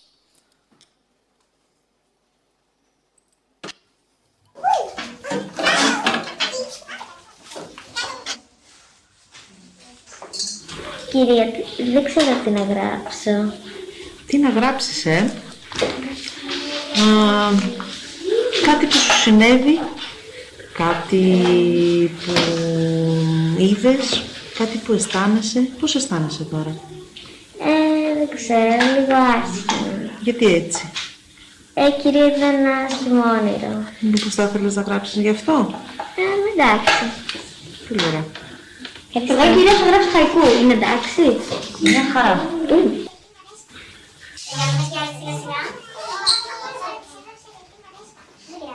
Πόσα παιδιά θέλουν να διαβάσουν το κείμενό τους? 8. Μια φορά και 2 καιρούς υπήρχε ένα αγοράκι, το οποίο είχε πολλές απορίες στη ζωή του. Όπως τι θα πει αγάπη, ευτυχία, τέτοιες ερωτήσεις που πρέπει ο άνθρωπος να ξέρει από μικρό παιδί. Μια μέρα όμως έκανε μια περίεργη ερώτηση στη δασκάλα του. Της είπε, τι θα πει σχολείο? Η κυρία Αγάπη έμεινε με το στόμα ανοιχτό, βασικά ορθάνυχτο. Όταν δεν ήξερε τι να απαντήσει, αλλά ο μικρός περίμενε με ανυπομονησία. Μια στιγμή η κυρία ψέλισε κάτι, αλλά ο μικρός δεν άκουσε. Επιτέλους η κυρία πήρε μια ανάσα, κάθισε δίπλα από τον Γιάννη, το μικρό αγοράκι, και του είπε: σχολείο θα πει μαθαίνω, αποθηκεύω και πειραματίζω. Σχολείο θα πει μεγαλώνω και εκφράζω τα αισθήματά μου. Τέλος, μικρέ μου, θέλω να σου πω ότι πρέπει να είσαι ο εαυτός, ό,τι και να λένε οι άλλοι. Ο μικρός κατάλαβε αμέσως τι του είπε η κυρία του. Την ευχαρίστησε και πήγε έξω να παίξει με τους φίλους του. Τέλος. Σχόλια και ερωτήσεις? Αγγελική? Πολύ ωραίο το κείμενό σου και για μένα αυτό θα πει σχολείο. Ένα χειροκρότημα. Ωραία. Αφού διαβάσαμε όλα τα κείμενα, να θυμηθούμε λίγο ποια ακούσαμε. Τα χαϊκού με το ηλιοβασίλεμα, τι θα πει σχολείο, το βράδυ και η τρομακτική ιστορία, η έρευνα για τους λεμούριους, οι πλανήτες, η αγαπημένη μου γεύση παγωτό, το ψάρεμα και η επίσκεψη στο μουσείο. Ωραία, να ψηφίσουμε. Ναι. Ωραία. Πάμε για τα χαϊκού και το ηλιοβασίλεμα. 1, 2, 3, 4, 5, 6. Τι θα πει σχολείο? 1, 2, 3, 6, 7, 8, 9, 11. Και η επίσκεψη στο μουσείο. 5. Πολύ ωραία. Οπότε βγαίνει το κείμενο τι θα πει σχολείο, το οποίο θα το διορθώσουμε την επόμενη εβδομάδα, γραμματική, ορθογραφία και θα το εκλουτίσουμε. Όποιο κείμενο θέλει να μπει στην εφημερίδα, μπορείτε να το σημειώσετε για να τα συγκεντρώσουμε. Εντάξει? Hope you can see the subtitles. Before I begin, before we go to the procedure, I want to tell you that the free text you hear is a real free text that this girl wrote, and our movie based on it. Okay, let's go through the procedure. First of all, we introduce the free text technique in the classroom. We brainstorm what a free text is. According to the pupils, it could be a dream, a poem, an interesting fact, a piece of news, something that has no boundaries, something to express ourselves, and much more. In order to introduce them to the concept of text enrichment and participative learning, I used to draw a simple flower with a red marker. Then I asked the students to choose a marker of a different color and add whatever they want to my drawing. As you can see, a simple drawing can be transformed into a richer one with the cooperation of many people. After this introductory stimulus, we move on to the first step of the process, where the students write their free text in their notebooks. It takes from 20 to 40 minutes to complete the writing process, depending on the student's age. They have the option to draw a picture for their text, and finally, it is necessary to go back to the text and make their own first corrections as soon as the writing process is completed. In the second step, the roles are undertaken by the students themselves. There is a person responsible for giving the floor to whoever wants to speak, and a person in charge of the board. The former gives the floor to everyone who wants to read their text aloud in turn. And during the reading process, the latter draws something representing the text. After its narration, students are given the opportunity to ask questions and make comments. If no comments are made on a text, the teacher tries to draw attention to something specific in it. In the third step, we recall the text that have been read through the board drawings. In this step, we all have the opportunity to vote for the text we liked. The teacher always tries to have an extra vote in order to avoid the text not getting a vote. At this point, it is very important to remind children that we are not voting for our friends, but for our favorite text. The most voted text is the one that we will correct all together in the fourth step. In this process, we look more closely for spelling, grammatical or syntactical errors. We work on text structure and how it could be improved or enriched. Then, this text is posted on the class or school wall newspaper. In addition, students have the option of turning their text into articles for the school newspaper or creating podcasts for on the school radio. They also walk around their neighborhood to distribute their newspaper and broadcast on a larger scale on the radio. They can share their news through correspondence with other schools.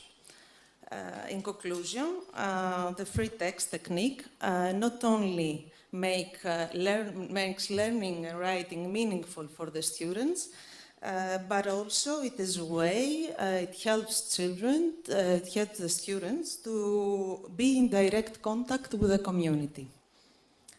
Thank you for your attention.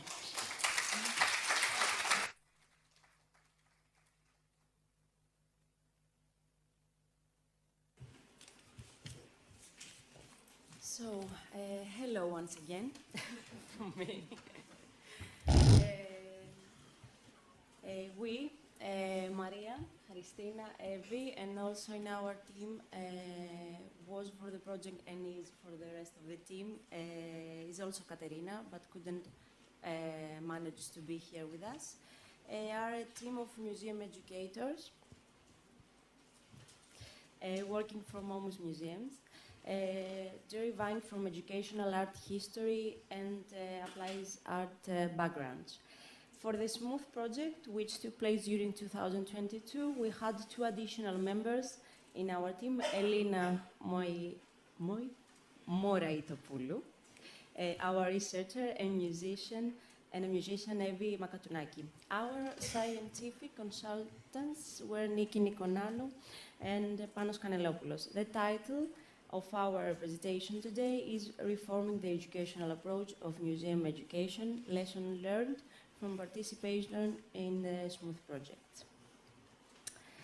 In this presentation, we will shortly introduce you the Smooth Momus modern case study in and out of sync, creating dialogues between Russian avant-garde and young people music-based experimentation, and we will analyze the ways in which our work practices were generally influenced by the Smooth experience. During 10 3-hour-long Friday meetings, over the course of 3 months, 25 students from the first, Stavroupoli EPAL, a vocational high school of Western Thessaloniki, Greece, were visiting the museum, occupying almost all its spaces. Vocational school, especially in the Western Thessaloniki, are usually degraded schools. On the top of that, right before we started the meeting, some violent events took place in this school. A small group of far-right students, supporters of the Golden Dawn, came to conflict with some Antifa and libertarian university students who were protesting outside the school. The extreme right students attacked the other group with blocks of wood. The school was occupied and the story was in the news for some days. Inevitably, these events strengthened our research goal and especially the part connecting commons and their values. So, it all started off with a question: how could we initially a creative dialogue between a creative dialogue between young people, modern art and music, sound experimentation, building on the values of educational commons such as collaboration, equitable participation, care, autonomy, responsibility, sharing and empathy. To put it differently, we should have rather also consider how we unlearn a role, how we challenge authority, how confute mastery, and how we give recognition to the rights of the child. The general idea was to give the student the opportunity to decide on their own how to spend their time during the meetings and ideally to create an artwork. After 1 year, 2022-2023, of many programs, activities, intervention and workshops, in the 11-month-long exhibition, Organic Art, the Avant-Garde in Petrograd, realized that some of our decision-makings regarding these programs was influenced and determined by our previous Smooth project experience. And here are some examples. During the Smooth project, high school students were invited to become co-creators, designers, and artists. They decided the structure of their action in the museum, but also created a collective artwork which was exhibited. Consequently, as we questioned our authority, we decided to test our future progress by inviting Mikrodendro, a preschool libertarian school, and ask them to calibrate our program's activities. Children, parents, and educators were invited to use their own experiences and expertise to shape the program, which was under construction for the rest of the schools to follow. The best was to empower children in stepping back and allow them to freely express themselves and to understand their ability to self-regulate and be creative. During the design phase of the meeting, we encountered multiple instances where we reached a dead end. That is because we were trying to design the way we used to. For instance, we came up with a specific structure, steps, goal, etc. However, at this time, we wanted the participant to be active co-creators of the structure. We had to be patient and allow them to come and interfere. We had to remind ourselves to take a step back and give space. The only certainty we had at the beginning of our involvement in the Smooth project was that we would work in a 5-person team, in which everyone, museum educators, artists, and researcher, had an equal role and presence. Until then, our casual modus operandi was one museum educator per group of students in everyday programs. The Smooth experience taught us that having 2 or 3 museum educators per group, the leading power of an adult educator could be eliminated and more casual atmosphere between adults and children could be easier created. Thus, our role could be identified more as a facilitator and less as an authority figure. The way we move is a strong indicator of the role of the museum educator as an authority figure versus a facilitator. For example, the usual formation is sitting across the group like a teacher in the classroom. During Smooth visits, we would position ourselves within the circle. After our experience with Smooth Project, we have adopted this practice and have been freely positioning in circular gatherings. We observed, for instance, that we now tend to sit more among the visitor groups in positions at the same level, avoiding distinctive spots. Trusting the participation procedures led to a better understanding of the changing needs of each group and the necessity of being flexible. Having designed a specific activity doesn't mean you have to keep repeating it if it is not engaging. So, what students taught us during the Smooth Project? At the beginning of each meeting, students would act as if they were in recess. They were speaking loud, were on their phones, laughing or playing without paying attention to what we had to say or do. It was clear that this would go on for hours if we didn't step in. This made us feel uncomfortable because we didn't want to play the role of a teacher who would restore order. It was a struggle for us as museum educators not to bring the attention to some group focus or to suggest silence or to use artworks as a hook to draw attention. This chaos was a crisis for the team, but we were patient and supportive to each other. Eventually, one of the students said that she was bored and that she would like to see the artworks because she thinks that this is a museum, so there must be artworks. That was the first step of many to follow and an opportunity to talk about the way we can actually be active and creative in the museum. Also, this was an initiative coming from the students and not from the adults. This experience helped us to be less afraid of chaos moments in our everyday work practices and school visits. We tried to incorporate this experience this year. Regulating our need for control unlocks the process of participation and inclusivity. Gradually, we are able to allow more of this fuzz to exist. However, it is always relative to the total amount of time we have available with each group. Time is the most important aspect when it comes to letting the usual chaos of group dynamics to freely unfold. With the Smooth program, we had 30 available hours, so we could afford more of that supposedly lost time. With school visits, which last for almost 2 hours, we try to allow some of these moments, however scarce. The Smooth case gave us a loud no to the guided tour procedure. Instead of that, students participating in the Smooth project chose free wandering around the exhibition and doing some drawing and coping exercises. This experience led us to design for our secondary school educational programs a viewing guide containing some suggested questions for the artworks.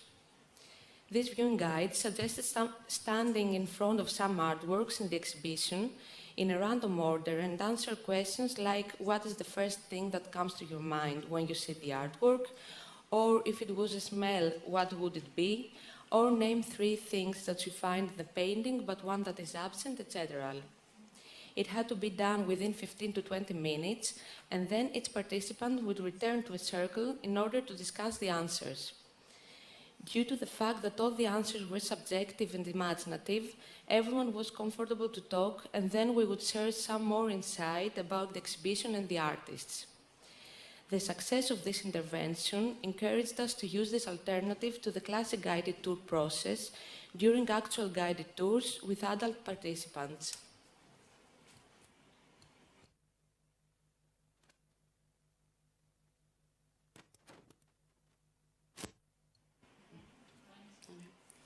Two examples of pedagogical documentation. First, almost in the middle of our Smooth project meetings, we observed an ambivalent feeling regarding the continuity of our activities and the progress of the project. In order to address that issue and to boost our appetite for some more creative processes and games, we created a short video with sound depicting some of the funniest and most intense moments of our previous activities. At the end of the video, we posed the question, so what is next? The reaction to the video by the students was mostly surprise as to how many things we have already accomplished. Children also laughed and enjoyed collectively watching these recent memories. The video really boosted our energy and fired new discussions and ideas about the work about to happen. The second example. 4 meetings before the final one, students had already made some artworks, but they were mostly unfinished or at different stages of completion. This differentiation was blocking the collective vision about our artwork. We then decided to offer something to the group.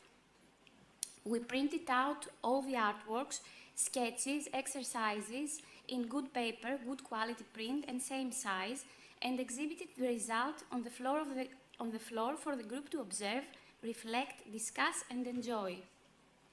This triggered a new perspective of what we can do artistically as a group, thus boosted the desire to build something, to continue our trials, to interact with the prints. Consequently, during this year's programs, we dedicated as much time as possible at the end of each session to observe, reflect and discuss about the creative result of a group visit. During that time, we are silent to let the students regulate their discussion and comments on their own, and then we keep the conversation going on with some additional questions or invites for new comments. We were happy to discover that the more time you give, the most explosive their storytelling will become. When children talk about their artistic choices or analyze their creations by their peers, they become empowered, they reinvent the way they use language, and creativity is nourished. One of the questions we are invited to explore during pedagogical documentation is how collective and individual initiatives influence each other. We found this question very useful and relative during both the Smooth project and everyday school visits. For instance, Smooth students stated that learning the way their peers like to work during sketching and drawing was extremely valuable to them, contrasting the classroom procedures. Similarly, in a regular school visit, junior high students requested that they would like to see the other artworks created during this same program by other students. As a result, being faithful to active listening, we created 2 large magnetic walls where we invited all the students to exhibit their art, informing all of the visiting schools about this exhibition space. About 1,000 students displayed their artworks, which were musical transcriptions for everyone to enjoy and becoming part of this work in progress. Finally, we would like to briefly talk about the role of the space needed in such educational interventions. In our case, it was a black room, which was usually used as a room for projection in the museum, and almost any other available space, like the museum backyard, our offices, exhibition spaces. The black room was allowed to us for the project by the museum management. Since day one, we suggested that students could bring personal objects to decorate the space. This suggested freedom of personal intervention and decoration was not easily perceived by the students who were reluctant to bring something. However, after some meetings, the black room was transformed, taking many shapes and uses, like gathering spot, common room for recess, workshop, installation and exhibition space, open for all the other museum visitors to visit. By the end of the Smooth project, we asked the director to maintain this space for school groups' use as a waiting room.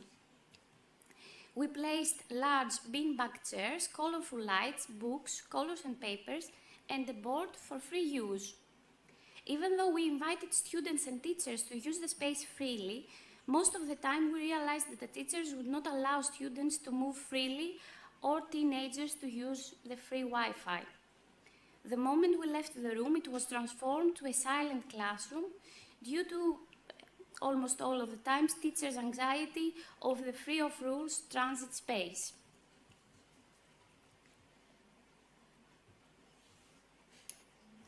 I'll never finish.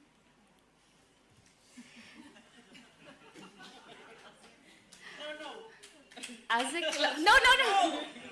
That's why I didn't change it.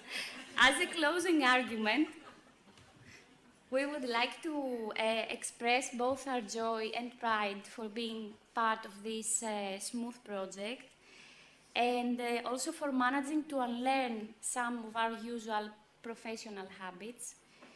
Nevertheless, we are mostly concerned about the fact that the existence and functioning of a museum nowadays mostly depends on numbers of visitors and income, and less on high-quality educational programs, and especially inspired by the latest educational approaches. Our wishful thinking is that the quality will outstand quantity when it comes to children and teenagers who attempt to build a relationship with museums and art. Thank you.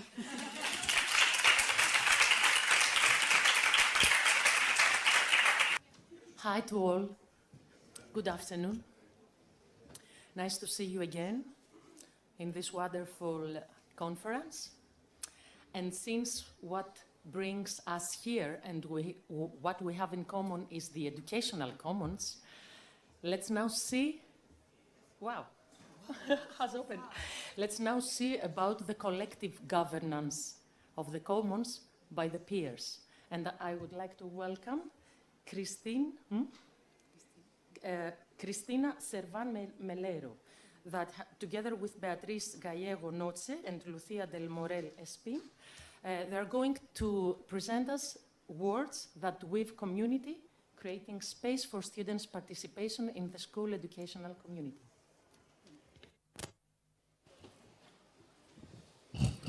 Thank you very much. Hello, everyone. I'm very happy to be here to share with you this experience called Words That Wake Community, creating spaces for students' participation in the school educational community. And the activity we are going to share was performed on the base of the core concept and methodologies from the SMOOTH project. This project intends to introduce, as you may know, the emergent paradigm of the common as an alternative value of an action system in education for children and young people. Our experience is a knowledge transfer activity from our work developed on Working Package 3 on the project that propose introducing educational commons and designing case studies by creating learning material, supporting training on the educational common values and practices, a pedagogy of listening, pedagogical documentation and project work, and designing case studies following the idea of educational commons. And through this activity, we address the importance of established spaces for listening and participation in formal education. It was specifically designed to provide children and teachers with an experience of participation related to community belonging, mechanisms for participation and sharing knowledge. The initiative seeks to focus on students enabling spaces to establish fair, supportive, and mutually respectful relationships. We consider that participation is much more than collecting proposals. It is paramount to use inclusive strategies beyond words and make students visible to negotiate, reach consensus, invest energy in the most beneficial suggestions, design actions, etc. We see the value of the proposals when they come from children, as they clearly reflect their needs. But in an adult-centered society such as ours, it is challenging for teachers to remain in this position of waiting and not intervening to allow the group of students to modulate their actions. However, we find that educational commons perspective can respond to these difficulties by making it possible to incorporate elements that encourage students' protagonism. This activity was carried out with a student from to 11 years old, from 3 to 11 years old, and 9 workshops were carried out, each lasting approximately 55 minutes. And the dynamic consisted of the following steps. First, presentation of the educators' researches to the students, a little talking about the research project on educational commons, and a brief explanation of the activity we will develop, inviting them to participate with the aim to research their own knowledge and thoughts. Second, we propose to take a few minutes to think about what they would like to ask the teacher or the headmistress, and we clarify that the request should be about something they would like to change in the school, in the class, in their relationships, or something that was needed for them. This request should be respectful and responsible for the well-being of others.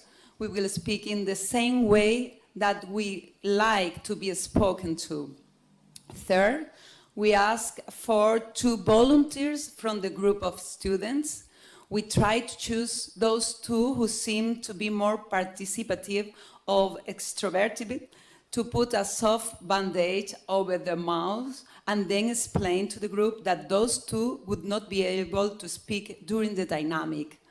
Afterwards, we will reflect with the group on how they have felt and what proposals we can consider to recover their right to expression. Fourth, once we start the dynamic, one of the researchers helps create the net, and the other notes a list of what is being said. The session is also audio recorded. Fifth, they create a circle, and holding the end of a skein of wool, they say what request they have thought and pass it to another classmate. Sixth, we ask them to observe the net woven by the group, connecting their proposals and revealing many layers of connection. And finally, we photograph it. Seventh, we reflect on how we all belong to the same community, where our words influence each other, and on the need to express ourselves, always with responsibility and respect. Ninth, we associate personal needs with human rights and with the experience of those who had been wearing the bandage and not had the opportunity to express their ideas. And finally, the research team compiles the demands and comments made in the classes and sends them to the head teacher and the teaching staff. About the results are mainly focused on aspects that describe the centrality of the community, both inside and outside the school, for children's well-being. All the groups have been very participative, motivated, and enthusiastic, showing interest in the dynamics. They have made valuable and respectful reflections. When we finished the task and asked them if they wanted to ask us something or say anything else, they came back to make new proposals. They wanted to continue making requests. We have also observed that some students show clearly their preference for the classmates when throwing the ball of wool. In some way, the degree of affinity with the person to whom it's thrown is reflected. This dynamic could even be used as a tool for drawing up sociograms. The introduction of the bandage over the mouth ended up consolidating itself as an interesting part to generate a reflection on the right to expression, and also to give an unusual experience to the students who tend to participate more, to adopt other roles, experimenting with new feelings and position inside of the group. The fact that those who cannot express themselves remain in the group generates a powerful symbolism. Despite being included, being kept in the circle, and also being able to receive and throw the bulk wood, there is an inequality in the possibility of participation, which has allowed us to reflect on human and children's rights. Our role as co-researchers was to accompany the groups, adjust the aid, support them, so that they could form their own spider's web, reformulate the request when there was a difficulty, untangle the wood to help them with the lunch, be a loudspeaker for those who spoke more quietly, wait for those who could not think of what to say, etc., always telling them, it's okay, we are here to help you, you are going to get it, encourage them to feel in a safe environment with security to express themselves. On the other hand, the teachers who accompanied us in the development of the dynamic were very interventionist, sometimes undervaluing the proposals made by the children. And about what we have learned from this experience, although some of the proposals may seem crazy, they do not fail to express the needs of the children. So the following was observed: need for respectful relationships, not to be shouted at, not to be ridiculed, to be listened to, need to connect what happens at school with their daily lives, family, games, animals, cinema, television, hobbies, sweets, chocolate, etc. Need to be with the group in context other than the classroom, excursions, joint presence at recess. Need to get out of the classroom, excursions, playtime. Need for recreation with more time for playtime, to be able to play, to be able to socialize, to do what they like, or other fun activities proposed by the school. Because of this need, punishing a child without recess would not be appropriate. And they need to be in a suitable environment in terms of temperature in all classrooms, water, games in the playroom, fountains, awnings to protect them from the sun, more vegetation, etc. Also to improve the bathrooms or the food in the dining room. These were all reflections made by them. And taking the proposals as needs as a reference, some changes can be gradually implemented in the center through collaboration between teachers, students, and families. As a process, this can be considered a fundamental step, maybe the first, but it's necessary to keep working with the adults to advance in fundamental changes and improvements in the well-being of the children. So, thank you.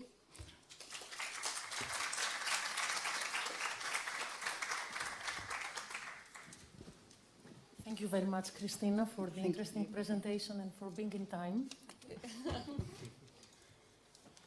Thank you very much, and we continue with the next presentation.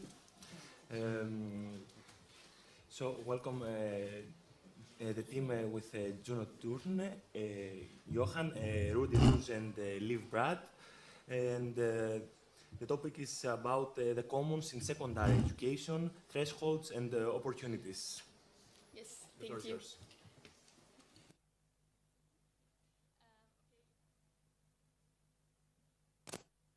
My name is Juno Tourné, and I'm a researcher at Ghent University at the Department of Social Work and Social Pedagogy, and I'm also part of the SMOOTH project. And today I will be telling you a little bit about my research, which is going to be about the thresholds and opportunities that there are for the commons in formal education today. Right, a quick overview of what I want to talk about today.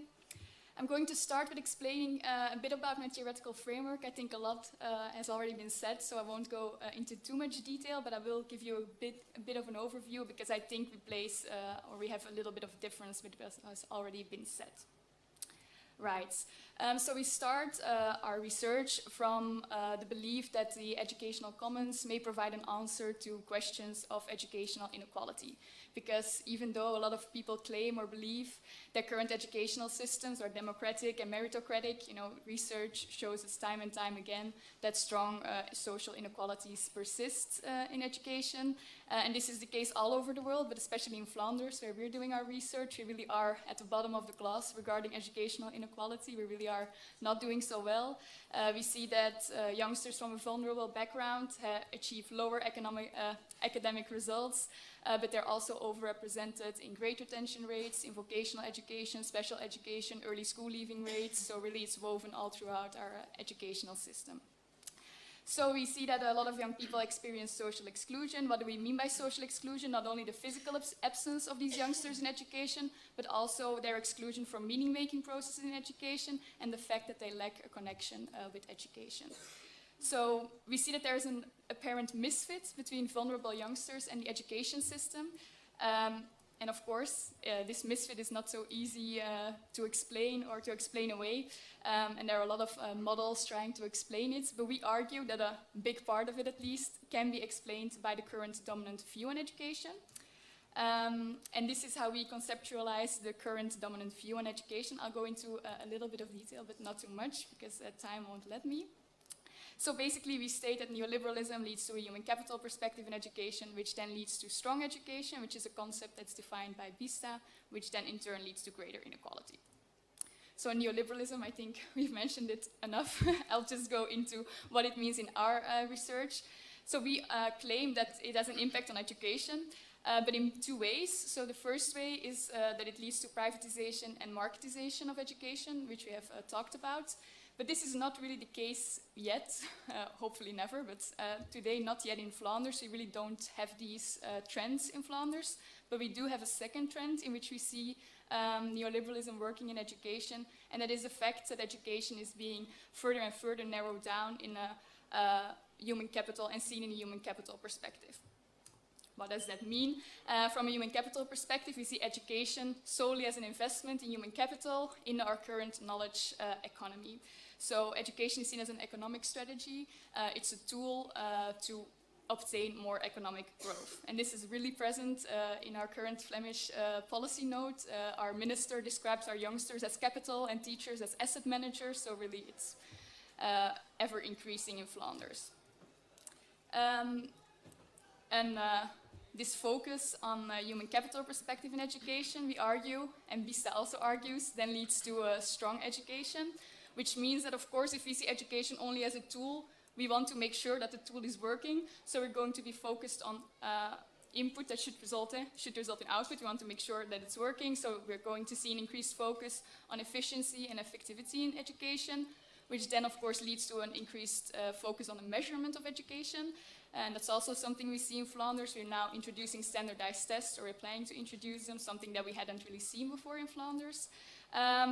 Of course, that puts an enormous pressure on schools because they're personally held responsible for these results. If schools are not delivering good results, they're seen as failing schools, which then results in schools becoming very predictable, secure, risk-free. They want to control the educational process more and more because every deviation from the norm is seen as something that can possibly hinder the academic achievement of the whole class.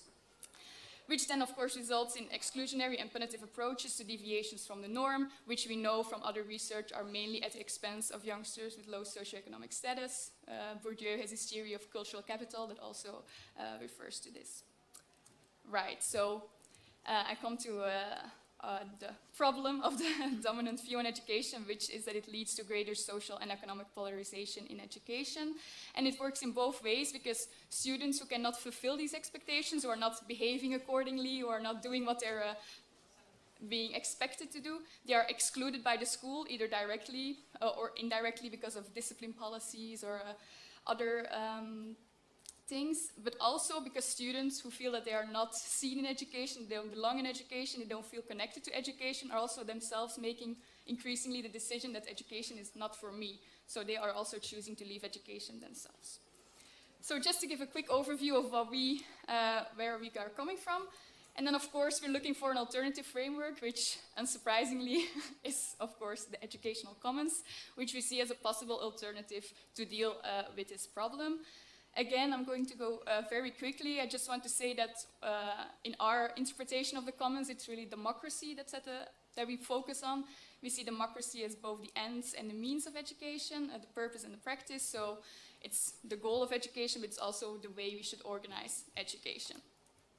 So this brings me to our research question, which is, what are the opportunities and thresholds for the Commons in formal education today? How did we research this? We actually focused on almost all educational actors, and we did focus group and interviews with them, and we examined how they position themselves against both neoliberalism and the Commons. So we kind of used these two frameworks as sensitizing concepts to see how they manifest themselves in education today, and whether or not there are commons present in education today, not at all, is there any room for them, or not at all. So that's kind of what we wanted to examine. How did we do this? So as I said, we did a lot of things, but today I'm just going to be focusing on the last three parts, because otherwise it will be way too long. So I'm going to be talking about the teachers' views, the students' views, and then we also implemented 2 projects of the Commons, like most people did in the Smooth projects, and I will also be telling you a bit about them. Right, so a bit about our case study. So we focused on 2 schools in which we talked with students, teachers, and we did the 2 projects. The first school was a very conscious choice of a school. As you can see, it had a very diverse student body. Almost every student comes from a vulnerable background in this school. Only 22% of the students are in the expected grade, meaning that almost 80% of the students have had an educational trajectory in which they have been held back a year. So a lot of them are really demotivated with education, have lost faith in education, are totally done with education. They're only there because they have to be there. So we thought this was a really interesting case to examine. I forgot to say, it's a secondary school in Ghent, and it's focused on vocational education.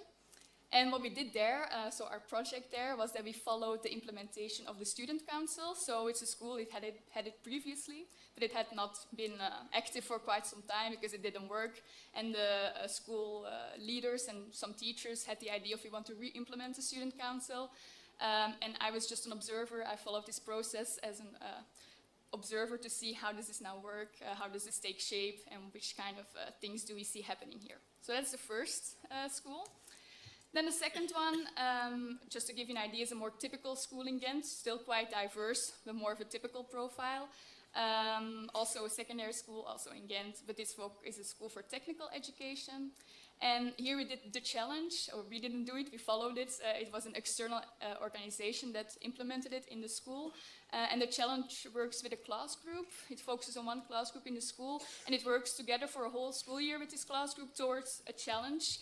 And this challenge can be anything. It's up to the youngsters themselves to pick a challenge and to really work for a whole school year towards this challenge.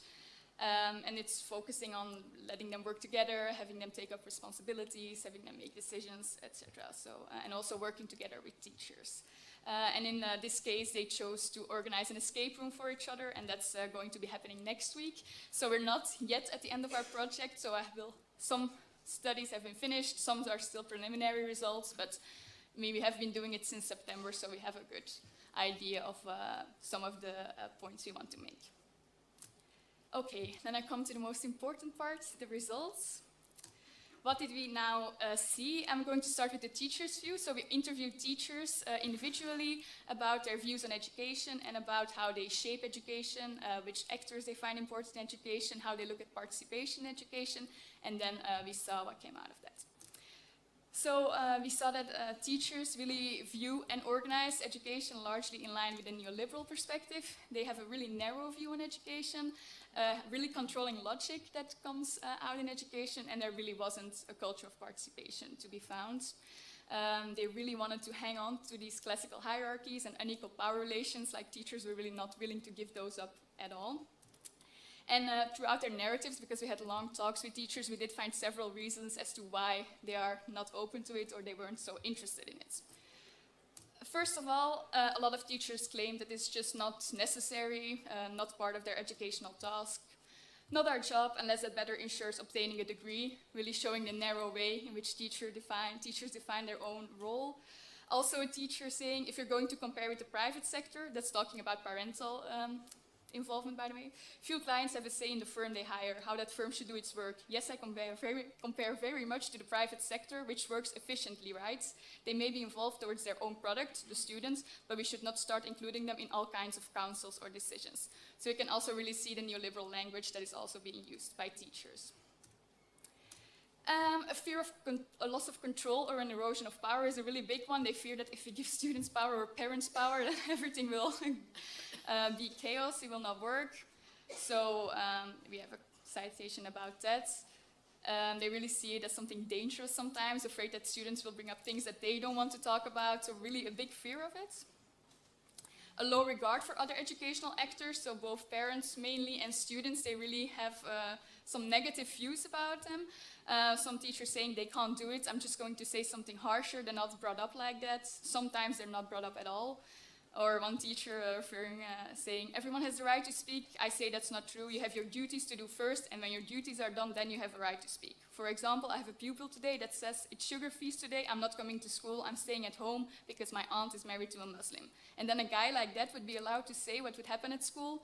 So really negative views on each other, or on the students or on the parents, and really seeing participation as something that has to be earned rather than seeing it really as a right to just shape a common practice. Structural challenges is a really big one, you know, a lack of time and space, because even teachers who were a bit more open to the idea, just that we can't do it, I just don't see how I'm drowning in work, I really just can't. It's just a matter of surviving at the school, as this teacher states. You know, we just don't see how we can do this. And also an important one, this is the last one, regarding the teachers, a lack of voice themselves. So a lot of the teachers themselves had the feeling that they were not heard in school. You know, they're talking about a sham democracy. We have to be in all these councils, but they are never listening to us. So of course, it's quite evident that if teachers themselves feel like, you know, we're not being heard, that they're going to be less open to listen to parents and students when they themselves feel like they don't have a say at all in education. So that's the teachers. Then we did the students. Sadly, again, we saw that the students really define education in line with the neoliberal perspective as well, that they have really internalized this view. They all state that they really don't like the school, but they are also aware that it's very important because they have to get a degree, because they have to get a good job, and they have to have a good future. And for them, educational success is really only defined as getting good grades, getting my diploma, getting out of here, finding a good job, and having a good future. So that's really how they see education as well. So, you know, just a quote about how much they hate school. And then we saw throughout their narratives that this is mainly the fact that they hate school so much due to the lack of space that they get in education. And there are a few different elements to this. There are really strict rules and harsh punishments in school. You know, they often refer to the school as a prison. I think that's the most made comparison. And the fact that there's just harsh punishment. Like I had changed places and suddenly I had to write that 100 times. Can't you just say to me, don't do that in the future? Usually their reaction is so exaggerated. So that's the first one. The second one is also feeling that their identity is not recognized at school. You know, you have to be a robot, sit there, look in front, listen all the time. That's something that was also stated a lot. You know, you can't really be a person, you have to be a robot to be in school. And then also a lot of mentions of education is not for me, it's not for my kind of people, you know, it's for rich people or for white people. A lot of mentioning of discrimination and racism again. Like one student says, they select kids, get it? They may not be smart either, but because they have so much money, they stay there anyway. Get it? That's really how the school works. And then a third one being the feeling that they really don't have a voice in education, saying that they're really not listened to. This is a piece of a focus group, all agreeing on the fact that they're just not listened to in education currently, and that they just really don't care about what the students have to say. And when we were asking students what they then want to be heard about, what do you want to have a say in, they mainly had just a feeling, I just want to be listened to in general. You know, when I'm late, I want them to believe me when I say why I'm late. I want them to listen to me when I'm not doing something right. I want them to listen to me as to why something is not working, rather than just being punished immediately. And then also they really wanted to have a say in like a lot of matters that for me at first maybe seemed trivial, but that do affect them most directly, like the playground, the starting time of the school, the food that is served at school. That were really the matters that they wanted to have a say in most. And when I was asking them about other things like, you know, the curriculum and having an impact on that, they really weren't interested at all. But they really didn't see how that could even work. It was not something that was really interesting to them. Yeah. So then I will go to our two projects. I'm running out of time, so I'll go a bit quicker. So we try to implement the Commons using two projects, as I mentioned before, the Student Council and the Challenge. And we have to say that it did not always run so smoothly. We saw two things. On the one hand, students are really not used to participating and often did not live up to the expectations, because it was clear that teachers went into this process with some expectations, and students, not being used to working this way, oftentimes failed in their eyes, and then it was seen as a complete failure, something that didn't work, something that wasn't good. And on the other hand, we also saw that teachers just were constantly, we had on the one hand a lot of teachers who were just not wanting to join in on the projects, they were just really opposed to it. And then even the teachers who were enthusiastic at the beginning and they really wanted to be involved, towards the end or during the whole process, they constantly were trying to really curtail this participation, narrowing it down constantly. I'm going to give one example of the Student Council, because I followed the whole process and remember in the first meeting, it was a meeting with the school leaders and the teachers, and they were talking about how are we going to organize this Student Council this year. And they were just saying, yeah, we actually want them to work around healthy food at school and around organization of the playground. And of course, the students, the first session said something totally different, because they don't want healthy food at school. They don't care about healthy food at school. And then, of course, yeah, it didn't match up. The teachers were disappointed, the students were disappointed, because they had other ideas that were not listened to. And then, yeah, they weren't participating anymore. They were there like, what are we doing here? And then the teachers didn't want those students to be involved anymore. They were like, we're only going to go further with the ones that are doing their best, that are being enthusiastic, that are doing their thing. So, you know, there were all these kinds of dynamics. And then we have to be careful, of course, because if that's how it goes, then in the end, both students and teachers may end up feeling more demotivated than before we even started. As one student said, the Student Council was a waste of time because they didn't really listen to us. I took part because I wanted to help my class change something, but apparently not. So coming to my conclusion, what do we now conclude from all of this information? So we have identified throughout the research several thresholds, but also some opportunities on the road to the commons in general education. So, you know, I think it's clear what the thresholds are, you know, the greatly differing views, the fact that a lot of actors also just don't necessarily align or are open to a commons perspective. So, you know, I think it's important to acknowledge that while teachers and students and parents have the opportunity to change educational structures, they're also confined by them and by the dominant framework, and, you know, they're also just embedded in it, so it's to be expected that a lot of them also view it this way. Another one is negative views the different actors hold towards each other, you know, that makes it really hard to really work together. And also the lack of space and time in education to take participation of any actor really seriously. I think that was a really big one that we saw throughout the two projects that we implemented. You know, if there's no time and space for failure, for chaos, for things to go wrong, for things to not work out, then there's a big risk of tokenism and it being instrumentalized. Again, the commons is kind of a thing to check off, okay, we asked them or we tried, which is not what we want, of course. Nevertheless, despite these thresholds, we do argue, you know, that the commons are still super important and can really provide, can be seen as a constant struggle against the current common sense of neoliberalism in education. You know, it's not because it's not easy that it's not important to still struggle against the common sense of neoliberalism. And rather than seeing the commons as something that's like, can be achieved as a whole, we should maybe rather see it as just something that we can take up as a struggle. And then my last slide, I promise. We had some recommendations about what could be maybe important to work on. We think it's important to work on different levels in order to create a environment for the commons. So on a policy level, I think there's a need for more space and time in education to really engage with the core of education.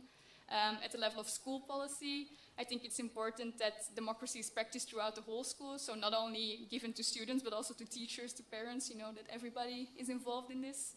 And also, of course, that there's enough time for actors at a school level to think about what is now our vision, what do we want to do, how do our visions contribute to some societal problems, and there's just never really time to think about those dynamics often in schools. And then regarding school practice, we think that it would be a good idea to just, like we did in the Smooth project, implement little pockets of commons, little projects, bring them into the schools and try to work within the dominant logics in education through projects like that. So that was it. Thank you very much. Thank you, Juno. You didn't lost yourself and your thoughts for a time, huh? Wow. Okay, so thank you very much. It's time for the last presentation of this panel. It's about the school councils using the Sociocratic circular method, traces and insights. Okay, and Naya will do this presentation.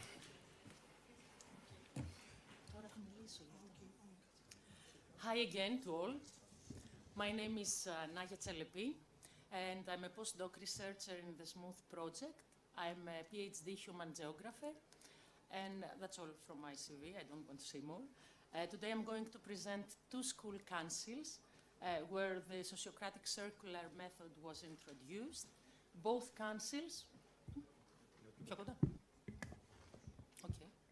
were taking place in the frame of two case studies within the Smooth project, and my role there was as a researcher, as a facilitator, a trainer, since I'm a certified expert of the Sociocratic method. And today I will try to keep it short, providing some traces and insights from the project that has to do with educational commons. As for the traces, the first case study, House in the Forest, from School of Nature, I have to say that it is a private school located in the suburbs of Thessaloniki. I worked there with a kindergarten class with 22 children from 4.5 years old to 6. One kindergarten teacher and one site support teacher were with me. Second case study was the Council for the Upgrade of Humanity in Big Bank School, another private school in the suburbs of Thessaloniki. I have to say that this council is a team of experts whose role was to find solutions to major problems of humanity before they colonized to other planets. I worked there with 15 students of the last class of the primary school, aged from 11 to 12 years old.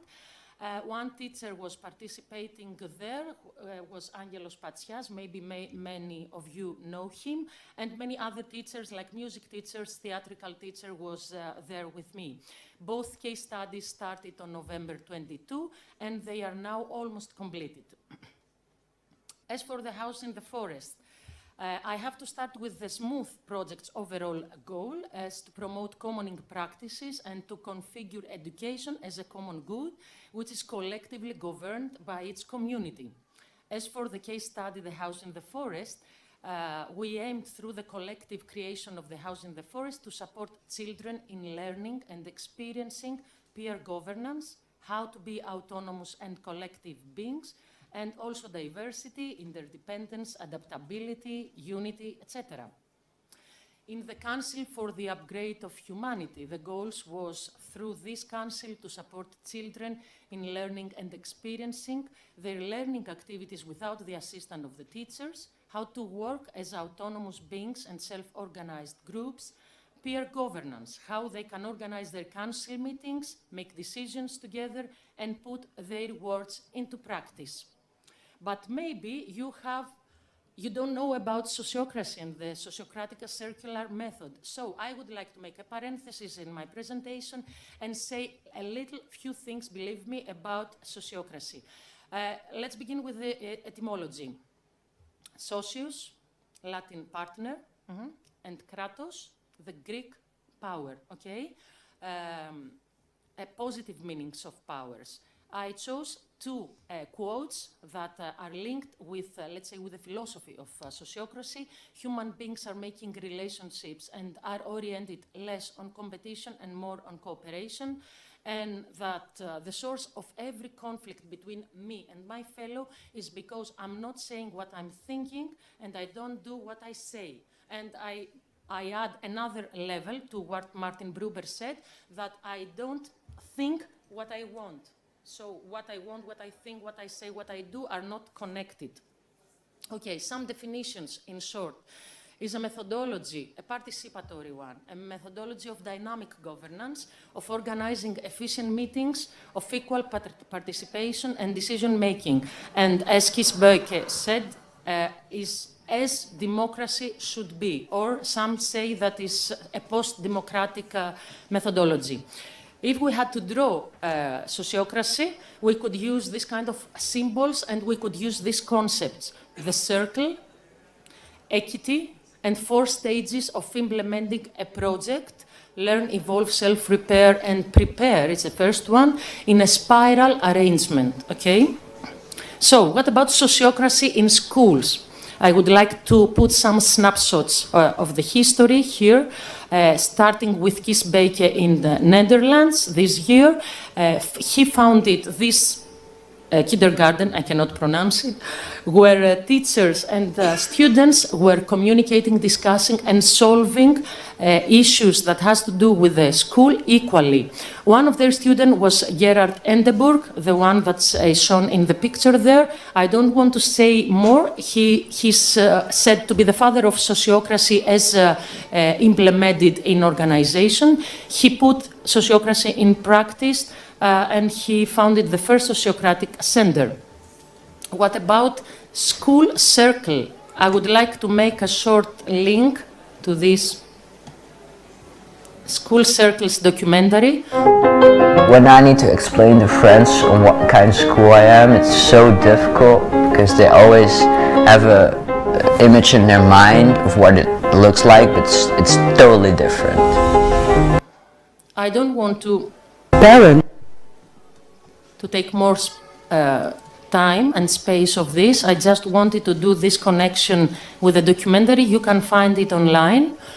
School Circle, Every Voice Matters documentary. It depicts many democratic schools around Europe, mostly in Netherlands, that use sociocratic circular system. I would like to differentiate between democratic school, okay, that's a pedagogical methodologies, and sociocratic circular methodology, that is a method, okay?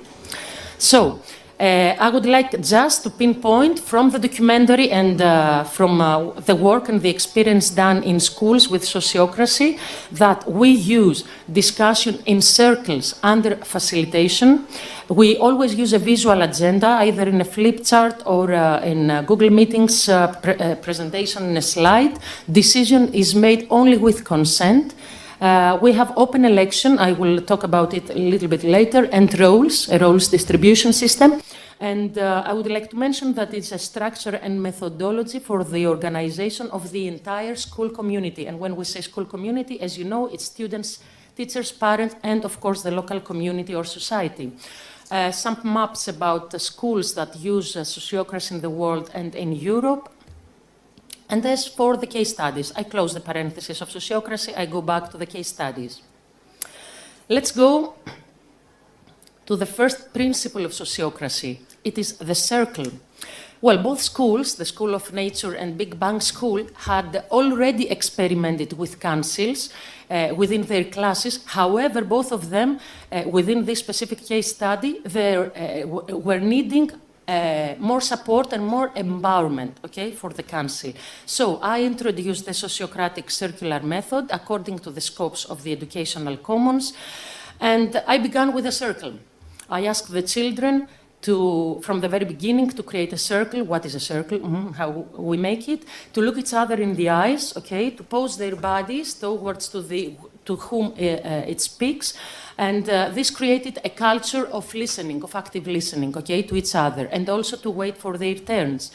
The facilitator, mostly me, had provided a safe space and trust, and of course time to each child to be heard, okay, one after the other. either in a circular or if the facilitator is experienced in a more, merged way.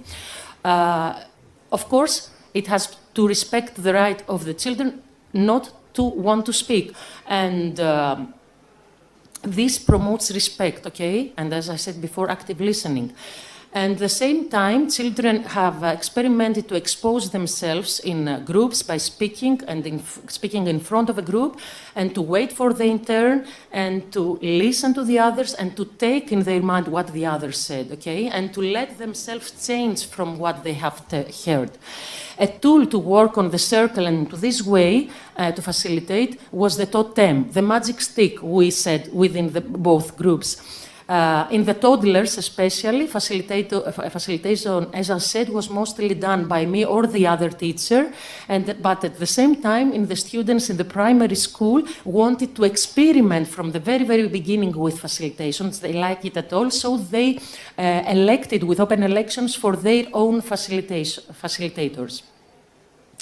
As for the decision-making with consent, it was following a process that is shaping the consent that was facilitated by me, who was in the workshop of the morning. We had an experience on this process, but I don't want to say more things here due to time limitation. I can say, though, that the options to reply to the proposal that is finally is shaped and is expressed by the facilitator are like, with the thumbs, dislike, or so and so. Observing the needs of the toddlers, I introduced an alternative way to show like, dislike, so and so with the hands, because thumbs was not a tool, okay, for them, for that ages to use. So they really liked this, okay? The consent contributes that all children are happy with the decisions they make, as well as they are committed to these decisions and they are put in practice, make their words to practice. Parents, in the second picture of the children of the School of Nature, have been also asked in many of the meetings if they want to participate in the building of the house in the forest, and as you see, they all consented like this. Well, as for the open election for roles distribution is another process called open election that was facilitated by me, and I'm explaining this because there is a need to have experience, especially in this procedure. The basic principle is that we don't ask who wants to do something, okay? To paint the wall, we don't ask, but we follow a procedure. We ask one children after the other to say who believes that can do the work with an open argumentation that has a connection with the principle, with the skills that we decided with consent before the open election. So we observed that the process contributed a lot in the change of the toddler's argumentation from a pure sentimental one, wow, I vote for my friend because I love him, I love her, to a more logical one. I vote for her because I think that she is capable to do the work. A change. In primary school, the process has helped more children, even the most introverted ones, to take on roles, to be responsible for the realization of their tasks, and to have trust to the others. The first picture, the downstairs picture, is from the School of Nature, from a team's task of cleaning up the forest paths from woods, where there was a leader, a role elected with consent, who was taking care from the others. I'm not going to speak about the roles in sociocracy, but the leader is taking care of the group, okay? So we have this kind of leaders. The other pictures was part from the visual agenda during the open election of the secretary, and there with the red you can see the word consent in Greek. We always have to put consent, okay, to a specific proposal. As for the final results, wow. Some photos of the day of the building of the house in the forest. Teachers, parents, experts, and friends were there. It was a Saturday, okay, and we were there from very morning to afternoon. The parents have been actively participating in the whole process of creating the house, providing their knowledge, their skills, material, etc. And as you see, it was a really collective work done. We could say for this case study that students, educators, and parents became somehow a community. I don't want to be put in more depth with this, because it could govern itself and put the building of the house in the forest in reality. As for the second case study, the Council for the Upgrade of Humanity, these children aim to share their solutions and their experience to the other children of the school. So we organized 3 days ago, it was Wednesday, a final, let's say, celebration within the school. They made a presentation and they discussed with the other children all the solutions and all the alternatives they found for the humanity. It was really interesting to say that the roles for this council was imaginative roles, okay? One could fly, the other children could go back in time to see what other people have done wrongly and not to repeat. So it was really interesting because they were also role-playing there. Later on, there was a harvesting of the other students of the school opinions, and the question was, do you want to have your own class or school council? So we had these nice mind mappings, harvestings. And finally, we have a sharing of homemade snacks that the children, members of the council, prepared in their house. I can give some feedback taken from the children. That was really multiple. It was via verbally methodologies, tacit methodologies, through words, drawings, crafts, as well as plays, games, and corporal expressions, because you remember the ages of the children I worked with. So, the children of the kindergarten were asked to draw what they liked more from the Council of the Forest. And they responded like that. In the first picture there, I see, I hear, okay? See here. The other picture, to hear when others talk. And it's really important for me because I don't pop up. To hear the opinion of the others and the others that hear my opinion. When I hear the other, I learn more. As for the children in Big Bang School, one said, before we had the stick, we were talking in general and we were jumping around.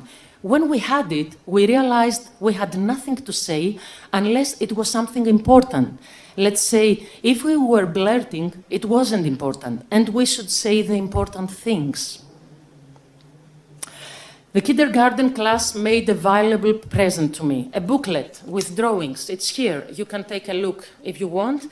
Drawings, words, snapshots from the work we did together. From there, one child drew and said, I draw the Council of the Forest. We were discussing and deciding how to build a house. There was a need to cooperate. Not everyone would do what they want. We were saying our opinion and making the right decisions.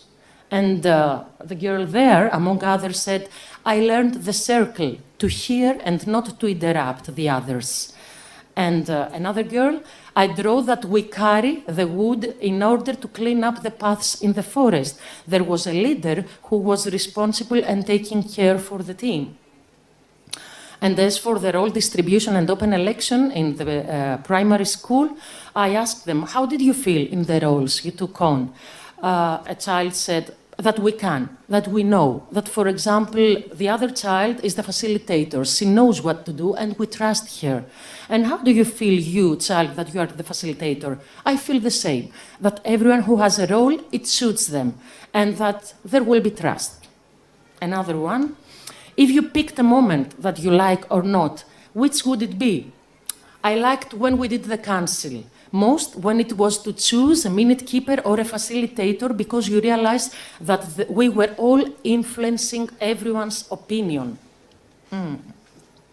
Some insights, speaking in circles. All children has time and space to talk and listen. The sociocratic circle ensures equality and equity, as well as inclusion of all voices and needs. All voices and needs matter. Decision-making for issues that affect children. Consent is instead of majority. There are no winners and losers, means no minority can be overwhelmed. Children learn to take roles and tasks and be responsible in them. alternative open processes with positive argumentation for election that empowers children and make them committed to their tasks. And last, the whole school community can be trained, participate in collective processes and the educational commons. Some necessary adaptations that I would like to propose. Through the participatory observation, the discussions with the teachers and the feedback from the children, I could say that there is a need for more intervals within the process of the council, especially for toddlers. Playful and theatrical ways are highly recommended as alternatives. For example, a playful way for children was not to raise thumbs, but to raise hands and let them express corporally and with their bodies. Especially the toddlers enjoyed it really much, and they were using it in their school life enormously without my presence there. The primary school, at the same time, children needed more activities outside classroom. That's why in the second round of the projects, we did a lot of activities outside, less talking and more games as well. So we introduced and integrated this kind of activities within our councils. And how sociocracy can be linked with educational commons. As there, in educational commons, governments is transformed into a common good, accessible to all members of the community, let's say, on the basis of equality, enacting thereby a democracy of the commons. Communication, decision-making, role distribution, and the overall organization of the tasks become a common goal and practice, co-managed on the basis of equality, more by all members of the community. In these processes, children play a major role and learn self and collective autonomy. Well, these wonderful children, I thank them, I'm grateful, showing their consent in this picture, have already put the first seeds for the collective governance of the commons in their school. Thank you very much.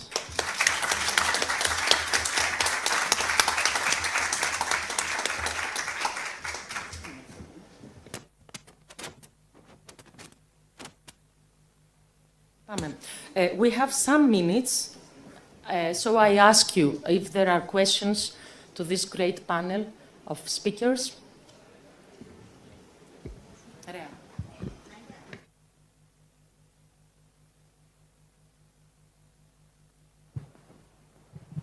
Thank you very much for presenting the schools we have.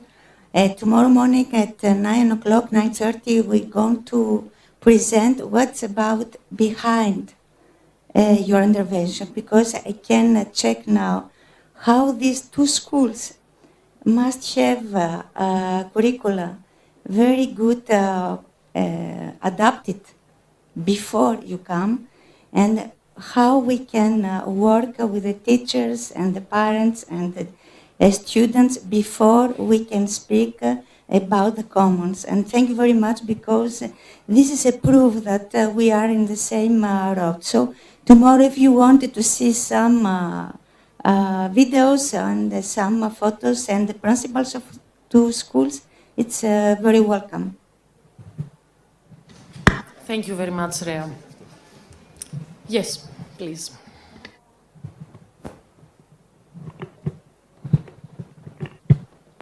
We will practice our English for tomorrow. So thank you very much. It was very motivating. Spasia, all your experience from public school is really amazing, and it motivates us to keep going. Thank you very much. We ourselves working with kindergarten councils, and we know that there's not many research on this field. So I would like to ask the last presenter two questions. About the obligation of the council, the obligation, is it a time that is obligatory? Because we know during the kindergarten, everyday life, children has a free choice of many activities, or they can circulate around or do different things. How did you cope with this, deal with it? Some children may told that I don't want to participate. Or did they already establish the idea of the council at this age? Sorry for my English again. It's a really big meaning. So it was presented to them, or they created this meaning? And the last question about sociocracy and the roles, the elected roles, is how the roles are presented by the adults. The roles are decided in the group that we need to have this, and this role, or the facilitator presents that now we have to elect a leader and then a builder and whatever. Thank you very much. Thank you for the question. I can only speak for this specific paradigm and case study. Okay, I don't want to add some experience from others. As from your first question about the obligation, I could say that we cooperated very well with the teacher of the kindergarten, which had already she was experienced, and also the class in councils. However, we, let's say, merged this council together with the need to create the house in the forest, because gradually we realized with our councils within the forest that we need to organize our work. As for the obligation, no, it was not obligatory to participate in the council. However, when we let free all the children who not wanted to participate and they were going away, these, let's say, outsiders, they were coming back to the councils because they had the freedom to come back. Okay, they knew that they could come back again, and in my observation, in these ages, they needed to come back to the group. So they were welcome again. Okay. As for your second question about the roles, the only role that was pre-established was the facilitators one that was in the beginning performed by me and then by the teacher. But when time were going on, we observed that children wanted to participate, to facilitate in a smaller group of children. In a group of 22 children and adults, it's really difficult to do facilitation, okay? You know it. But when they were alone in their, in the garden, within their class in free time, they were doing small teams, group circles, and they were facilitating. For example, for the issue of what are we going to do in the carnival fiesta, we saw 4 or 5 children. One was facilitating what do you believe, and we can vote. And so, okay. And as for the roles, it was not the role, the need for the role. It was the need for the task. The children decided that the first task to prepare the forest was to make a toilet there, to clean up the paths from the woods, and to make a table in order to put up all our tools. And this task created the need for a role. So we had some children responsible for the woods cleaning, for the table, and for the toilet. One last question, if we have the time. Did you offer different ways for the children at that age to express themselves? Because we know that they verbally cannot express always themselves.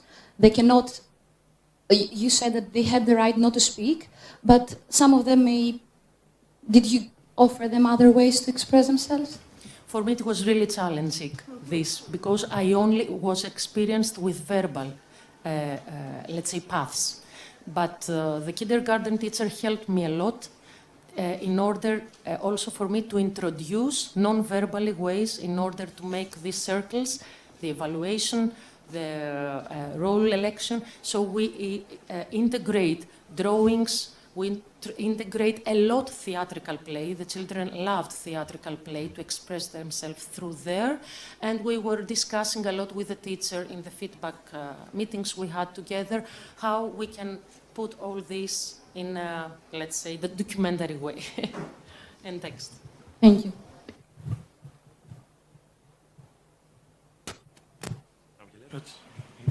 Yeah. More questions? More questions? Or a comment, something?